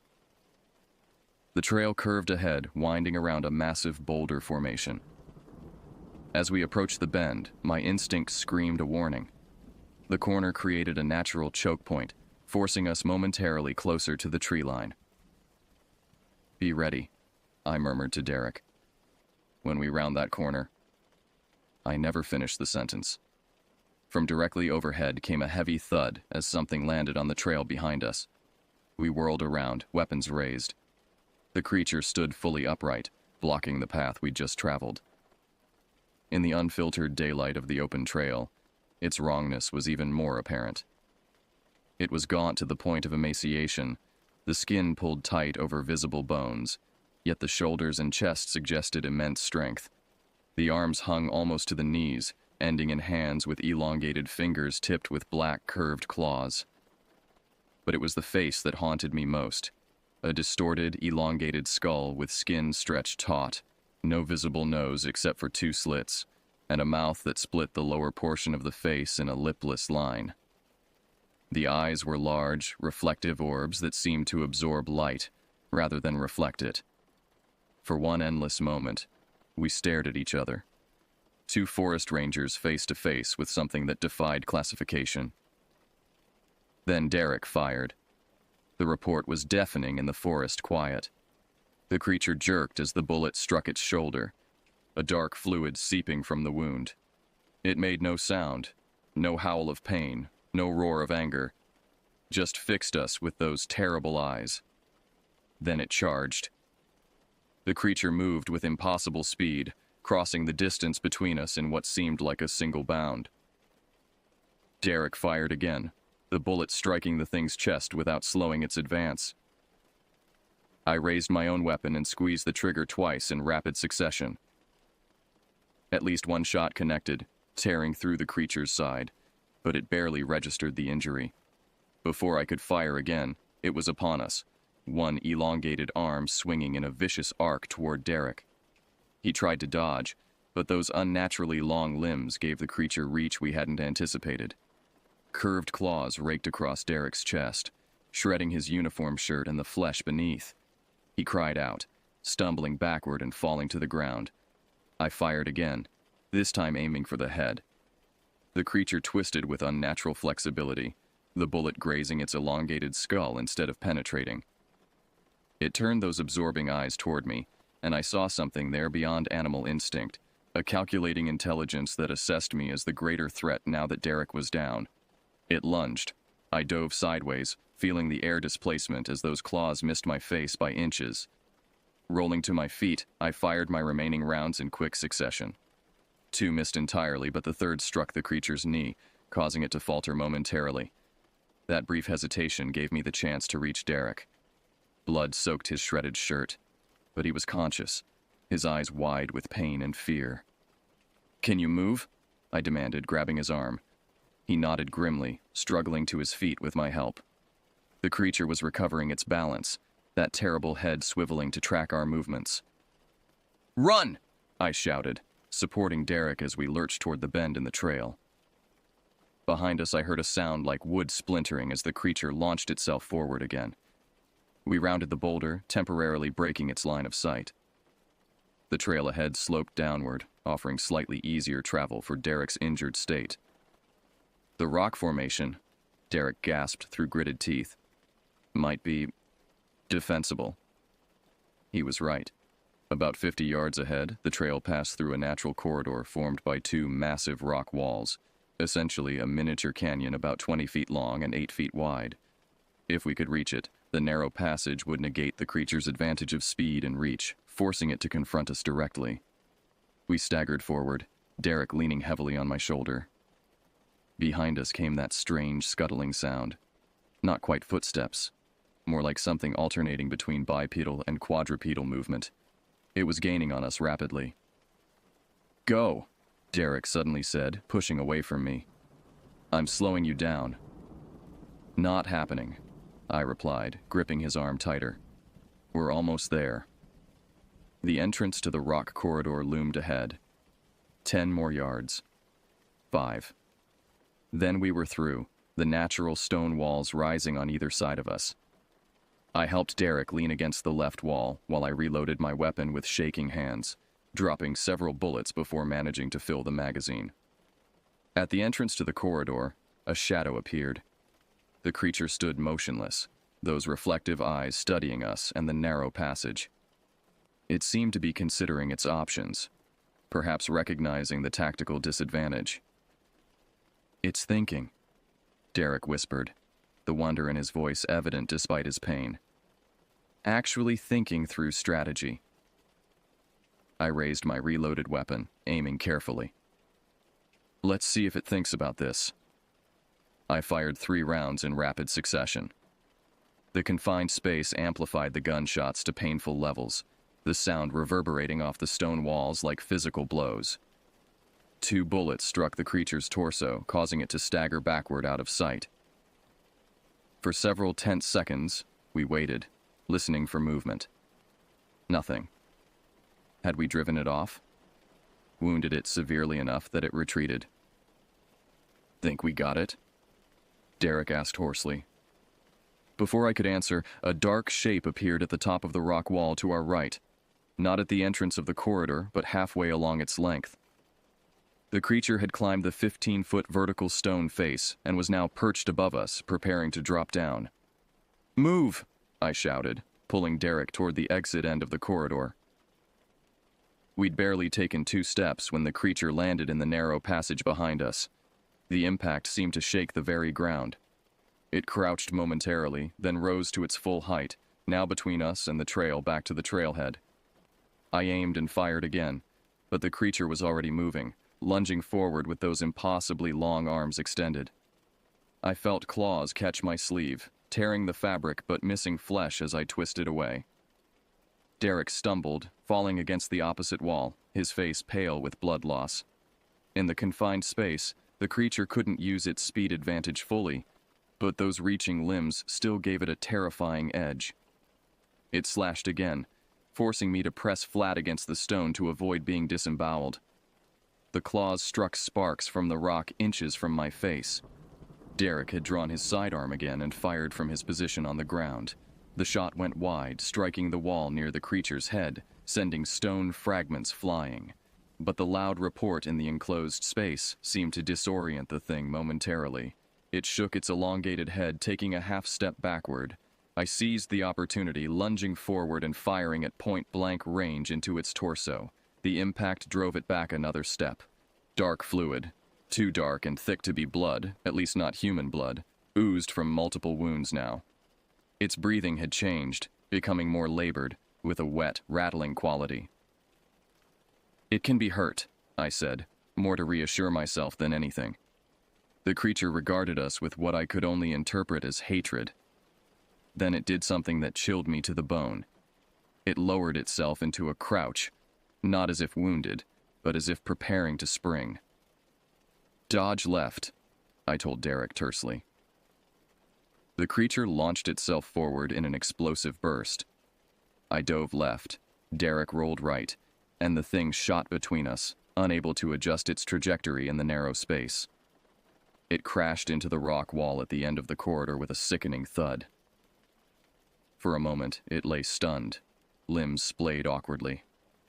I scrambled to my feet, grabbing Derek by his good arm and hauling him up. "Out! Now!" I urged, and we staggered toward the entrance of the corridor. Behind us, I heard movement as the creature recovered. We burst out of the rock passage onto the open trail, immediately veering into the forest on the opposite side.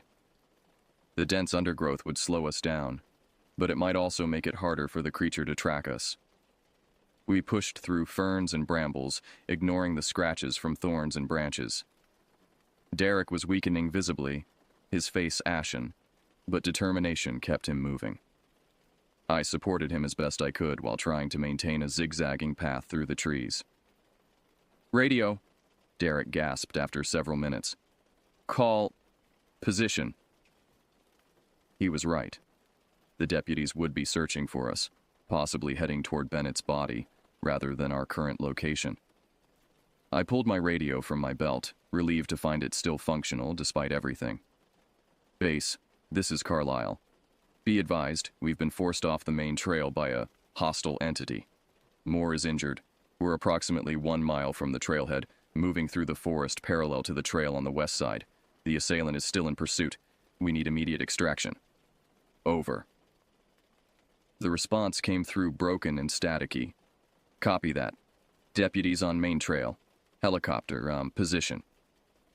"They're sending help," I told Derek. "Helicopter's coming. We just need to find a clearing for extraction." He nodded weakly. The front of his uniform was now soaked crimson, and his steps were becoming increasingly unsteady. We continued through the forest, listening constantly for signs of pursuit. Occasionally, we'd hear distant noises, branches breaking, undergrowth rustling, but never close enough to pinpoint a direction. It felt like we were being stalked, the creature circling and waiting for an opportunity rather than charging in blindly. After what seemed like hours, but was probably 20 minutes, we stumbled upon a small clearing, not much larger than a typical suburban backyard, but possibly big enough for a skilled helicopter pilot to attempt a landing. "Here," I said, helping Derek to the center of the open space. "We'll make our stand here." I eased him down to a sitting position against a fallen log, then quickly checked his wounds. 3 deep gashes ran diagonally across his chest, from shoulder to mid-torso. The bleeding had slowed but not stopped, and the edges of the wounds showed an unusual discoloration, a grayish tinge that worried me. "How bad?" Derek asked, his voice barely above a whisper. "You'll live," I lied, forcing confidence into my voice. "Help's coming." I keyed my radio again. "Base, this is Carlisle. We've reached a small clearing approximately 1 mile from the trailhead, just west of the main path. Requesting immediate helicopter extraction. Moore's condition is deteriorating. Over." This time, the response was clearer. "Copy that, Carlisle. Helicopter is en route to your GPS coordinates. ETA 7 minutes. Deputies are also converging on your location on foot. Hold position. Copy out." I turned to Derek. 7 minutes, just hang on." He nodded weakly, then his eyes widened, focusing on something behind me. "Jonas." I whirled around, raising my weapon. At the edge of the clearing, partially obscured by a large pine, stood the creature. It made no move to approach, simply watching us with those terrible reflective eyes. Dark fluid still seeped from its wounds, but its posture showed no sign of weakness or pain. "I see it," I said quietly, not taking my eyes off the thing. "Don't move." For nearly a minute, we remained in this tense standoff. The creature motionless at the forest's edge, me with my weapon trained on its torso, and Derek bleeding against the log. I could hear my own heartbeat thundering in my ears, feel the sweat trickling down my back despite the cool spring air. Then, faintly at first but growing stronger, came the distinctive whop-whop-whop of helicopter blades. Relief flooded through me, almost making my knees buckle. The creature heard it too. Its head tilted upward, tracking the sound with obvious intelligence. Then those reflective eyes returned to us, seeming to calculate, to decide. It stepped fully into the clearing. I fired immediately, the bullet striking its shoulder. It flinched but continued forward, its gait changing to something low and predatory. I fired again and again, each shot finding its mark but doing little to slow its advance. The helicopter sounds grew louder, now accompanied by shouting voices from the direction of the trail. The deputies, finally arriving. The creature paused, head swiveling between us and the new sounds. Suddenly, the forest to our right erupted with activity as 3 uniformed deputies pushed through the undergrowth, weapons drawn. They froze momentarily at the sight of the creature, their expressions shifting from professional determination to naked shock. "What the hell is that?" one of them shouted. The creature's reaction was immediate. It abandoned its approach toward us, instead sprinting with that unnatural speed toward the deputies. They opened fire in unison, the combined gunshots deafening in the small clearing. Multiple bullets struck the creature, dark fluid spraying from new wounds across its torso and limbs. It faltered, stumbling mid-stride, then veered away from both groups of humans. With what looked like a final surge of desperate energy, it bounded back into the forest, disappearing into the dense undergrowth. The deputies rushed forward, 2 maintaining their aim at where the creature had vanished. The third, a woman with sergeant's stripes, kneeling beside Derek. "We need immediate medical evacuation," she barked into her radio, examining Derek's wounds. "What the hell did this to him?" "You wouldn't believe me if I told you," I replied, the adrenaline finally ebbing and leaving me shaky and exhausted. Above us, the helicopter appeared, hovering over the small clearing and stirring the trees into a frenzy of movement. Finding it too small to land, the pilot maintained position while lowering a rescue basket. Working together, we secured Derek in the basket, his face now gray and his breathing shallow. As the winch began to lift him toward the helicopter, he grabbed my wrist with surprising strength. "It's still out there, Jonas," he whispered. "It knows who we are now." I nodded, unable to find words as the basket continued its ascent. The sergeant approached me, her expression grim. "You need medical attention too," she said, eyeing the various cuts and bruises I'd accumulated during our flight. "I'm fine," I replied automatically. "But whatever that thing was, it's injured and dangerous. We need to organize a proper hunt before nightfall." She studied my face, perhaps trying to determine if I was in shock. "The sheriff and state police are setting up a command post at the trailhead. Additional rangers and wildlife officers are en route." She paused. "Can you tell me what we're dealing with here? Some kind of bear? Mountain lion?" I looked toward where the creature had disappeared, remembering those reflective, intelligent eyes. "No," I said finally.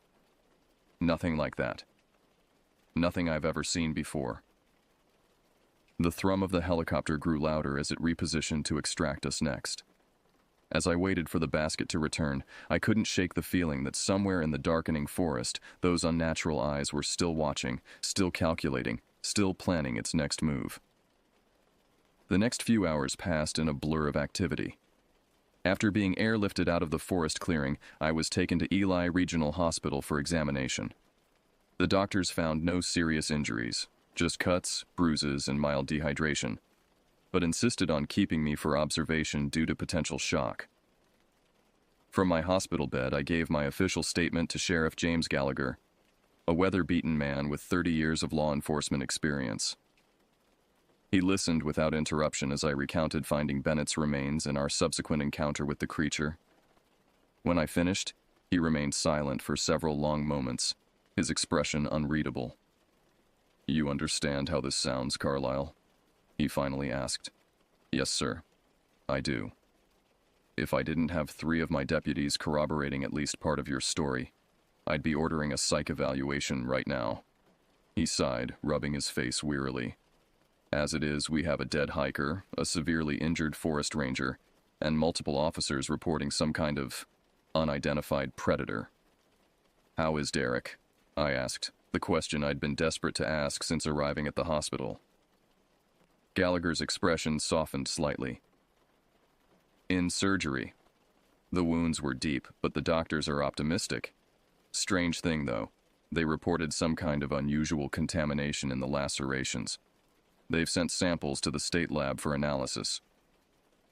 A chill ran through me, remembering the grayish tinge I'd noticed at the edges of Derek's wounds. "Sheriff," I said carefully, "whatever that thing is, it's not just physically dangerous. There's something else about it. Something wrong." "We've organized a search party," he replied, ignoring my cryptic warning. "State police, wildlife officers, my deputies, and some of your fellow rangers. They're going to find Bennett's body and track this predator." "You can't send them out there without proper preparation," I protested, sitting up despite the pain that flared across my bruised ribs. "That thing is intelligent. It adapts. It strategizes." Gallagher studied me for a moment. "The search team is heavily armed, Carlyle. They're carrying rifles, not just sidearms. If this creature is still in the area, they'll handle it." I wanted to argue further, to make him understand that conventional weapons might not be enough, but exhaustion was claiming me, making my thoughts fuzzy and disjointed. "Get some rest," the sheriff said, standing to leave. "I'll update you when the search team reports back." After he left, I drifted in and out of uneasy sleep, my dreams filled with elongated limbs and reflective eyes watching from the darkness between trees. I woke fully around dusk as a nurse came to check my vitals. "How's Ranger Moore?" I asked immediately. "He's out of surgery," she replied, checking my blood pressure. "Still in critical condition, but stable for now. The doctor can give you more details in the morning." After she left, I lay in the gathering darkness, listening to the hospital sounds outside my door. The logical part of my brain tried to make sense of what we'd encountered, a mutated bear perhaps, or some undocumented predator that had migrated into the region. But deeper instincts rejected these explanations, recognizing something fundamentally wrong about the creature that transcended biological classification. My troubled thoughts were interrupted by the buzz of my phone on the bedside table. It was a text from Renee at dispatch. "Search team lost radio contact 30 minutes ago. Sheriff requesting you call ASAP." My heart sank as I dialed Gallagher's number. He answered on the first ring. "Carlyle, how mobile are you?" "I can walk," I replied, already swinging my legs over the side of the bed. "What's happened?" "Search team reached Bennett's location and confirmed your description of the scene. They were tracking what they believed to be the injured predator when we lost contact. Last transmission mentioned unusual movement in the trees above them." I closed my eyes briefly. They didn't listen. It adapts its hunting strategy. "I need you at the command post," Gallagher continued, ignoring my comment. "You're the only one who's encountered this thing and made it out. We're organizing a rescue operation and I want your input." "I'll be there in 20 minutes, I said, already looking for my clothes. Against medical advice, I checked myself out of the hospital and caught a ride to the trailhead with a deputy. Night had fallen completely by the time we arrived, the forest a wall of impenetrable darkness beyond the harsh glare of portable floodlights. The command post buzzed with tense activity. Officers and rangers huddled over maps, radio operators trying repeatedly to contact the missing search team, and medical personnel standing by with grim expressions. Sheriff Gallagher met me at the edge of the activity, his face lined with worry. "Glad you're here, Carlisle. Situation's deteriorating fast." "Have you considered calling in state or federal resources?" I asked, scanning the assembled personnel. There were perhaps 20 people total, not nearly enough for what we were facing. "Already did. State Police Tactical Unit is en route, ETA 90 minutes. I've also got a call in to the Department of Natural Resources for wildlife specialists." "And the missing team?" 6 personnel. 2 of my deputies, 2 state police officers, and 2 of your fellow rangers. Last known position was near where you reported finding Bennett's body. They'd been following a blood trail, presumably from the creature you wounded." I nodded, trying to think tactically despite the fear gnawing at my gut. "If we're going after them, we need to change our approach. No small teams. Move as a single unit, and we need better weapons." Gallagher led me to a table where a Forest Service map was spread out, weighted down with rocks at the corners. "The tactical team will bring heavier firepower. For now, we've got shotguns and hunting rifles in addition to service weapons." I studied the map, locating the outcrop where Derek and I had first spotted the creature, and the creek where we'd found the boot. "It knows these woods better than we do. It used the trees for ambush against the search team. We need to stay in open areas where possible. Avoid dense cover." "You're talking about it like it's thinking, planning," one of the rangers commented, skepticism evident in his tone. I met his gaze steadily. "That's exactly what it's doing. This isn't just an animal acting on instinct. It learns, it adapts. It recognized the threat of our weapons and changed its tactics accordingly." An uncomfortable silence fell over the group. Finally, Gallagher spoke. "Carlisle, I need you to be absolutely clear. What exactly do you think we're dealing with here?"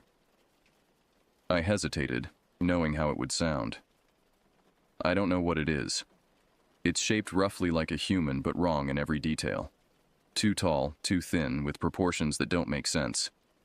It moves faster than anything I've ever seen, and it's strong enough to—" I trailed off, remembering what it had done to Bennett's body. "And you're certain it's not a bear or other known predator?" Gallagher pressed. "Absolutely certain," I replied without hesitation. "Bears don't climb vertical rock faces in seconds. They don't strategize or set traps, and they don't have eyes that watch you with calculation and hatred." The silence that followed was broken by the crackle of a radio. Everyone tensed, turning toward the communications desk where an operator was adjusting dials. "Repeat last transmission," the operator said urgently. "You're breaking up." Through bursts of static came a fragmented voice. "Ambushed. 3 down. Can't see where. Coming from the trees." "That's Decker," one of the deputies said, identifying his colleague's voice. "They're still alive." The transmission continued, more static than words now. "Not animal. Oh God, it's position Fox 7. Need immediate." Then silence. The radio operator tried repeatedly to re-establish contact, but there was no response. Gallagher turned to the assembled group, his decision made. "We're mounting a rescue operation immediately. Full team, maximum firepower. Carlisle, you're with me as consultant only. You're not fully recovered and not officially on duty." I started to protest, but realized he was right. In my current state, I might be more liability than asset. "I need a radio and sidearm at minimum," I insisted, "and I'm staying with the command team." He nodded curtly, then addressed the group. "We move in 15 minutes. Check your gear, comms, and ammunition. This is a rescue mission, but be prepared for hostile contact." As the team dispersed to prepare, I pulled Gallagher aside. "Sheriff, there's something else you should know. When that thing injured Derek, the wounds showed unusual discoloration. The doctors mentioned contamination. I think its claws might carry some kind of toxin." He frowned. "All the more reason for caution. I'll inform the medics." The next 15 minutes passed in a flurry of preparation. I was issued a radio and a Glock similar to my service weapon, which I hoped I wouldn't need to use. The rescue team assembled, 12 personnel total, including Gallagher and myself. The remaining officers would maintain the command post and coordinate with incoming state resources. Just before we departed, I visited the medical tent where the team's 2 paramedics were checking their kits. "If you encounter anyone with claw wounds," I told them, "be extremely careful with the wounds. There may be a toxic or infectious agent present. Use full protective gear." They exchanged glances but nodded seriously. Word had spread quickly about the unusual circumstances, and no one was taking chances. At 9:45 p.m., our group set out along the main trail, powerful flashlights cutting through the darkness. The night was unusually still. No wind stirred the branches, and the typical forest sounds were absent. It felt as if the woods themselves were holding their breath, waiting. We moved in tight formation. 2 officers on point, the main group in a loose cluster, and 2 rangers bringing up the rear. Every few minutes, the radio operator with us would attempt to contact the missing team, but there was never any response. As we approached the trail fork where Derek and I had first turned off the main path, tensions visibly increased. Flashlight beams swept constantly from side to side, scanning the surrounding forest. Above us, the tree canopy created a ceiling of darkness, branches occasionally shifting against the night sky, though there was no wind. Movement. One of the officers on point suddenly whispered, his rifle coming up to his shoulder. Everyone froze, lights converging on where he was pointing. For a moment, I saw nothing. Then a shadow seemed to detach itself from a tree trunk about 30 yards ahead, flowing with liquid grace to another position before vanishing completely. "Spread out," Gallagher ordered quietly. "Create a perimeter. Nothing gets past us." The team reorganized into a rough circle, all facing outward with weapons ready. I stood near the center with Gallagher and the radio operator, my borrowed Glock feeling woefully inadequate. "Could be wildlife," one of the rangers suggested, though his tone lacked conviction. "Not moving like that," another replied. For several minutes, we maintained position, scanning the darkness. Occasionally, someone would report movement in their sector, but nothing definitive, just shadows shifting in ways that might have been tricks of the light or genuine threats. "We can't stay here all night," Gallagher finally said. "We need to push forward to the last known position of the search team." He was right, but every instinct screamed that moving deeper into the forest was walking into a trap. I was about to share this concern when a sound froze the blood in my veins. A long, low wail that seemed to come from everywhere at once. It wasn't quite human, nor was it like any animal call I'd ever heard. It resonated with a quality that made my teeth ache and the hairs on my arms stand up. "What the hell was that?" someone whispered. No one answered because no one knew. The sound came again, closer this time, and distinctly from our left. All flashlights swung in that direction, illuminating nothing but trees and undergrowth. "Move out," Gallagher ordered, his voice tight. "Keep formation. Head toward checkpoint Fox 7. We advanced slowly, everyone on high alert. The trail narrowed as we approached the area where Derek and I had first left it to follow the drag marks. I pointed this out to Gallagher, and he nodded grimly. "According to your report, the body was found east of here, down an embankment and across a creek. Yes, there should be signs of the first search team passing through. Broken branches, footprints." He directed the point officers to look for such signs, and soon they found them. Multiple boot prints in the soft earth leading away from the trail in the same direction Derek and I had gone earlier that day. We followed this new trail, moving even more cautiously now. The terrain became increasingly difficult. The same steep embankment, the same shallow creek. At the water's edge, several officers paused, scanning the opposite bank with their lights. "The boot is gone," I noted, indicating where Derek and I had found Bennett's hiking boot standing upright.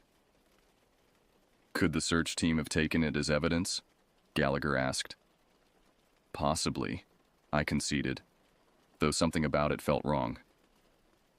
We crossed the creek and began ascending the opposite slope, following the clear trail left by the search team. Their boot prints showed they'd been moving quickly, not taking the care to be quiet that we were now. At the top of the slope, we found the first sign that something had gone terribly wrong. A state police officer's cap lay on the ground, surrounded by what looked like struggle marks in the dirt and fallen leaves. Nearby, a flashlight had been dropped, its beam still weakly illuminating a patch of ferns. "Form a search grid," Gallagher ordered. "Look for blood, shell casings, anything that might tell us what happened." The team spread out, methodically examining the area. I moved toward where I remembered the rocky outcrop should be, my flashlight beam playing over the ground. Near the base of the outcrop, I found spent shell casings, a lot of them, indicating multiple weapons had been fired. "Sheriff," I called, keeping my voice low. "Evidence of gunfire here." Gallagher joined me, crouching to examine the casings. Different calibers, they all fired, but no blood, no bodies. "They might have retreated," I suggested, though without much hope. "Or been taken." His expression darkened at the implication. Taken where, and by what? Before I could respond, one of the rangers called out from several yards away. "I've got a blood trail. Not human, I think. Too dark." We converged on his position. He was right. Dark, almost black fluid spattered across leaves and tree bark, leading away from the area of gunfire toward a dense thicket of old-growth trees. "Same kind of fluid I saw coming from the creature when we shot it," I confirmed. Gallagher considered our options. "If it's injured, it might have retreated to wherever it lairs, and it might have taken our people with it. Or killed them and took the remains," I said, unable to avoid thinking of what we'd seen it doing to Bennett's body.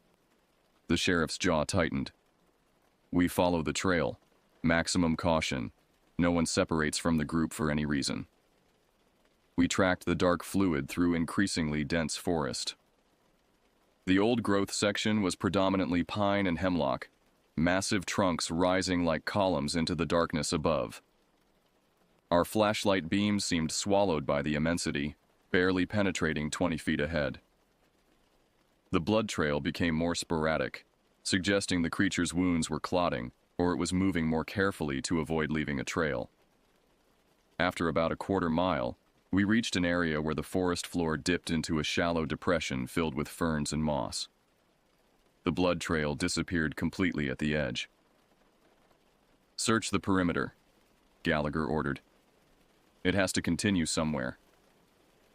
The team spread out around the depression, examining the ground carefully. I moved slightly apart from the others, scanning my section methodically.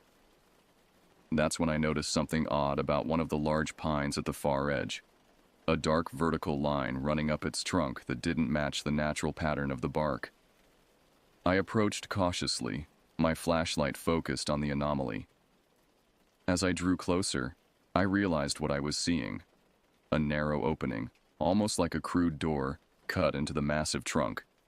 The edges were rough, as if torn rather than cut, and the dark fluid we'd been tracking was smeared around the opening. "Sheriff," I called, keeping my voice low but urgent. "I think I found something." Gallagher appeared at my side, his expression changing from questioning to alarm as he saw what I was indicating. He signaled the rest of the team to approach quietly. As they gathered around, we all stared at the opening with a mixture of confusion and dread. It was roughly 7 feet tall and perhaps 3 feet wide, large enough for a human to pass through sideways, or for something long-limbed and thin to enter easily. "What the hell?" one of the deputies muttered. "Trees don't just split open like that." "This one didn't," I replied, pointing to marks around the edges that looked disturbingly like claw gouges. "Something made this." Gallagher directed his flashlight beam into the opening.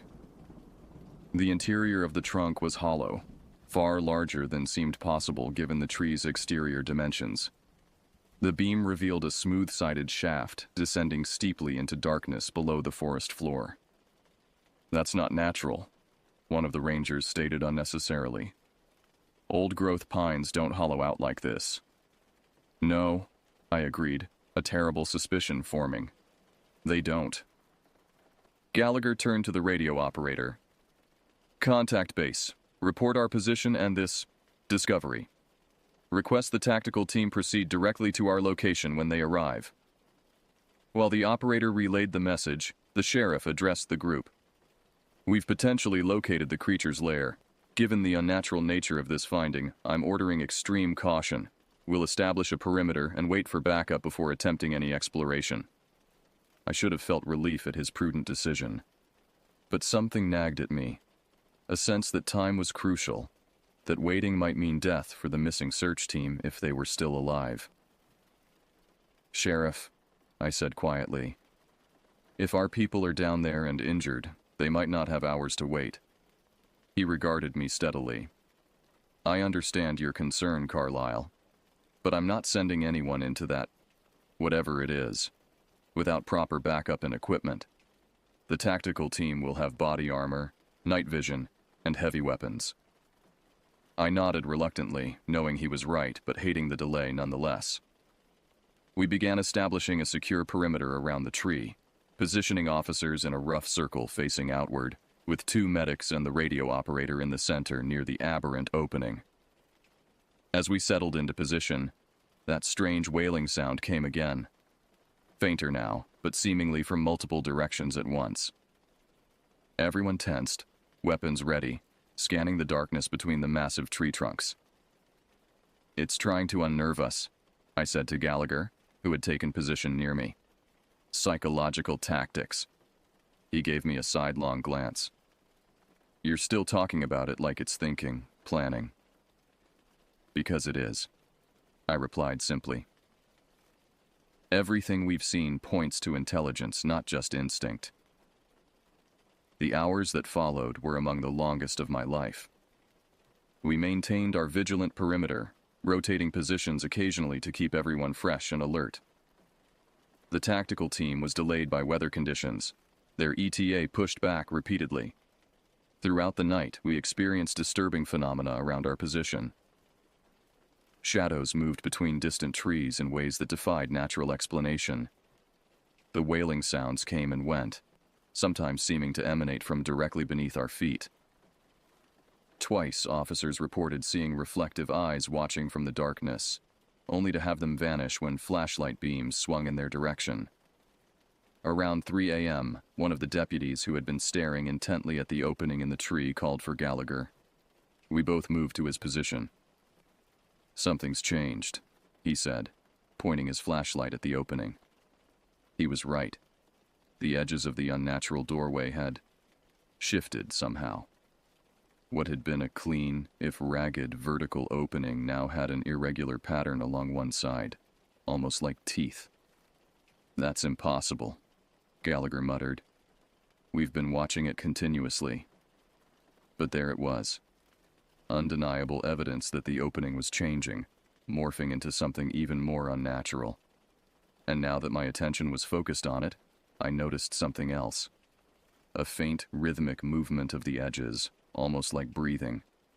"We need to pull back," I said, the certainty in my voice surprising even me. "Right now." Gallagher hesitated only briefly before nodding. "Everyone, fall back 20 yards. Maintain the perimeter at wider range."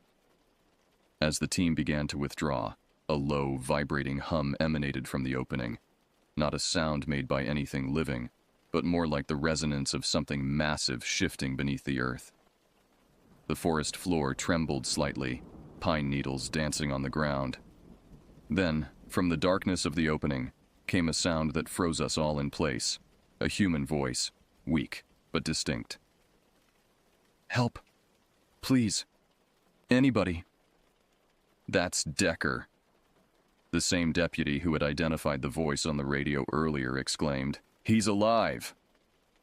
Before anyone could react, a figure stumbled from the opening. A man in a torn state police uniform, covered in dirt and dark stains. He fell to his knees just outside the tree, one arm clutched across his torso. 2 officers rushed forward to help him, but I shouted a warning. "Wait! Something's wrong!" They hesitated, looking back at me in confusion. I pointed my flashlight directly at the fallen officer's face, revealing what my instincts had already sensed. His eyes were wrong, reflecting the light with the same oily sheen I'd seen in the creature's gaze. "That's not Decker," I said firmly.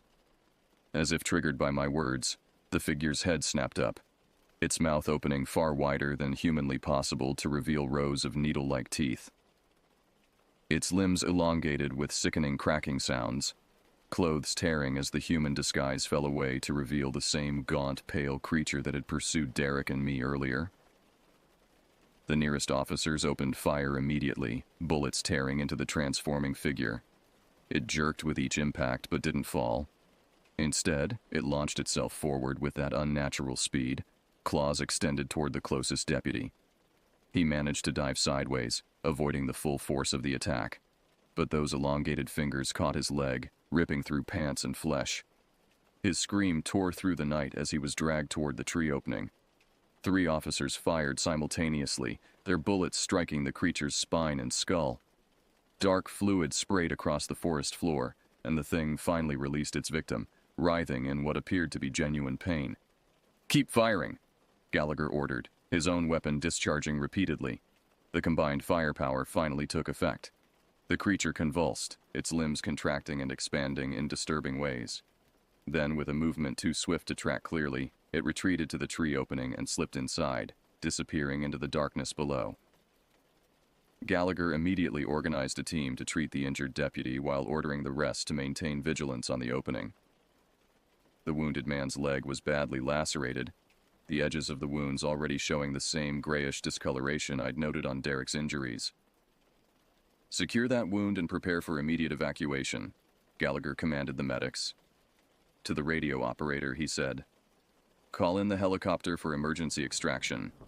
And where the hell is that tactical team?" 20 minutes out, sir," came the reply. I approached the tree opening cautiously, staying beyond arm's reach of the bizarre, tooth-like protrusions that now lined one side. The darkness within seemed to pulse with its own rhythm, and a faint, acrid odor emanated from the depths. "We can't wait for the tactical team," I told Gallagher when he joined me. "That thing is injured again. This might be our only chance to finish it and potentially rescue any survivors." He studied my face, perhaps looking for signs of recklessness or shock. Finding none, he nodded slowly. "What do you propose?" "A small team, 3 of us, heavily armed. We go in, locate any survivors, and get out. No heroics, no extended exploration. And if we encounter that thing again?" "We kill it," I said simply. "Empty every round we have into it if necessary." Gallagher considered this, then made his decision. "I'll take 2 volunteers besides myself. You stay here, Carlisle. Coordinate with the tactical team when they arrive." I started to protest, but he cut me off. "That's an order. You're still technically a patient who left against medical advice. I can't authorize you to participate in this operation." Reluctantly, I nodded, knowing he was right from a procedural standpoint. 2 officers quickly volunteered, a state police sergeant named Martinez, and one of the forest rangers, Alan Wickham, whom I knew had military experience. They prepared quickly, loading up with extra ammunition and powerful flashlights. Gallagher addressed the remaining team. "If we're not back or in radio contact within 30 minutes, you wait for the tactical team. No one else goes in. Is that clear?" Everyone nodded grimly. With final checks of their equipment, Gallagher and his 2 volunteers approached the opening in the tree. The tooth-like protrusions seemed to quiver slightly as they drew near, but remained still as the 3 men cautiously entered the darkness, their flashlight beams quickly swallowed by the impossible depth within. The minutes that followed were among the most tense I've ever experienced. We maintained our perimeter, all eyes alternating between the forest around us and the unnatural opening in the tree. The radio operator tried repeatedly to contact Gallagher's team, but received only static in response. 23 minutes after they'd entered, we heard gunfire from deep below. Multiple weapons discharged in rapid succession, the sounds oddly muffled by whatever lay between us and their source. Then silence again. 28 minutes. The tactical team arrived, 6 heavily armed officers in body armor, led by a captain who quickly assessed the situation and began organizing a rescue operation for Gallagher's team. I briefed him rapidly on what we knew and what we'd seen. 30 minutes. As the tactical team prepared to enter the tree, a sound drew our attention, scrabbling from within the opening, growing louder by the second. We all trained weapons on the dark void, unsure what would emerge. A hand appeared at the edge. Human, covered in dirt and blood, but definitely human. Then Sheriff Gallagher's face came into view, his expression a mixture of exhaustion and horror. "Help us out," he gasped. "We've got wounded." The tactical team rushed forward, helping to extract first Gallagher, then Martinez, who was supporting the barely conscious form of Ranger Wickham. The Ranger's left arm hung at an odd angle, clearly broken, and deep lacerations across his chest seeped blood through hastily applied field dressings. Most shocking, however, was what came next. 2 members of the original search team, alive but in terrible condition. One had a makeshift tourniquet around his thigh. The other appeared to be in shock, his eyes vacant and his movements mechanical as the tactical team helped him clear the opening. Once everyone was out and the wounded were being treated, Gallagher pulled me aside, his voice low and urgent. "We found them in some kind of chamber, about 30 feet down. There were others too, but..." He shook his head, unable to continue for a moment. "That thing was feeding on them, storing them for later, like a goddamn larder." I felt sick, but pressed for more information. "The creature? Did you kill it?" "We hit it with everything we had. It fell into some kind of lower chamber, deeper than our lights could penetrate. I don't know if it's dead, but it's badly wounded at minimum." He looked back at the tree opening, which now seemed to be slowly contracting, the edges drawing together like a healing wound. "Get everyone away from that thing," he ordered suddenly. "Right now." The urgency in his voice prompted immediate action. The tactical team helped move the wounded further from the tree as the opening continued to contract visibly now, the tooth-like protrusions meshing together. "What about the others?" I asked. "The rest of the search team?" Gallagher's expression told me everything I needed to know. There was nothing left to recover. Within minutes, the opening had sealed completely, leaving no trace that it had ever existed except for the dark fluid spattered on the surrounding ground and the traumatized survivors we'd managed to rescue. As dawn broke over the forest, casting long shadows through the ancient trees, I couldn't shake the feeling that we'd encountered something that shouldn't exist in our world, something that had found its way in through some crack in reality and made its lair beneath our forests. And despite Gallagher's belief that we'd wounded it severely, I sensed that we hadn't seen the last of the thing that hunted in the woods around Ely, Minnesota. 3 weeks after our encounter in the Ely forest, I sat in a sterile hospital room, watching Derek Moore struggle through his physical therapy. His wounds had healed poorly, the strange contamination in the lacerations causing complications that baffled the medical staff. The grayish discoloration had spread from the wound sites, creating web-like patterns under his skin that gradually faded to his normal tone at the edges. "Looking better today," I lied, trying to sound encouraging as he grimaced through another repetition of arm raises. "You're a terrible liar, Jonas," he replied, but managed a weak smile. "But I appreciate the effort." The physical therapist, a no-nonsense woman named Brenda, gave him a brief reprieve. 5-minute break, then we're doing the resistance bands. After she stepped out, Derek lowered his voice. "Any updates on the investigation?" I glanced toward the door to ensure we were truly alone. "Not officially. The state has classified the entire incident. DNR is calling it a wildlife attack by an unidentified predator. Bennett's death is attributed to a large carnivore, possibly a bear with unusual pathology." Derek snorted. "Of course they are. Can't have people thinking there's something in those woods that science can't explain." "Sheriff Gallagher is fighting the classification," I continued. "He wants a more thorough investigation, maybe federal involvement. But he's hitting brick walls at every turn." "And the tree? The opening?" I hesitated.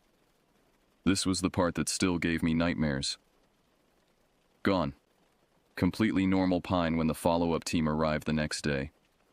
Core samples showed no evidence of hollowing or any internal structure. If we didn't have photos and multiple witnesses, they'd say we all hallucinated, Derek finished. He stared out the window for a moment, his expression troubled. The others who were injured, Martinez, Wickham, those two from the first search team, are they showing the same symptoms? I nodded grimly. Similar tissue discoloration around their wounds, delayed healing, recurring infections that don't respond to standard antibiotics. The CDC sent a team last week, but they're being very tight-lipped about their findings. Derek absently rubbed his chest where the worst of his injuries had been. I feel different, Jonas. Not just physically. It's like... He struggled to find the words. Like there's something else in my head sometimes. Watching. Listening. A chill ran through me. Have you told the doctors? They sent a psychiatrist. She prescribed anti-anxiety medication and suggested PTSD. His laugh was bitter. Maybe she's right. Maybe we all just went temporarily insane out there. But we both knew that wasn't true. Too many people had seen the creature. Too many had been injured or killed by it. Whatever had been living beneath that ancient pine was real. Terrifyingly, impossibly real. I put in for a transfer, I said, changing the subject. Yellowstone. Figure a change of scenery might do me good. Derek nodded. Smart move. I'm done with the Forest Service once I'm discharged. My sister has a contracting business in Arizona. Says she can use a partner.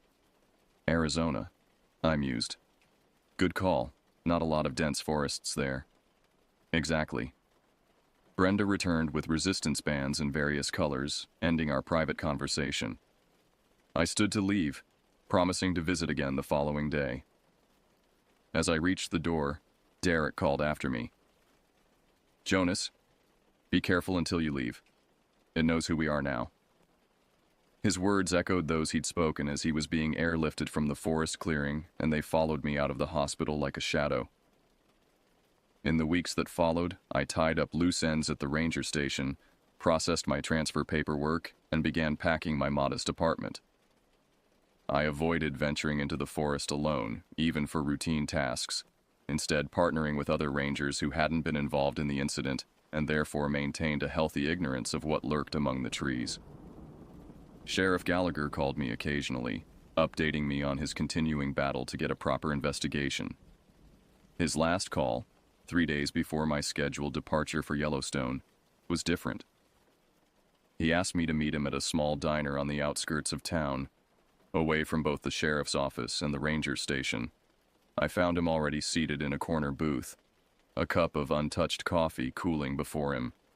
He looked older than when I'd last seen him, new lines etched around his eyes and mouth. Thanks for coming, Carlisle, he said as I slid into the seat across from him. Of course. What's so urgent it couldn't be discussed over the phone? He glanced around the nearly empty diner before speaking, his voice low. They're covering it up, not just classifying it, actively suppressing information. Who is they? I asked, though I had my suspicions. Started with state officials, but now there are federal types involved. Men in suits who don't identify which agency they're with. They've confiscated all the physical evidence. Blood samples, tissue samples from the victims, shell casings from the scene. Everything. I frowned. On what authority? National security, if you can believe that. His laugh was humorless. Apparently, an unidentified predator in northern Minnesota constitutes a threat to national security. The waitress approached, and we both fell silent until she'd taken my order and retreated. Once she was out of earshot, Gallagher continued. There's more. 3 days ago, a surveying team reported finding a dead deer about 5 miles northeast of where we encountered the creature. The description of the carcass... He paused, visibly uncomfortable. It matches what we saw with Bennett's body. Systematic removal of soft tissue, strange positioning of the remains. My coffee arrived, but I no longer had any appetite. You think it survived? I'm certain it did, and I think it's not the only one. He pulled out his phone, scrolled briefly, then turned it to show me a grainy image. This was captured by a wildlife monitoring camera near the Canadian border, about 80 miles from Ely. The photo showed a nighttime forest scene, illuminated by the camera's infrared flash. At first, I saw nothing unusual, just trees and underbrush. Then I noticed it. A tall, thin silhouette partially hidden behind a large trunk. The proportions were unmistakable. Too tall, too thin, limbs too long. The head was turned directly toward the camera, reflective eyes creating 2 pinpoints of light in the darkness. "When was this taken?" I asked, my mouth suddenly dry. "Week ago. And there's been another disappearance, hiker on the border route trail. No body found yet, but..." He didn't need to finish the thought. "Have you shown this to your federal friends?" "They confiscated the original and told me to forget I ever saw it. Good thing I kept a copy." He tucked the phone away. "That's not why I asked you here, though. I need to know if you've experienced any unusual symptoms since your encounter with that thing." The question caught me off guard. "Symptoms? Like what?" Gallagher leaned forward, voice dropping even lower. "Dreams. Vivid ones. About forests you've never seen. Moments of lost time. Unusual physical changes, however minor." A chill ran through me as I thought about Derek's web-like discolorations and his comment about feeling something else in his head. "No, nothing like that. Why?" He studied my face, perhaps looking for signs of deception. "Two of the men who were injured in the second encounter, Martinez and one of the deputies, they've been experiencing changes. Started with the discoloration around their wounds, but it's progressed. Martinez's wife reported that he woke up speaking a language she'd never heard before. The deputy has developed unusual sensitivity to light and sound. And the others? Wickham? The search team survivors? Similar reports. Psychological changes mostly, but some physical anomalies too. The CDC team has them in isolation now, claiming it's to prevent potential contagion. But I think they're more interested in studying them than helping them." I thought of Derek alone in that hospital room, describing something watching from inside his own mind. "What about Moore? My partner?" "Don't know. His medical records were classified above my clearance level 3 days ago." Gallagher looked genuinely troubled. "That's part of why I wanted to talk to you before you left. You're the only one who had direct contact with that thing and didn't suffer physical injuries.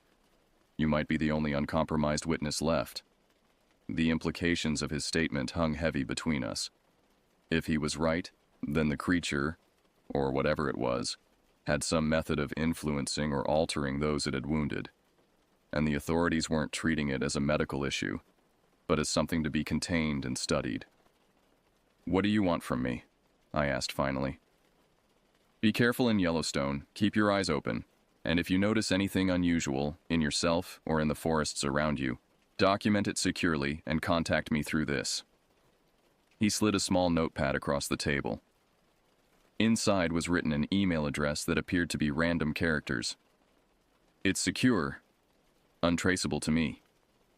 Check it weekly for messages."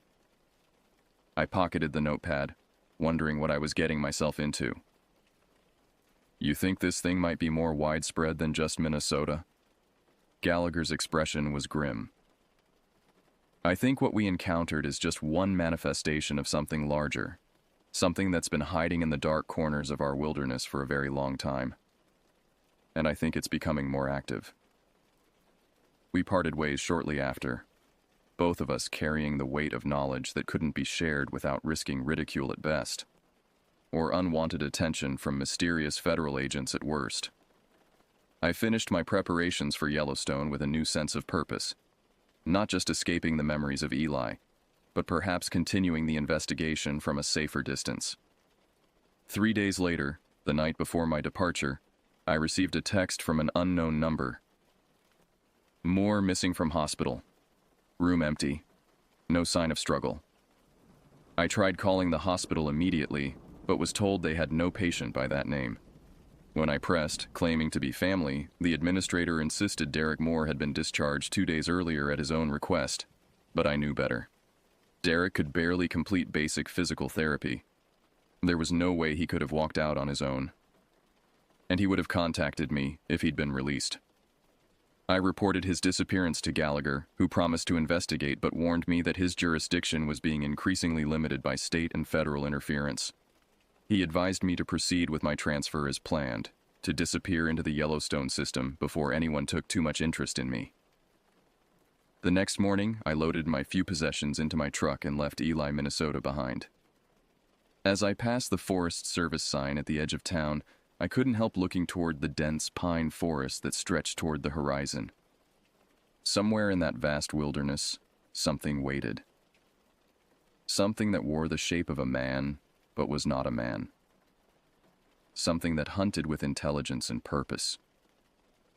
And perhaps, I thought with growing unease, something that could change those it wounded, altering them from within until they became, what? Puppets? Vessels?